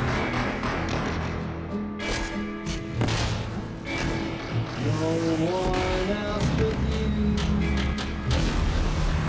When the evening comes and the stars appear, it's the greatest thrill to know I'm near you. No one else but you.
Fantastic. You know, I love Sandhawk and I love explosions. Taiga would be my #1 map, and the reason for that is because all of the buildings are like packed tight next to each other, so you could like blow a hole and then like run through them. I think that would be pretty cool. 快乐吧，快乐为主，主要是炸到东西。 건물이 파괴된다는 건 좀 배틀그라운드라면서 신박한 컨텐츠인 것 같은데 만약에 파괴가 된다면 저는 개인적으로 일단 투척물이 굉장히 중요해질 것 같고 좀 깜짝깜짝 많이 놀랄 것 같습니다. ตายบึ้มบ้านครับ What I love to see play who isn't playing today. I think I'm gonna go with Fex. Big muscles, big strong guy. He can tear apart Santa. I'm gonna hunt beat. Who do I think is gonna be the king of destruction? I'm gonna put it on Tiggleton. I think he's gonna be memeing. I think he's gonna be trying to explode and destroy everything he can find. Feels good to be the first winner of the Sound of Destruction. Easy peasy. 就是还是挺有趣，然后很新颖的吧。然后我也觉得就是 PUBG 就应该有更多一样像这样的更新吧，这样会玩的就是种类会多一点，让玩家。 It's a face-off between these two No, boys. you buddy, take it away. Against James, goes on forward, gets him, and James back-to-back winner goes for Gustav immediately after. Unbelievable, James. Gustav, Oh, he up read the it C4 wrong. in the circle center. Where it is, Oh, Belmont no. will get spotted by Gustav. He gets Clarice, and he Oh wins no! it. Look at Tig. Oh, the reactions. I think it's about the second game. I mean, I gave James the win. He needs the back. What can I say? I'm stacked already, so I didn't really need the money. 1. Who will win? Batulin's had the cover. It's gone now. MS down in Batulin. I think that it was very fun to play Destruction. It creates some very interesting situations. Basically, you change the houses because you destruct them. So I think I enjoyed it. I think you should try this mode just because it's fun to break all the buildings, to find some C4, sticky bombs. It's really fun. Go, you can take the chicken throne once again. Took it back. All right. That's, oh. Yeah, it's okay, it's okay. I will take it.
Two matches left to play here on day 1 of Circuit 2 as we head on over to Miramar in just a short moment. Things are heating up, and if you aren't warming up already, get yourself a set of Okumpa hand warmers and you will not freeze any time soon. We won't either because we can't hang around. We're headed on over to the heat that is Miramar. And they're going to bring the heat. They better bring the heat because there's only 2 games left to decide who is going to be in the bottom 4 on the leaderboard. We'll get to sit around and wait until Series 3 to get back to try to get points. I love the fact that we're now starting to see some of the teams that were at the bottom getting wins. We saw Tianba in the beginning, we saw Expandable just now. A win maybe from New Happy, maybe we see Schweigedui, or if Chief get a good game in, then we're coming into a final match where the likes of 7, maybe even 8 teams are fighting to not end in the bottom 4. I mean, I got to tell you, there's a lot of teams on the wrong half of the leaderboard right now that I would never in a million years have suspected of being there.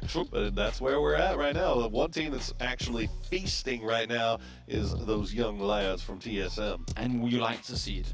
Again, it's been up and down performances, but we know they're a momentum-heavy team, and once they get things going, they yell loud about it, and they do so here as well. Tianba, another team that we saw on Takeo a game and a half ago, able to pull off a win there. And then the number 17, I mean, they're faring pretty decently, but it's not been flashy. It's sitting in 9th place right now, yeah. Exactly. It's, I mean, while it's enough in a, I mean, top 12 goes through, of course, I think 17 sat 9th, as you're saying, and technically with a bad game here, maybe could fall into the bottom 4. They want to get something going coming into that final game. They sure would, and there's another team that would like to make sure that they have everything locked down, but we are ready to head over into those dusty dunes of Miramar. And, well, we know what that means, Toby. We get to see another win rate percentage based off of drop spot. I know you're excited about that. You know what?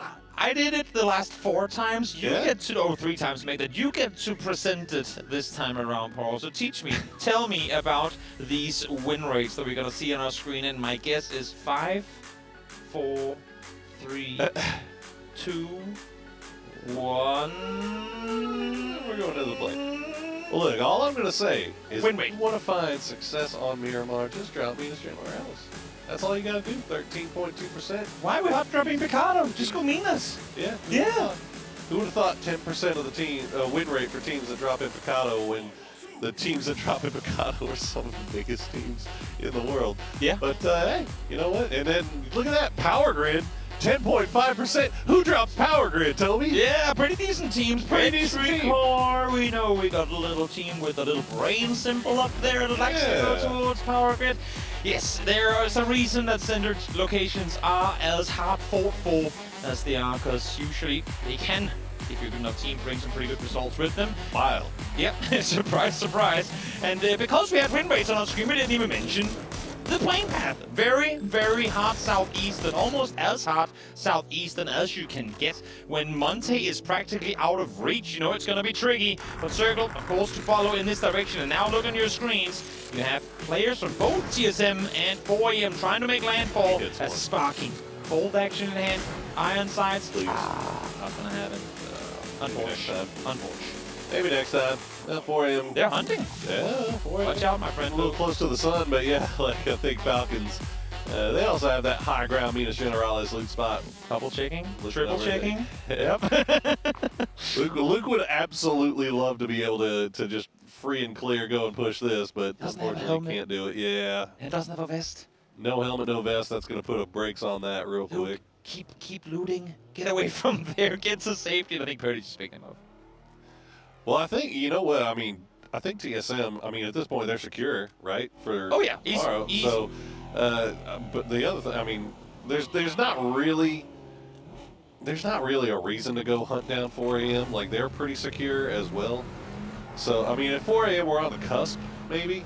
It might be worth just selling out and going and hunting them down just to make sure you can free up a little space around your drop spots. But it doesn't look like that's going to be the case. Nah. Yeah, I mean, look at 4 AM. I mean, they're in fifth, 28 points. I doubt they're in danger. I mean, we say that, but then we look at how close it actually is. 13th place all the way. Make that 15th, actually. 15th all the way up to 6th is 10 points.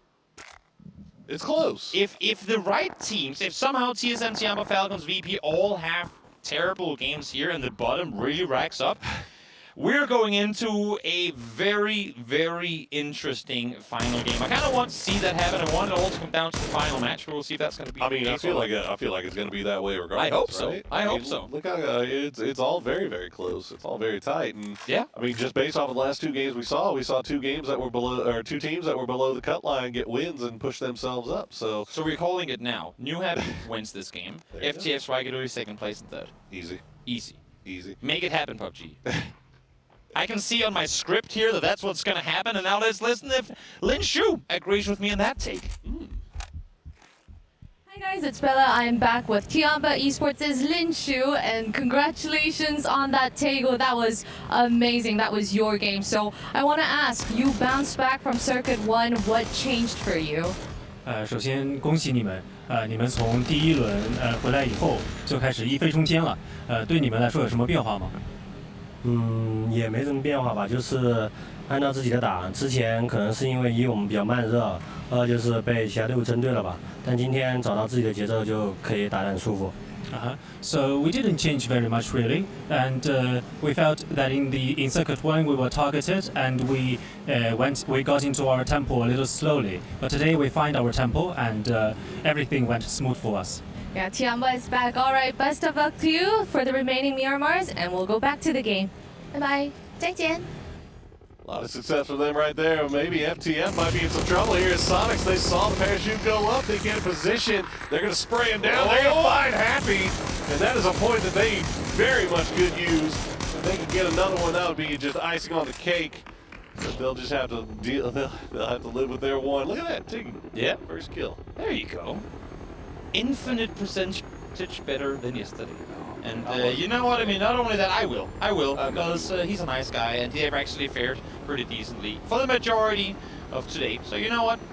It's better today. Love to see it. Always nice to see someone be able to turn a not so good day into a better day. Roth, same, smiling, yelling at you, coming off of the players' lounge, talking to their coach, coming into this game, going, Paro, I told you, we got this. He was all smiles as they got back and got ready for this game. So nice for him to get some damage in aside to fully aware, of course, of where he's currently positioned. As we see the Panzerfaust damage top 3, and it's got a lot of Falcons on it.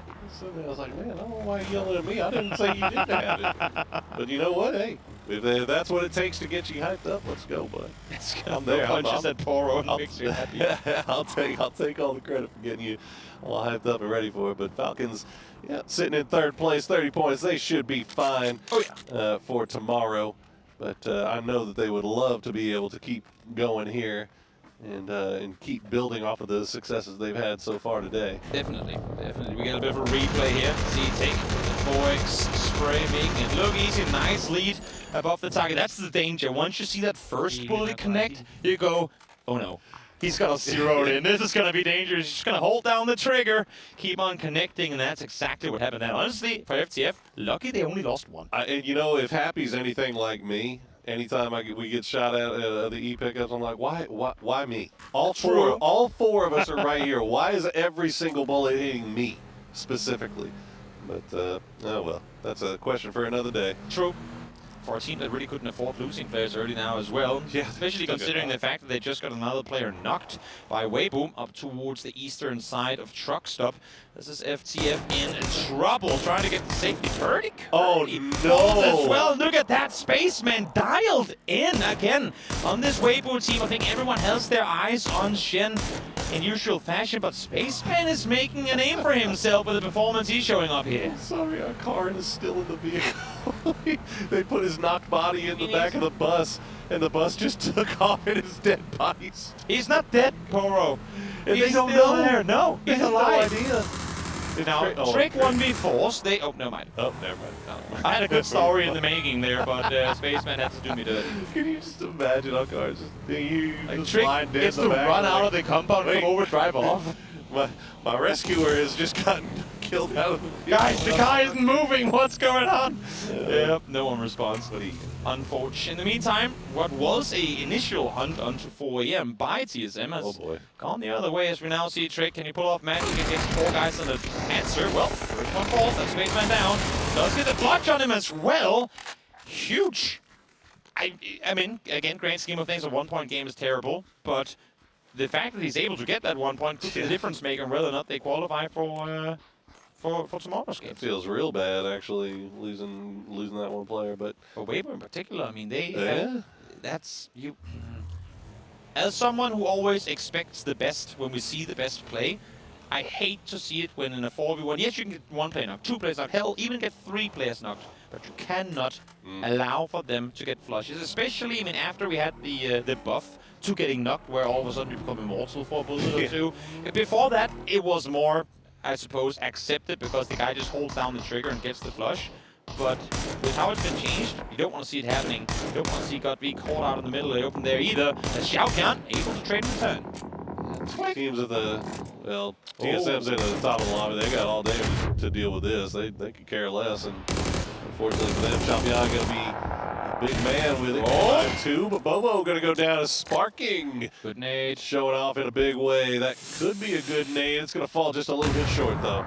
It was behind another set of papers. I thought it was on this one. Sparking connects a double headshot. We know he's a mechanical player, but we always love to see it when they're able to pull off performances like that. Instantly spun around the side of the hay bale, gets a double headshot connected, and that's now 3 points gone the way of TSM. He said, "That's all you got. Bring more. You need more people. Come get me." He'll secure those points for himself. Yep, that's Xiaoqian too far away, really, to do anything about this. It's Sparking, and now, okay, we'll get the dust storm to make sure that everybody can get away scot-free. Now, it seems to me like it's only FGF that kind of didn't get the memo of what it was setting up earlier, because the fact that first and third are falling out early, I mean, you'd imagine, of this game, especially with the circle shifting to where it does now, if Shrike do and you can get something going, we are closing in on a very, very even mid-pack coming into the final game. You're not wrong. They've got a lot of work left to do. It looks like Sparking's just going to sit here and wait. He's expecting Xiaoqian to come in here. He's just going to listen for those footsteps. Yep. Xiaoqian is going to do the same. It's a battle of patience. The 1v1 chess match between 2 big-time fraggers. Xiaoqian is just taking his time with it. Yep. They can afford to do this, too. I mean, despite the fact that the blue zone's coming in, both of them are secure for tomorrow. They have earned the right to chill. Exactly. This is really just about respect. Keep in mind, of course, they're both going. Oh, well, I should say because yeah, they're all like both going to be this. playing tomorrow, and they both do like to land up and around these areas. It's Oh no! Don't do it with the Panzer. Xiaopian double headshot or death is what we're working with now. Sparking trying to get the full. You know what I stat. kind of want? He wants the whole collection. You know what I want? I want to see Sparking hit him, but intentionally have his back to a wall so they go down together. That'd be the perfect finish to this fight, which we for some reason are still looking at. Hey, there's nothing else going on across the map right now, I mean, guys. yeah, there are definitely some important rotations happening, but let's. Xiaopian. Okay. The cat and mouse. The cat and mouse continues. Now it's a rooftop battle. The cat and mouse is more fun. That's what I'm going to go with. Xiaopian has that high ground. I think he's expecting Sparking to be up there. Maybe. Sees him. Oh, yeah. Nicely done. 4 a.m. Yeah, let him know. Let him know. You can got see it. the mouse flicking in his hands, just shaking the entire table. Oh, they knew. Yep. Do it a bit more. How long are you willing to stay around here? We won't quite see. Drink is all there in the meantime. Able to get the old bank, get the flush as well. Yeah, and there he is in the top left corner. Frustrations from Spaceman going, guys, we were all there. How in the world did he get that flush for free? Well, sometimes just in the wrong spot. Yep. Unfortunately, as we are down to 51 alive, 12 minutes in. Do be like that sometimes. Yeah, to be. Yep, when the top gets to just roam around and have fun with it, we'll leave it to the bottom teams to try and catch up. And what you've missed while we were looking at the cat and mouse race in the northern side of Hacienda is that all these teams have made their way down towards Cantera. And one team that I want to highlight right now as we see Gen G rotate towards the north is actually Cerberus. Haisaki is still on the far western side, and now this wouldn't really have been a case before had it not been because zip lines were now a thing. He can effectively zip line all the way over towards his teammates in the west side. I mean, that's... Why wouldn't he? There's no one if he there. does, and Zakraken lights him up, that's just nobody will ever use a zip line. I think he should be immune on zip lines. Immune to damage and zip lines. That's just unfair. But speaking of Luna Galaxy, I mean, you're making a good point in mentioning Zakraken here. Look at the split that Luna currently has. Yeah, I mean, it's so much control on the western side. They're making damn sure that no one is pushing in from behind them. Issue is, Haisaki kind of is. everything. And VP actually just sent up an emergency pickup on that eastern side, but Weibo is right behind them, so he is going to take it.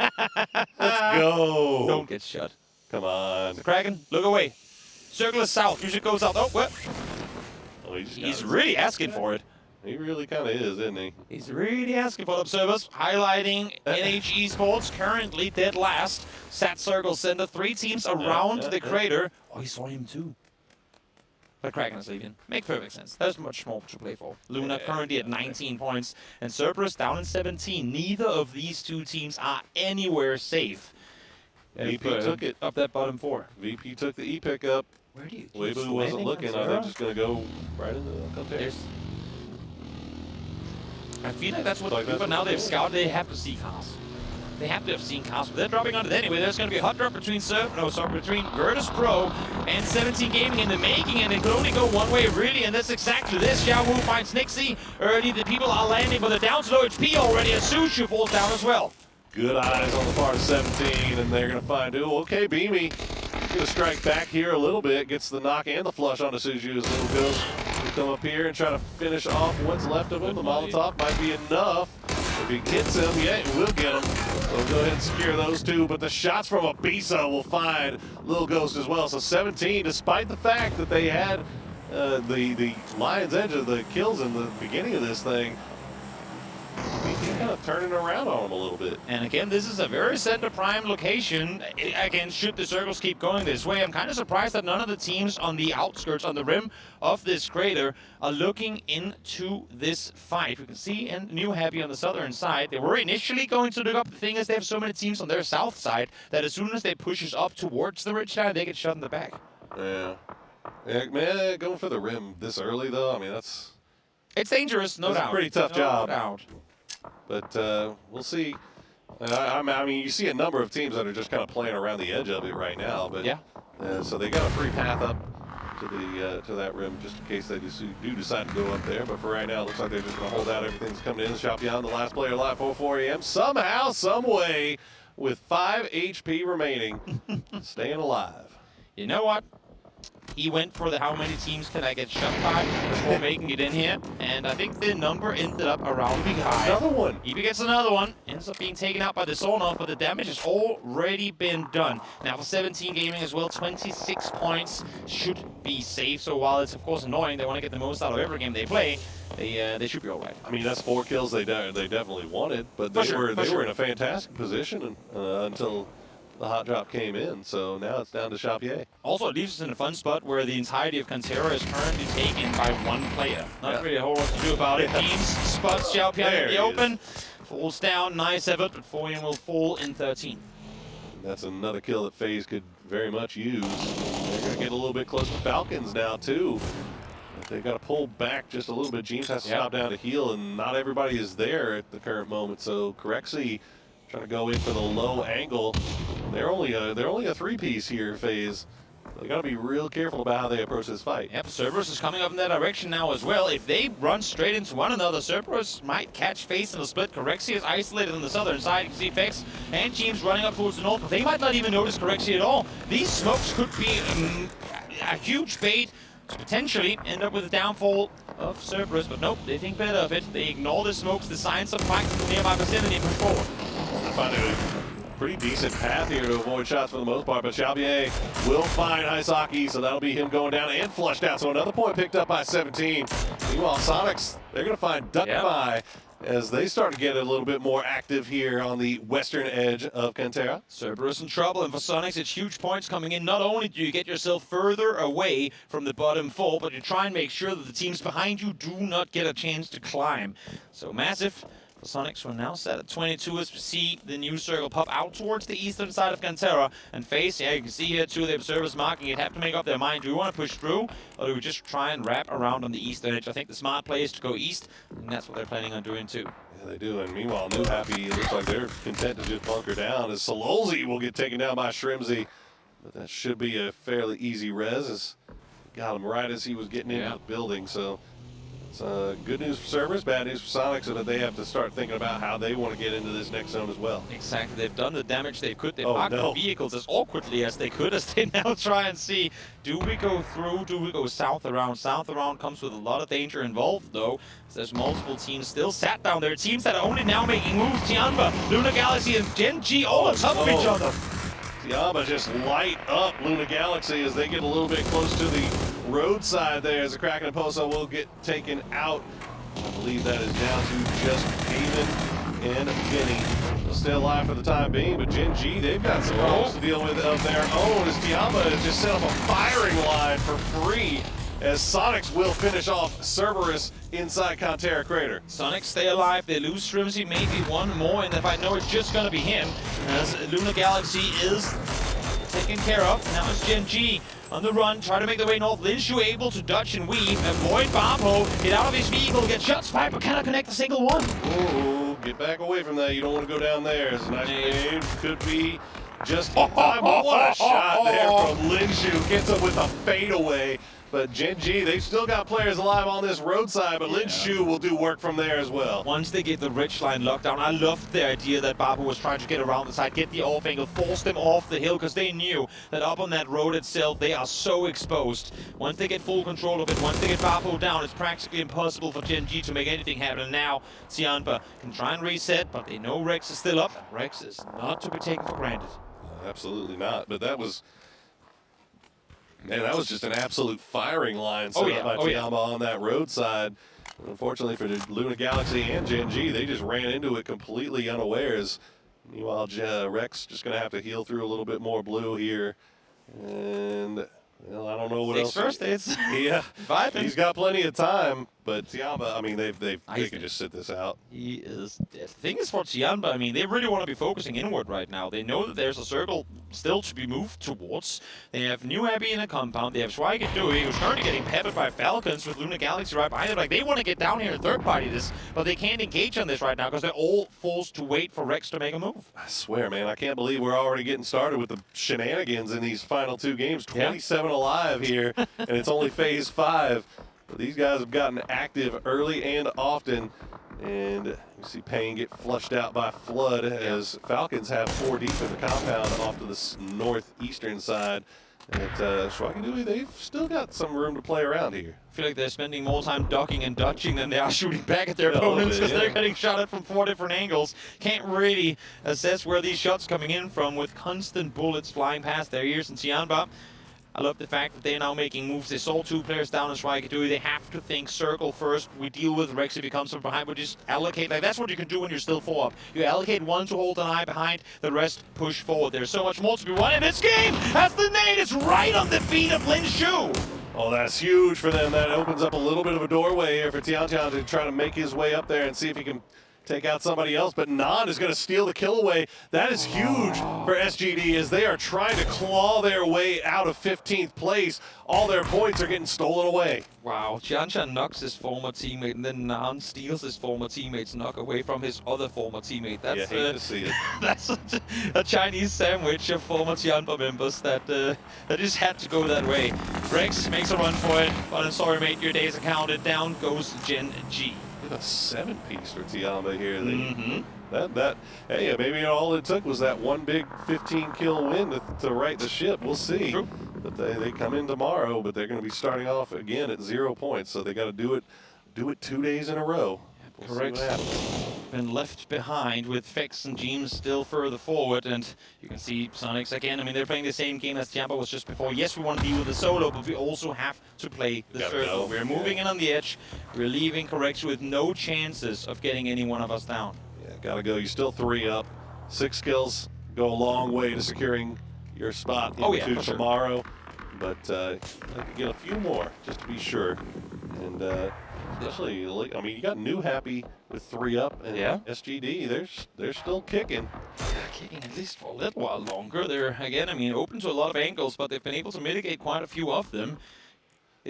My eyes are really on New Happy here. They have to move with the next circle shift, but how much can you make happen before that has to happen? Tanbu, in the meantime, solo player in the fields down low, has Delwyn and Duckjuice up towards the northeast, but they haven't been able to regroup on the southern side. So he's just sat here on his own, effectively with open lines of sight on everyone else as they come into the circle. Well, he was just taking shots at Shen, so he's already secured a foothold here. Let's see if Delwyn and Duckjuice will come and join him eventually now that the circle has pulled away from the Falcons compound, but they have their eyes firmly set on FaZe. See where they decide to go, but yeah, you got a lot of action here on this western edge that's going to have to pick up here very shortly. Sonic's starting to make their way into New Happy. The bottleneck has only been slimming with these shifts continuing to go towards the east, and now Sonic's New Happy, Tianba, and potentially Schwagadui as well, going to be brawling it out on that western side for a spot inside this 6th circle. Yes, they do. They desperately do, but Tig with the double headshot connected early on. This could not go any worse for New Happy. Absolutely nasty shot from Tig there, but the skill will get stolen away. Doesn't really matter here for Sonics. It really is just more of a two-man squad here for New Happy. They've got to try to find something. Meanwhile, Schwagadui, they've got Tianba creeping down on them. They're going to go out in 9th place, so their miracle run will have to wait till next game. And this is dangerous for New Happy. The fact that fight comes to an end as fast as it does allows for Tianba now to push up towards the north to continue the sandwich of New Happy. AC falls, FaZe fall in the end there as well, and there goes New Happy too. 8 points and 16th place is where they're going to be sat coming into the final game. Oh man, you see that 13th through 16th, there's some big names in there. Cerberus, I would think, being one of the biggest, as they've got a lot of work left to do. But Falcons, they've got to clean up what's left of the Expendables here. Now they've got Tanbu in the field, so despite the fact that these two have been knocked and will flush out, the Expendables still in this. Still curious why they opted to leave 2 players up here. I'm not sure if they thought they were going to be too exposed, try to drive through the field. Obviously, it's scary, but we knew that there were too many fights happening on the edge that no one would really get an angle on them. So they go down 2 players. It's just Tanbu left alive as he finds one on flood at a distance. Tanbu is 2 knocked here for Falcons, 3 knocked for the Falcons. Solos! As the solos are making their presence felt. Haven trying to get involved as well. He's still alive for Luna Galaxy, and they could use those points to secure that spot on 12. It really hasn't been a pretty day for Luna, but they're scraping by solo performances. It was Vinny in the past. We've seen Proposer too, and now it's Haven's turn to make magic happen. Solo player alive, grinding placement points as hard as he can. All right, who's going to take this one home? Tiamba, they've got 3 up, but everybody's kind of beaten and bruised. You got 4 solos out there, the triple from Tiamba and a duo from Sonics. They've got Roth pinned down, but everybody's got to move once again, as Shen is the only one inside the zone currently. If 4 solos play down low, the teams of 2 or 3 have to make their way down. Those arrows are trying to tell me. I think the arrows are trying to tell Shen, you got opponents Shen, everywhere. You got to kill Tanbu. You go 360 turret mode or be in trouble. There you go. He's going to be exposed to some angles for sure, as Roth will be found against Sonics. Not too eager to go into these open fields either. Well, he's pulling up at Haven. Okay. Does he know that Haven is there? You know what? He has to. And they know that Luna is in the bottom of the leaderboard too. That nade!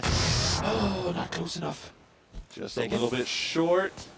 Gonna go, oh, he's got the deployable cover. But he's grinding a lot of blue with it. He sure is, but he's staying alive, and that's really what matters here, is Tanbu will continue to throw utility back behind him. I like this idea because not only does he, of course, try to take out Haven and get another placement point by himself, but he also isolates himself from the fight happening on the north. He could easily be a target because of it. Now H-Twin falling, will fall to blue as well. Tanbu, these smokes are going to fade in a second.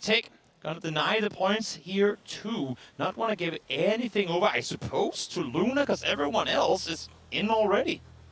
Yeah, denying. I think they were basically pinned down by Tiamba and Haven. He's gonna spot out. See him, the spray comes through, big damage comes through, and it's not gonna be enough. Tanvu has that deployable shield to stay alive. The woo from the crowd. Oh, the player up on the hill. He comes in as Tanvu, as you said. I mean, the combo of the car and the deployable just too hard to hit. Man, this has been a wacky game number 5. I can only imagine what game number 6 has in store for us as we see yet another 13-kill performance from Tiamba. Can they make it another 15-kill performance? That's what the win they got on Tego. Did they double up? From not even being able to make it out of bottom 4 on day 1 of the tournament to now playing with flying colors. Tiamba making it look easy, and this was not an easy run into the circle for them from being up on the roadside, having to fend off against both PG to then brawl it in, but Tanvu got more in the tank. 1v1v1 for the win here. Let's go, baby. Tiamba now all of a sudden just down to Pow Pow. Tanvu has that low side. He's engaged in the 1v1. That's going to open up a little bit of room here for Shen to leave that compound that he was at and try to sneak up behind Pow Pow while he's not looking. 9 bandages, doesn't opt to go for his med kit, which he has 1 of 2, but no helmet. Within this range, 1 shot to the dome and you're down. Shen, in the meantime, full level 3 gear, got plenty of util to work with too. I feel like you've got to put the odds in his favor here, especially considering the fact that he doesn't really have to engage in anything before this fight between these two is done. Well, the only thing that we can say is Pow Pow is the only one in the zone right now. When is the last time we've had 3 solos play for the win? It's been a long time. But and in an open circle like this, too? Yeah. Shen's the only one with util. Yeah. And he's got a vehicle as well, so he's going to try to get in there and get a better position as Tanvu will spot out Pow Pow, and now it's just a 1v1. And Shen wastes no time securing the victory for Weiwu. From frustration in the early game at the loss of Spaceman and a loss they should have never had, turning it around and coming out victorious here in match number 5 of Circuit 2's Day 1. Weiwu Gaming come away with a win in the end of this one. They don't get much weirder than that. I mean, you saw, it's been forever since we've had 3 solos scrapping it out for the win, but Tiamba has to be sitting there wondering, I mean, what happened there? We had 3v1v1v1, and all of a sudden, all of it was down to Pow Pow. Halfway through the day, all these 3 teams were still down the bottom of the leaderboard, but they've all climbed their way towards the top, and now with 3 solos representing, they made a great showing here in the second to final match of the day. Yeah, all it takes is that one big game to get the snowball rolling, and apparently this snowball is rolling quite well for these lads. Meanwhile, we've got the other side of the leaderboard to keep an eye on as Luna Galaxy is barely holding on to that 12th place spot. 1 game remaining to decide who will be going on to Day 2 of Series 2.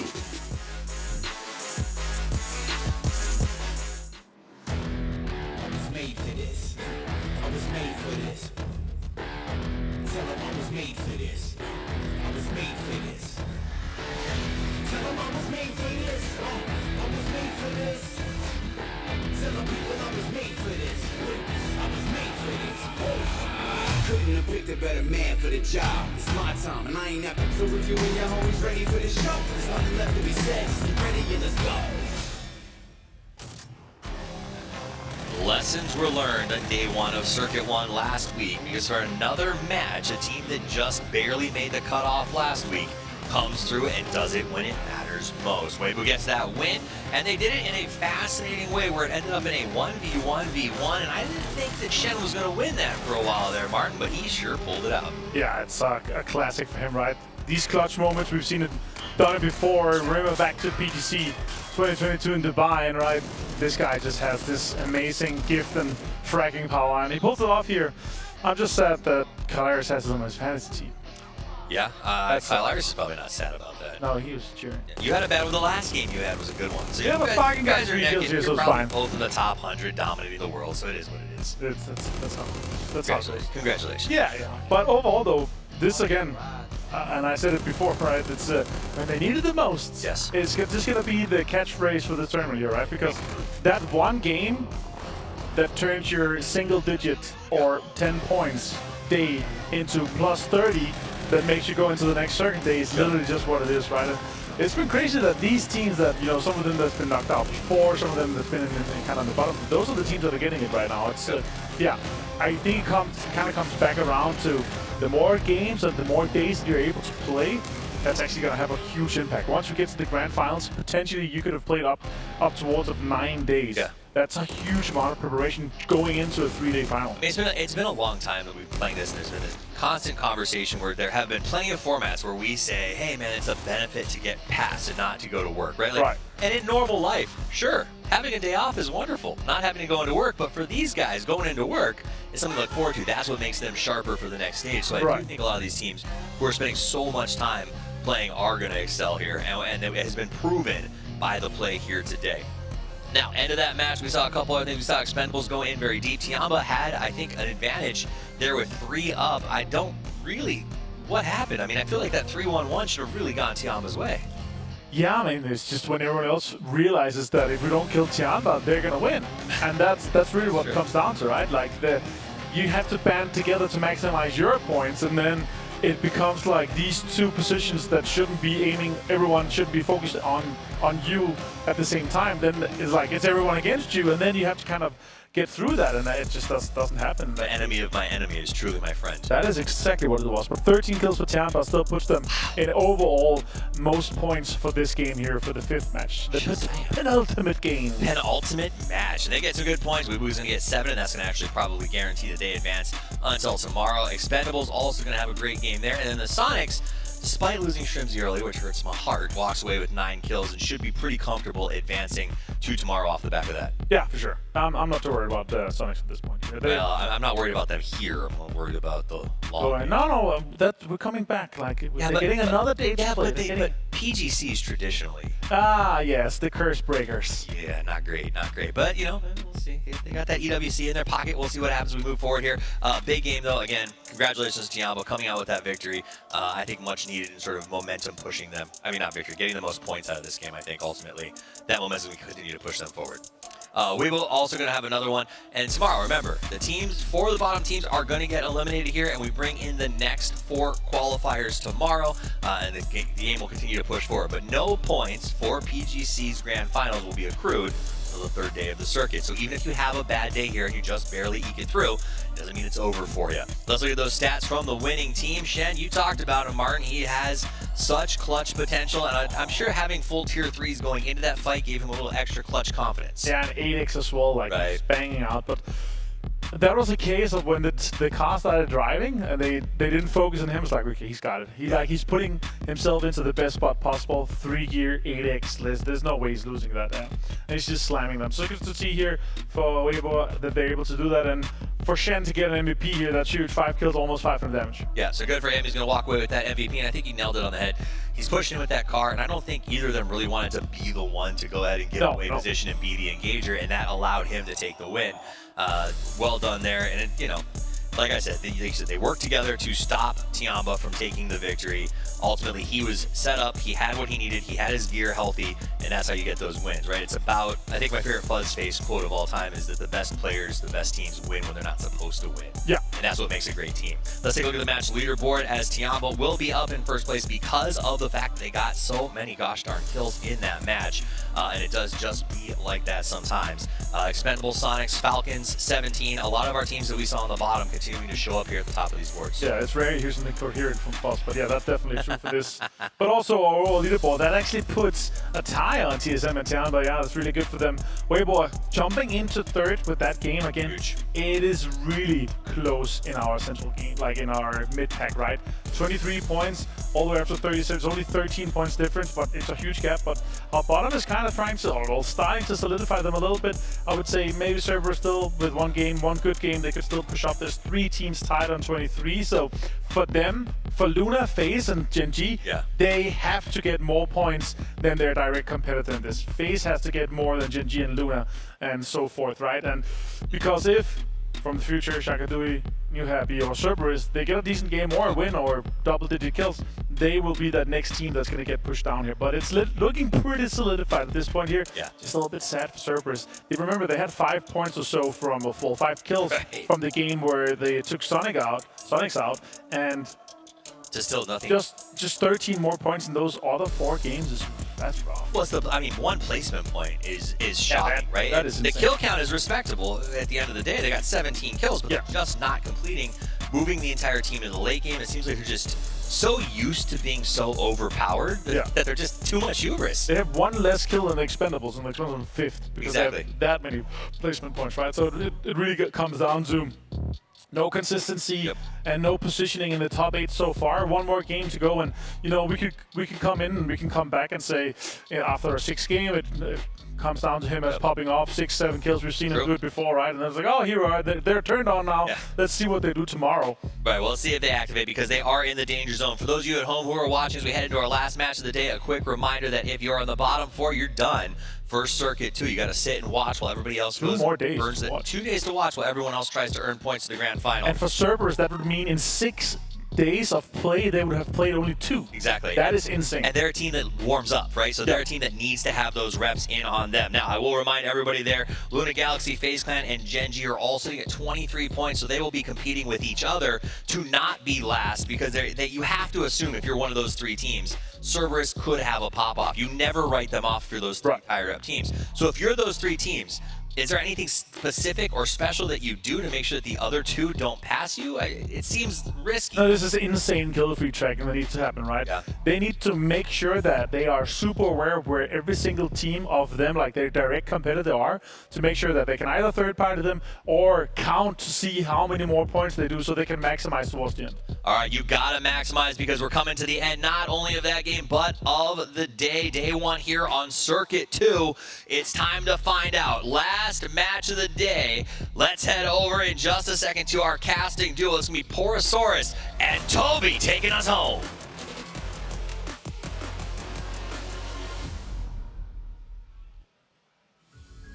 One game remains, but 2 questions remain. Who now is gonna hot drop Cerberus? Who now is gonna go for New Happy? 2 teams that we know on the right day can be heavy hitters, and 2 teams that the teams that are already safe can easily go down and try and eliminate from Circuit 2. If there was any time to do it, now would be it. I mean, they are right up against it, and I can think of a lot of teams that would love to see a Circuit 2 grand final, not including Cerberus. Yeah. Let's see, 17. They're going over to Picado. Cerberus right above them. I think they're going Power Grid. TSM. They're going San Martin. Okay, I guess we have a much more kind lobby, Toby, than I was anticipating. I had 2 questions. Both of them were answered with, stop talking to me. Yeah. You clearly don't know what's going to happen. Yeah. Yeah, that's fair. That's fair. It is what it is. In the meantime, as we look down towards the southeastern side, Virtus Pro grabbing some vehicles. A bit entangled with Gen G down here, though. Could potentially lead to some shenaniganry here in the early game, as shenaniganry. This plane is arguably the safest we've had, but the circle to follow, not quite so. Not ideal. Not ideal. Well, Ibby is very much separated from the rest of the boys, but it looks like Gen G, they're mostly concerned with getting into vehicles and getting on the move and finding themselves a spot to play in this southern zone. And there's a lot of spots to play inside that southern zone currently. Looking towards the east side where Gen G currently is. I always like to think of that as one of the biggest funnels on all of Miramar, because you have the water out towards the east, you have Los Leones to the west, 2 areas you don't really want to go through unless it falls to. And with how many teams are currently set towards obviously the north of Los Leones, but also to the east of, look for that area down there. The likes of VP could set up shop right on where Gen G currently find themselves and just wait for teams to come towards him and try and shut them all down on approach. And on the other hand, you got Gen G is definitely one of those teams. I mean, we got a three-way tie for the cut line at the moment, with close. 3 teams at 23. Cerberus obviously the highest with 13. They're 5 points out of this, but they have obviously not been having a fantastic day so far today. I'm going to throw you a curveball. Okay. Right here, right now, instant answer. You ready? Yeah. Who wins in 13th? Yeah. Who? Wait. You can't just drag it out like that. Who wins in 13th? Go. Who ends in 13th? Go. Gen G. Gen G. I'm calling Luna. Okay. I think Cerberus makes it. Luna's inside zone right now. Gen G's inside zone too. Yeah. It's a gut call. It's a gut call. Neither of us say FaZe, who's 20 miles outside of the zone. They will pick up to resort. It's fine. They're good. They're fine. But you know what? You know who's not fine? Is New Happy. And I guess in all things considered, they could not ask for a better circle, because not only is it an easy rotation out of Los Leones, but the plane path also means that we don't have all those hard commit teams in Puerto down towards the southern shoreline that get access to it instantly. Now, Gen G is here now, but they've only just started looting. They were spending time up there early on, but now let's listen into TSM and hear their thoughts on this day. That's gone great for them.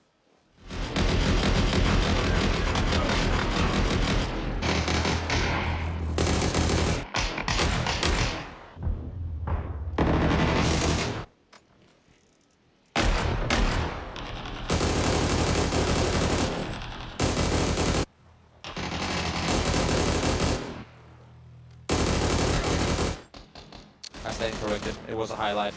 In the meantime, what we missed, as we heard the guns running from TSM, Expendables found themselves VP, so while I thought it was going to be VP to set up camps, it seems like it's gone the other way, and Duck Juice is going to find the first kill again. I'm always going to root for it. You want to see that? I always want to see it, unfortunately. Regardless of what team you support, whenever you see Bolton, then you go, hit it. Hit that shot. Hit that shot. I just want to see it come back.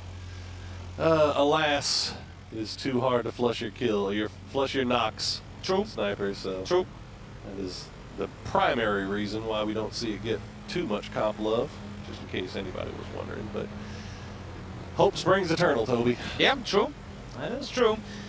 E-pickup has been put into effect. It's Strike Dewey all the way up in Campo Militar to the far, far north, who set it up earlier. Makes sense, of course. They want to be down around the circle edge by the time the next circle pops. But you know what? We can talk all day, but let's listen in. Yeah, just watch a highlight.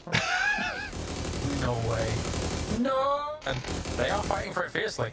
It's a weird mental thing of because we have forests available, we expect there to be more cover. Lookarook's now going for one, finds the double! Deployable cover, or the foldable shield, I should say, is actually the GOAT right now. Really doing a lot of work here for Lookarooks. You know what's more awkward than hearing your own voice sometimes? What's that? It's throwing to yourself. Hey, at least you got the highlight. Yeah, true. A little highlight package, a little James casting involved there as well. As VP, while they lose one, and of course are very safe coming into tomorrow's games, they have managed to regroup on that southeast side of Los Leones. They're fine. We didn't get to see any early game 4v4 battles like we did last time with TSM at 4 a.m., but everybody's crashing into those south of Los Leones' compounds. So we'll see if anybody runs anywhere close to each other. I gotta say, New Happy, it has just been a brutal tournament for them so far. And if they could get one of those good games like Tiamba got and start getting that snowball rolling in the right direction, it'd be a good thing for the former world champions. Definitely. Definitely. Right now, the cutoff is 14 points ahead of them, and given how few placement points they have, they'd have to imagine that they have to break that tie in order to make it up there on top. But I mean, from where they're currently positioned, yes, it's dead center, but it's those warehouses. I feel like usually they do not come with a lot of early to mid-game kills, unless if you get shifted out on the edge early on and kind of brawl your way through. Issue for New Happy is, while in the past they've been amazing on the edge, arguably one of the best teams in the world at doing so, in tournaments in the recent past, they have really been struggling to get anything going when it's come to those up-close fighting situations. Yeah, right now, so far, I think they've gotten 0 placement points on the day. So I think at this point, it's not a lot. Can you try to get into the late game? And it's been tough. It's been tough. I mean, hey, Cerberus has only gotten 1 placement point on the day, I believe. So it's been tough sledding for all our teams in the bottom half of the leaderboard so far, as we see everybody just making their way in. Yep. And of course, for those of you guys watching, going, but hey Toby, hey Poro, also hi to you, but more importantly, 10th, 11th, 12th, all set at 23. How do we determine who is in 10th and who's in 12th? It's whoever has the most placement points. There you go. Tiebreakers, number 1 is placement points. Now you know. Now you know. Well, VP, their duo that has made their way out of Los Leones is starting to get a little bit active, getting a little bit close to Gen G. Now they've left Lucarux inside Los Leones still, so we'll see if that tempers their aggression at all here. But like you said, they're pretty safe at this point, so they can kind of do whatever they want. You know what? This to me seemed very targeted. They landed on top of one another early on the eastern side. They, land and loot in and around, kind of get entangled oftentimes on Miramar. Why not try and boot out a team so you get 2 Miramars on your own on the eastern side? Yeah. And they have been very, very, seemingly intentionally kind of running the track or running the footsteps of Gen G thus far. All is fair in love and war, and there's no love lost here between VP and Gen G. We see Weibo trying to slowly make their way down on the coastline. They should have a pretty free passageway into it, as there's pretty much nobody on the coast until you get to Schweigadui, who is taking the E-pickup in to the south side of Resort. Plenty of space. Plenty of space to maneuver. Curious to see if Schweigadui has vehicles to work with, as now Sonics, they heard vehicles from Cerberus early on, I believe, and are now making their way up to try and see if they can get some points off of it. They are very safe, but Cerberus, not quite the case. They're very split. Well, they have nades out now, too. They know exactly where they are. Yeah, they must have seen them or had some kind of inkling of what was going on here, and the nades are coming out, and they're going to start flying.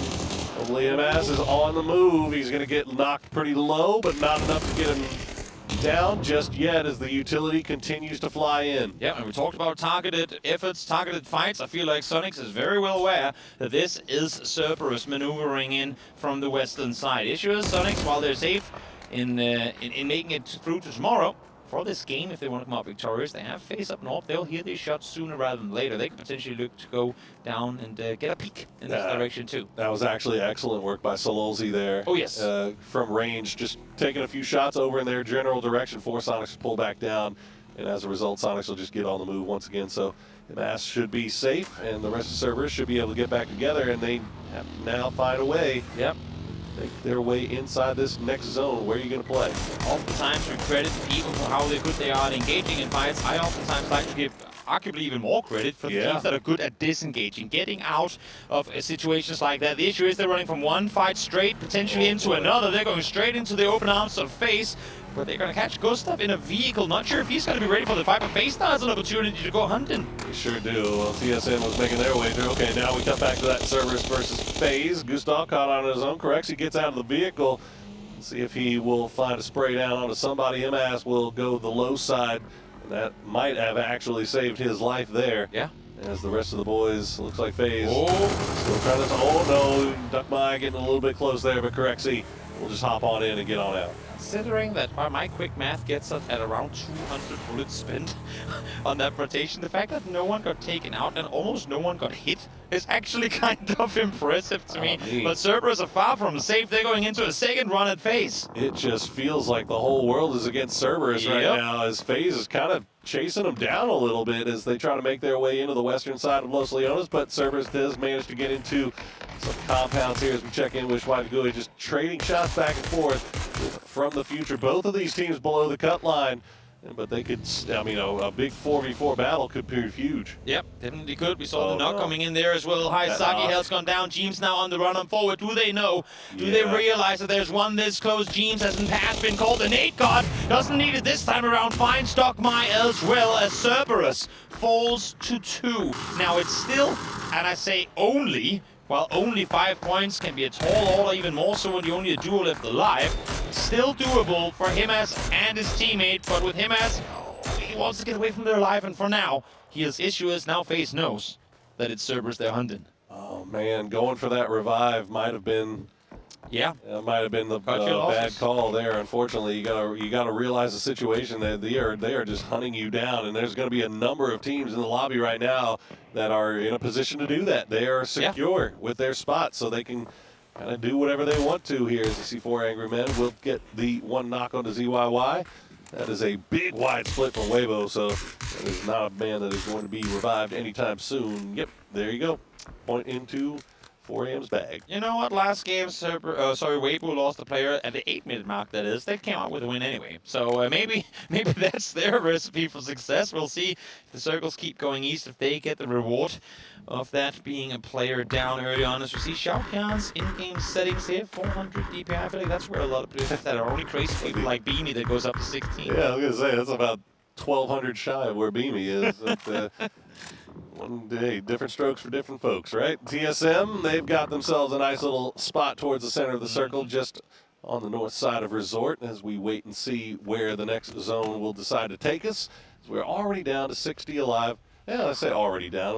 I feel like we were down way more than that last game. It's actually kind of terrifying. The more I think about that FaZe pull up onto Cerberus, or the hunt anyway, had Cerberus somehow turned that around and won it, as we see the new circle pop, and gotten 4 kills off of it, they would have thrown FaZe in the bottom of the tie and Cerberus ahead of all of them. There was a world where they threw their qualification in hunting Cerberus, but fortunately for them and for FaZe fans out there, that was not the case. So FaZe, for now, able to separate themselves from the 23-point cutoff. As they're looking good in their western rotation, like the observers are drawing it up here. Should be good to go to the west, depending on what Sonic's up to do. Yeah, high risk, high reward, and it pays off that time for FaZe. As you said, getting a little bit close to Sonic's here, and you got a duo there that can spray down both of them. They'll find Vex, but they won't be able to get the knock. It's going to do a lot of damage to the vehicle, and now Corexi, I think, has stopped down. It might be taking shots in return, but no, looks like they're just going to go ahead and cut their loss and get on out of there. Yep. Now, most teams were already inside this circle as it popped, so it's very limited who really has to make rotations. True. An interesting one that I want to keep track of, though, is Falcons. They're coming in on the hard eastern side. They're really the only team that got hard shifted away from. And they, instead of backfilling Weibo, they know they're down there somewhere, they're opting to go through Los Leones. Now, this could be the catalyst that really pops off this FaZe and Sonic situation if they opt to go all the way west on this, because normally you'd go, there's got to be space over there. Everyone's wrapped south, everyone's coming to the east, but because of the Cerberus slowdown on FaZe, because of FaZe now slowing down by Sonics, Falcons could be running into a very awkward 3-way in the blue fight just 30 seconds from now. Butterfly flaps its wings in Los Leones, and all of a sudden Falcons are going to find their rotation path that should have been clear completely. Occupied here, but that remains to be seen here. Looks like FaZe has gotten on the move once again. Sonic's still taking shots at him, just ahead, and it looks like Falcons might be cutting it a little bit more directly south after getting through the city, so should be safe. They're hitting the shots now. They saw the flare gun weapon come down from the sky. Going, guys, I think there's people down there. Let's just avoid it. It's just they're not going to be running into 17. Of course, in the grand scheme of things, it's not a big deal. Falcons already set up in 5th place. For 17, again, a lot of stars would have to align for them not to qualify at 27, but theoretically they could fall. They definitely can't afford to go out with no kills, no points early on here. That's, you want to be safe. That's the one thing they cannot do here is Falcons still trying to make their way across this road. And Sonics, now that they don't have to pay attention to FaZe, they can turn their full attention over to Falcons, but it looks like the angles are just not going to be there for them. So good pathway here. Oh, never mind. I speak too soon. Roth going to go down as FaZe getting right into the middle of Tiamba, and they're going to lose Gustav. They're going to lose James. What a spray down from 7. 7 able to get the double on approach too. Very, very good shots coming in. CC finds Vex as well as now it's just the Rex to left alive. The young Finn peeks on over. Doesn't care that Nate's flying towards him. Has to go back to reload though, and it's going to give him enough time. CC falls. Can they get the flush as well again? Crucial points to be found here as Pow comes peeking on over, spots him on the backside and will take him down. So 27 is where FaZe falls. Will that be enough though to make sure that they're out of the bottom 8? Or bottom 4 make that? Jeez, that was about as clutch as you like from Pow, making sure that he goes out there. Tiamba took a lot of damage in return for that, and Sonic's coming over at the perfect time, and they're going to find him as Tiamba will go down, and Sonics will collect those two. Tick able to hit some beef and shots look at the there. zone they get now. Yep, that rewarded. ZB goes for a shot now. They allow the initial player through. Getting the shots off a bit too late on that one though, as 4 AM will live to see another team to have to try and drive their way through. New Heavy on their rotation now as well. Everyone trying to make their way down towards this southwest hard shift. Will 17 suffering some losses here. Yeah. They try to make their way past Falcons. They're going to find Suju immediately and almost get Xiaopei as well. Lil Ghost and Xiaowu still on the north side trying to make their way down in as New Happy AZ finds a double. Out of Lustly Owners, 4 AM has just managed to brawl their way through the middle down towards the circle center as Ming Ming is able to get the flush on Torello again. New Happy needs a banger of a game in order to get up there post 12th place. Not falls should. I say should. I'd rather go to hopefully. He's resible, but not quite the case. Beanie locks him down. Yeah, they sent 2 out there to try to take advantage of Falcons while they're in the dip, but they left 2 behind. Didn't see Beanie, the sneakiest player in PUBG here today, has managed to snake another one away. And now New Happy down to 3. Now, important to mention, of course, that New Happy failed to make Circuit 1 Finals 2, so they got 0 points in that one. If they fail this one as well, not only do they have to make Circuit 3 Finals, they also need one of the best 6 games in their life in order to catch up to the people that by then would have accumulated a lot more points. You don't want to have to deal with it, that's for sure. You would prefer to be able to try to collect a few more as Delwood is just dropping mortars on top of them. Meanwhile, Server is still alive. They still got the duo on that northern side, but a lot of fighting going in on this southeastern side between Weibo and the Expendables will be the ones that clean them up, as Tanvu should be resible. Yeah, you'd hope so for him. It's only phase, I mean, say only it is phase 4, but I think he's got a jammer pack working for him, so we'll see if he gets back on his feet. In the meantime, TSM wanting some points off of that down low. The issue is they have Gen G towards their north, so they can't really fully commit to look down towards the south side. Okay, big fights, important fights going on right now across the map here. Tanvu will get flushed out, so that'll be the Expendables down to 3. TSM still trying to make their way inside the zone, but on that north side, you see New Happy. Yeah. You see Cerberus still in the blue. I think that's 17 taking shots at Sololzi. So if they go out, that is it for them. They are done. They have they still at least have a little bit of a shot right now, but they have a lot of work left to do.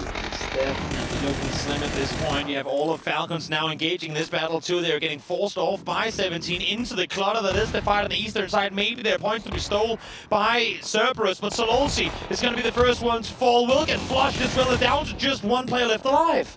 Himas in the blue. Shots from the blue. Got the shots on the Flood, but Flood will get him low enough to where he goes down to the blue, and Cerberus will not be here for the Series 2 final. Won't make it to the finals. Big loss for the Vietnamese fans out there. Will not see their former PGS champion team make it through to Circuit 2 finals. As they said on the desk, that is only 2 days of play for Cerberus so far. And unfortunately, they came in a little bit cold, and they're paying the price for it now. Meanwhile, Luna Galaxy, they have 4 up in a compound in dead center circle. So even if Cerberus had managed to make their way through, it would have been tough sledding. To make it over that bump for Luna. Now the race ain't done just yet. Striker doing 4 up. From future. Exact same situation. As I say, though, Chinatown falls to blue. Falcons fall out as well, but their work is done here. They've done what they had to. 5th place is where they find themselves. They'll be happily going into tomorrow's games. Absolutely. Is now from the future. It looks like they spotted out Schweigadui on that southern side, trying to make their way in.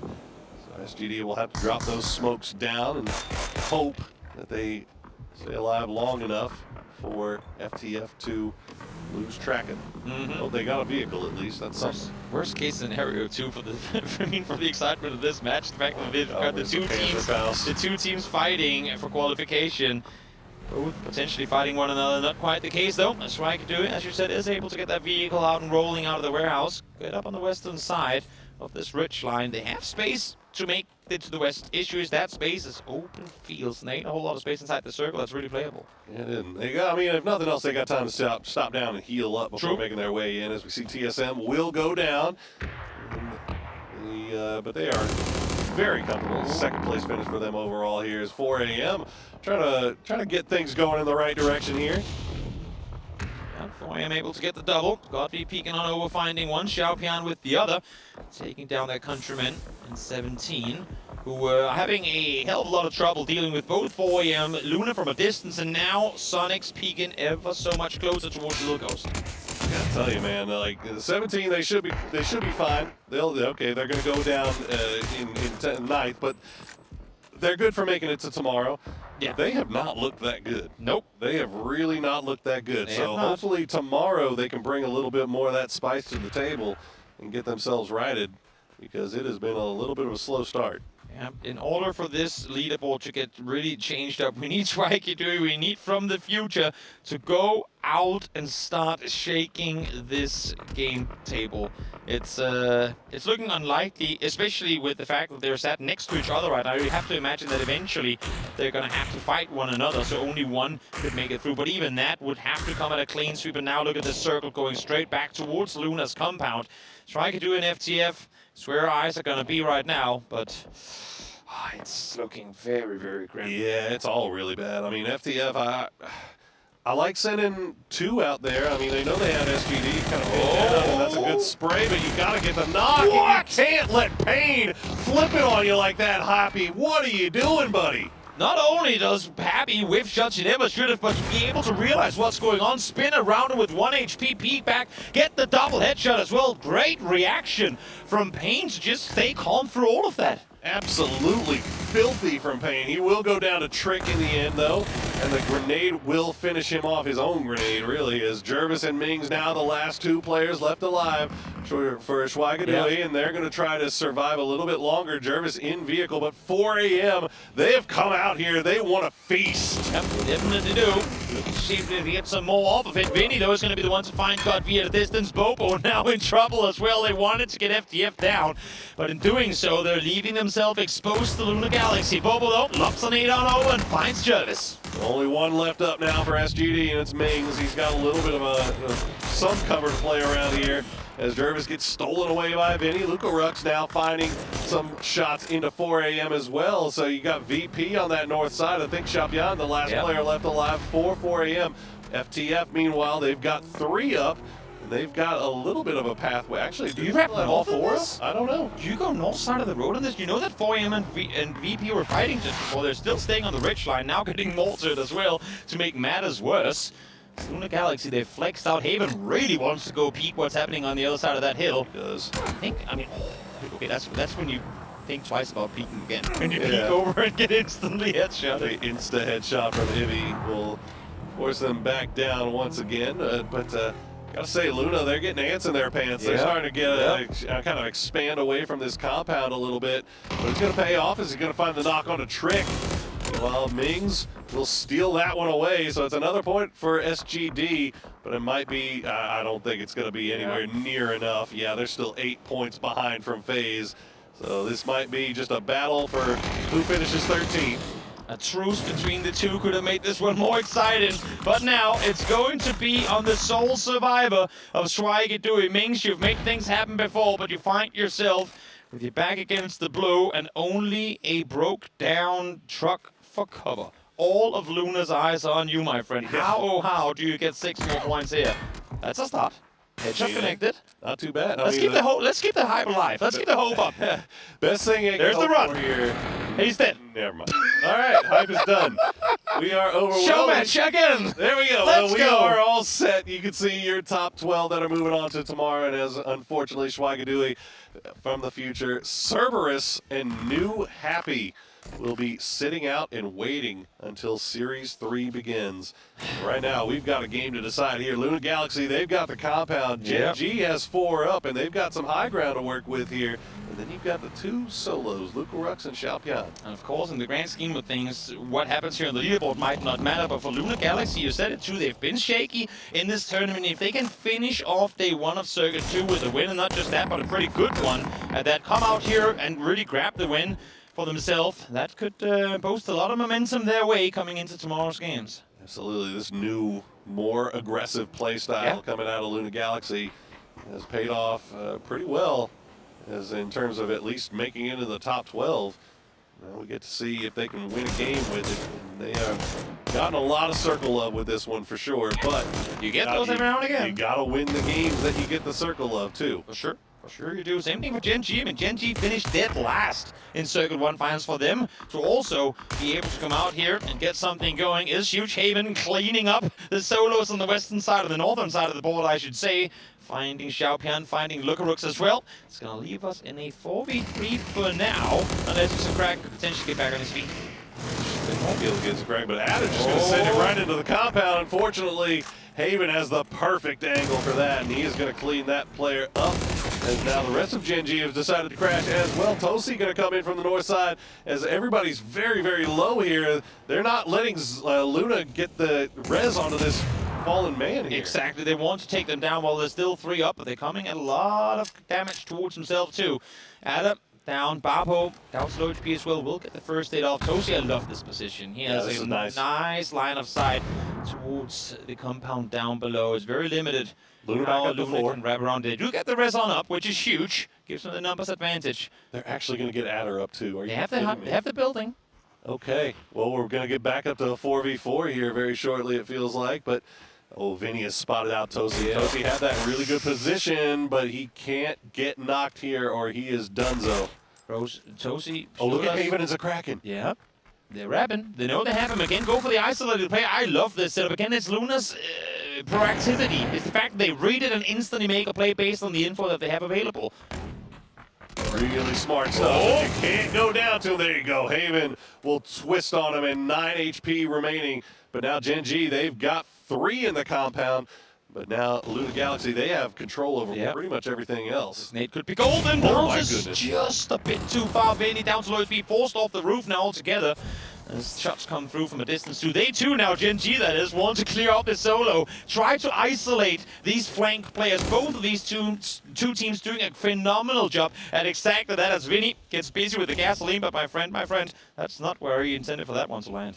I mean, Luna, if they can get Posa, or Vinny rather, out of this position and get him up to the north, they could have that high ground, and they could have sight over everything. The center of the circle, the center dot is going to be outside of this compound. Think so. If they can get everybody up there, I don't even necessarily mind the fact that he's down there still. He just had to stay alive through that initial push, and he did. Issue now is Babo hitting big shots on to Posa, make that, as Vinny still on the roof. He's gone to the other side of the building. Now he has a perfect lockdown position on anyone that comes out in the bottom of that.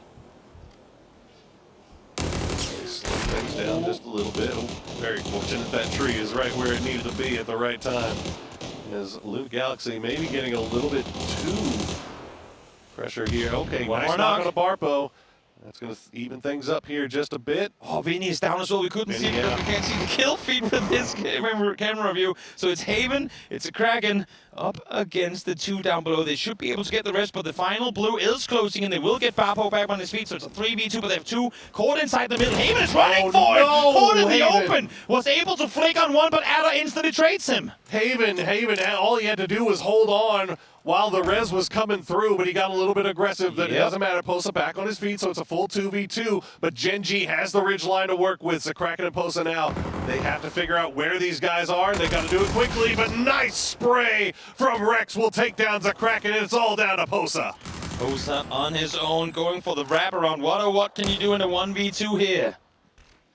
Okay, Adder, the 1v1. No, Posa will win it. And now it's a 1v1. Posa, can he get the reload off in time? Can he figure out where this last player is? Rex, we've seen him pull off some miracle plays so far today. But Posa, he's got some stuff left in his bag as well. No helmet to work with on the side of Posa. Rex down to 1 helmet, but a 3 West would love to take those bullets in the chest. Goes for the vault on up to the roof. Ground. What can you see from here? Okay, but Posa has to be able to read this. Is he going to see this flashbang coming through from Rex? He's just going to go for the boost for the time being. Rex is going to see him as he jumps down, so he has an idea where he is.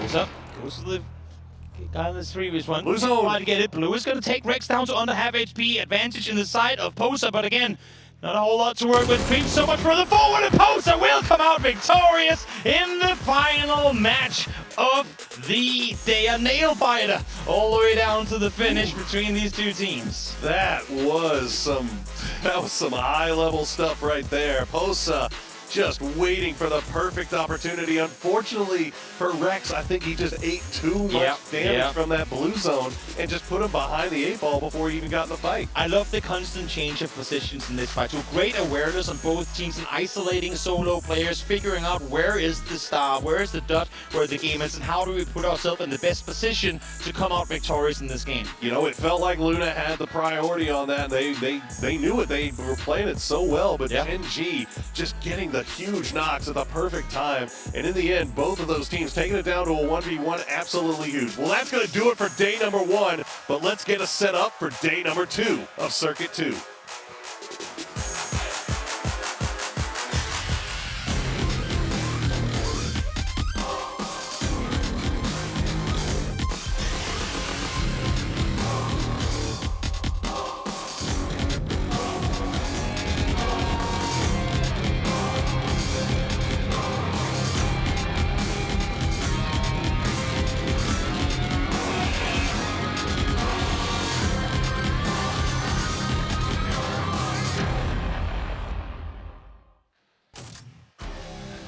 It's a stellar performance from Luna Galaxy as they come away with a win in the last match of the day. Sure, they were already qualified for tomorrow, but nothing says confidence boost like getting that chicken dinner. Ah, that's crazy. Honestly, that situation for them was just perfect, right? And honestly, here, for how everything worked out, the biggest surprise is just Cerberus not making it, right? And that is just out of this world quick. Yeah.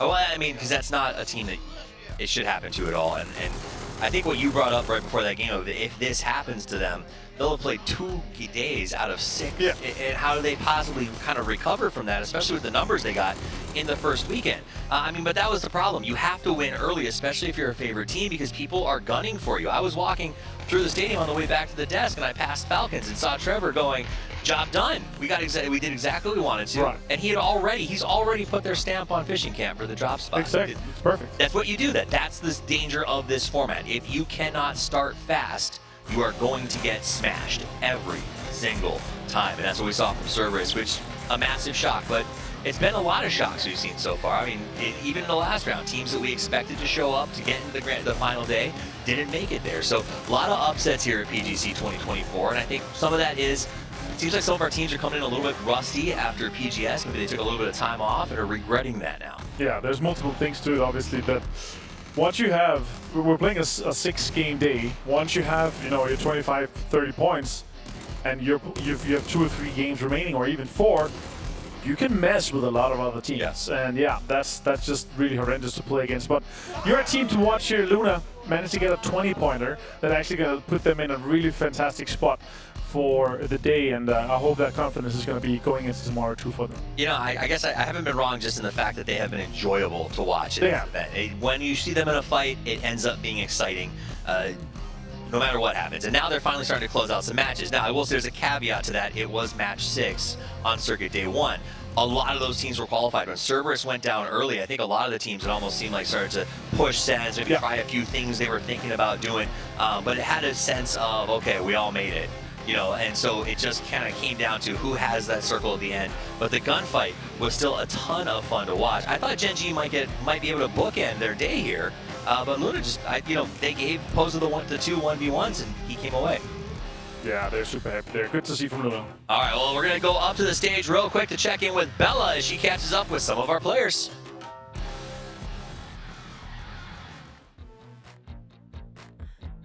Thank you guys. It's me on the stage for our post-match interviews. And for our first interview, I'll be joined by Weibo Gaming's Shen and our lovely translator, Christian. Hi, guys. Great way and day for Weibo here at Circuit 2. So what are your thoughts on your performance today, Shen?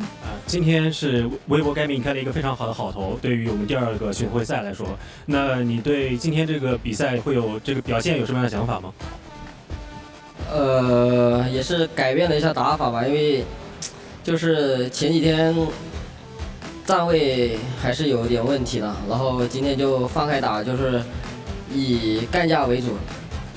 We changed the strategy of our playing because in the previous games our positions there were some mistakes about our positions, so we changed our ways of playing, and the result was very rewarding. Right, and you popped off on that Miramar. That final 1v1 against PGC and Tanbu was amazing. So I want to hear from you. What was going through your mind at that last fight?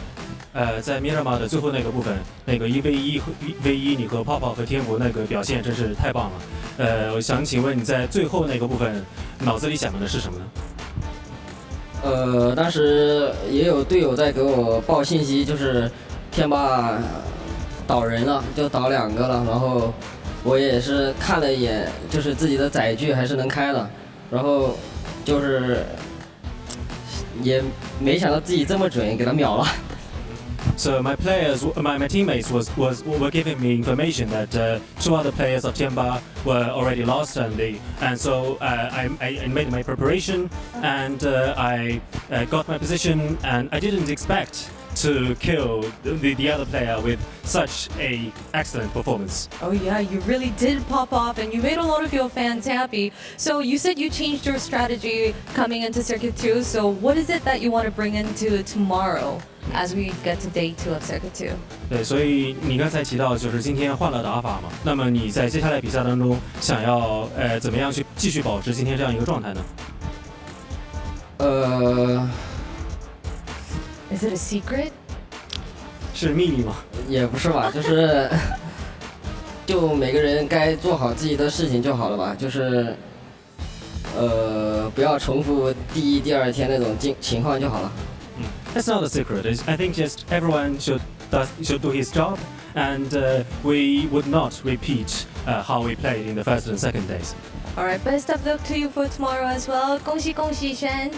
All right, thank you for the interview. And our next interview, I'll be joined by Tianba Esports' Pao Pao, and our translator Christian is going to stay with me. Come on board, Pao Pao. 恭喜恭喜. Hello. What a marvelous day you had coming in as number 1 of day 1 of Circuit 2. So, what do you think is it that did the magic today? 今天你们的表现实在是太精彩了，然后也作为第1结束了今天这样的一个比赛，是开了一个好头。那么你们觉得你们今天表现的怎么样？是什么地方做对了？队内气氛吧，然后主要是相信队友。I think the atmosphere in our team was very good. So I want to ask, Circuit 1 didn't go in your way. You didn't play as many matches as you wished. So do you think it was just the atmosphere that changed while you were prepping for Circuit 2? 因为在就是前面的比赛当中，你们的表现可能没有这么好。那么今天主要就是队内气氛变好了，然后就有了这么好的一个表现吗？差不多吧，因为可能找回了之前我们在自己联赛的感觉吧。I think so. We just picked back our feelings when we were in the Chinese league, in the PCL league. So we returned to what we originally were. Yeah, and Fierce Tianba really popped off today, and I'm sure your fans were very happy with today's results. So maybe a message to your fans to end the day? 天霸今天的确是这个表现得一飞冲天啊。那么有什么想要对粉丝们分享的内容吗？感谢粉丝们的支持吧，我们会回来的。Thank you for your support, and we will return to our previous positions. All right, thank you, Pao Pao. 谢谢. I will see you all tomorrow, and that is all from me here. So, Toffees and Avenger, take it away. Bye. I like that coming from Pow Pow. I caught the throw. You caught the throw. Nicely done. It's one of those things. It seems like it's come up. I like that he's saying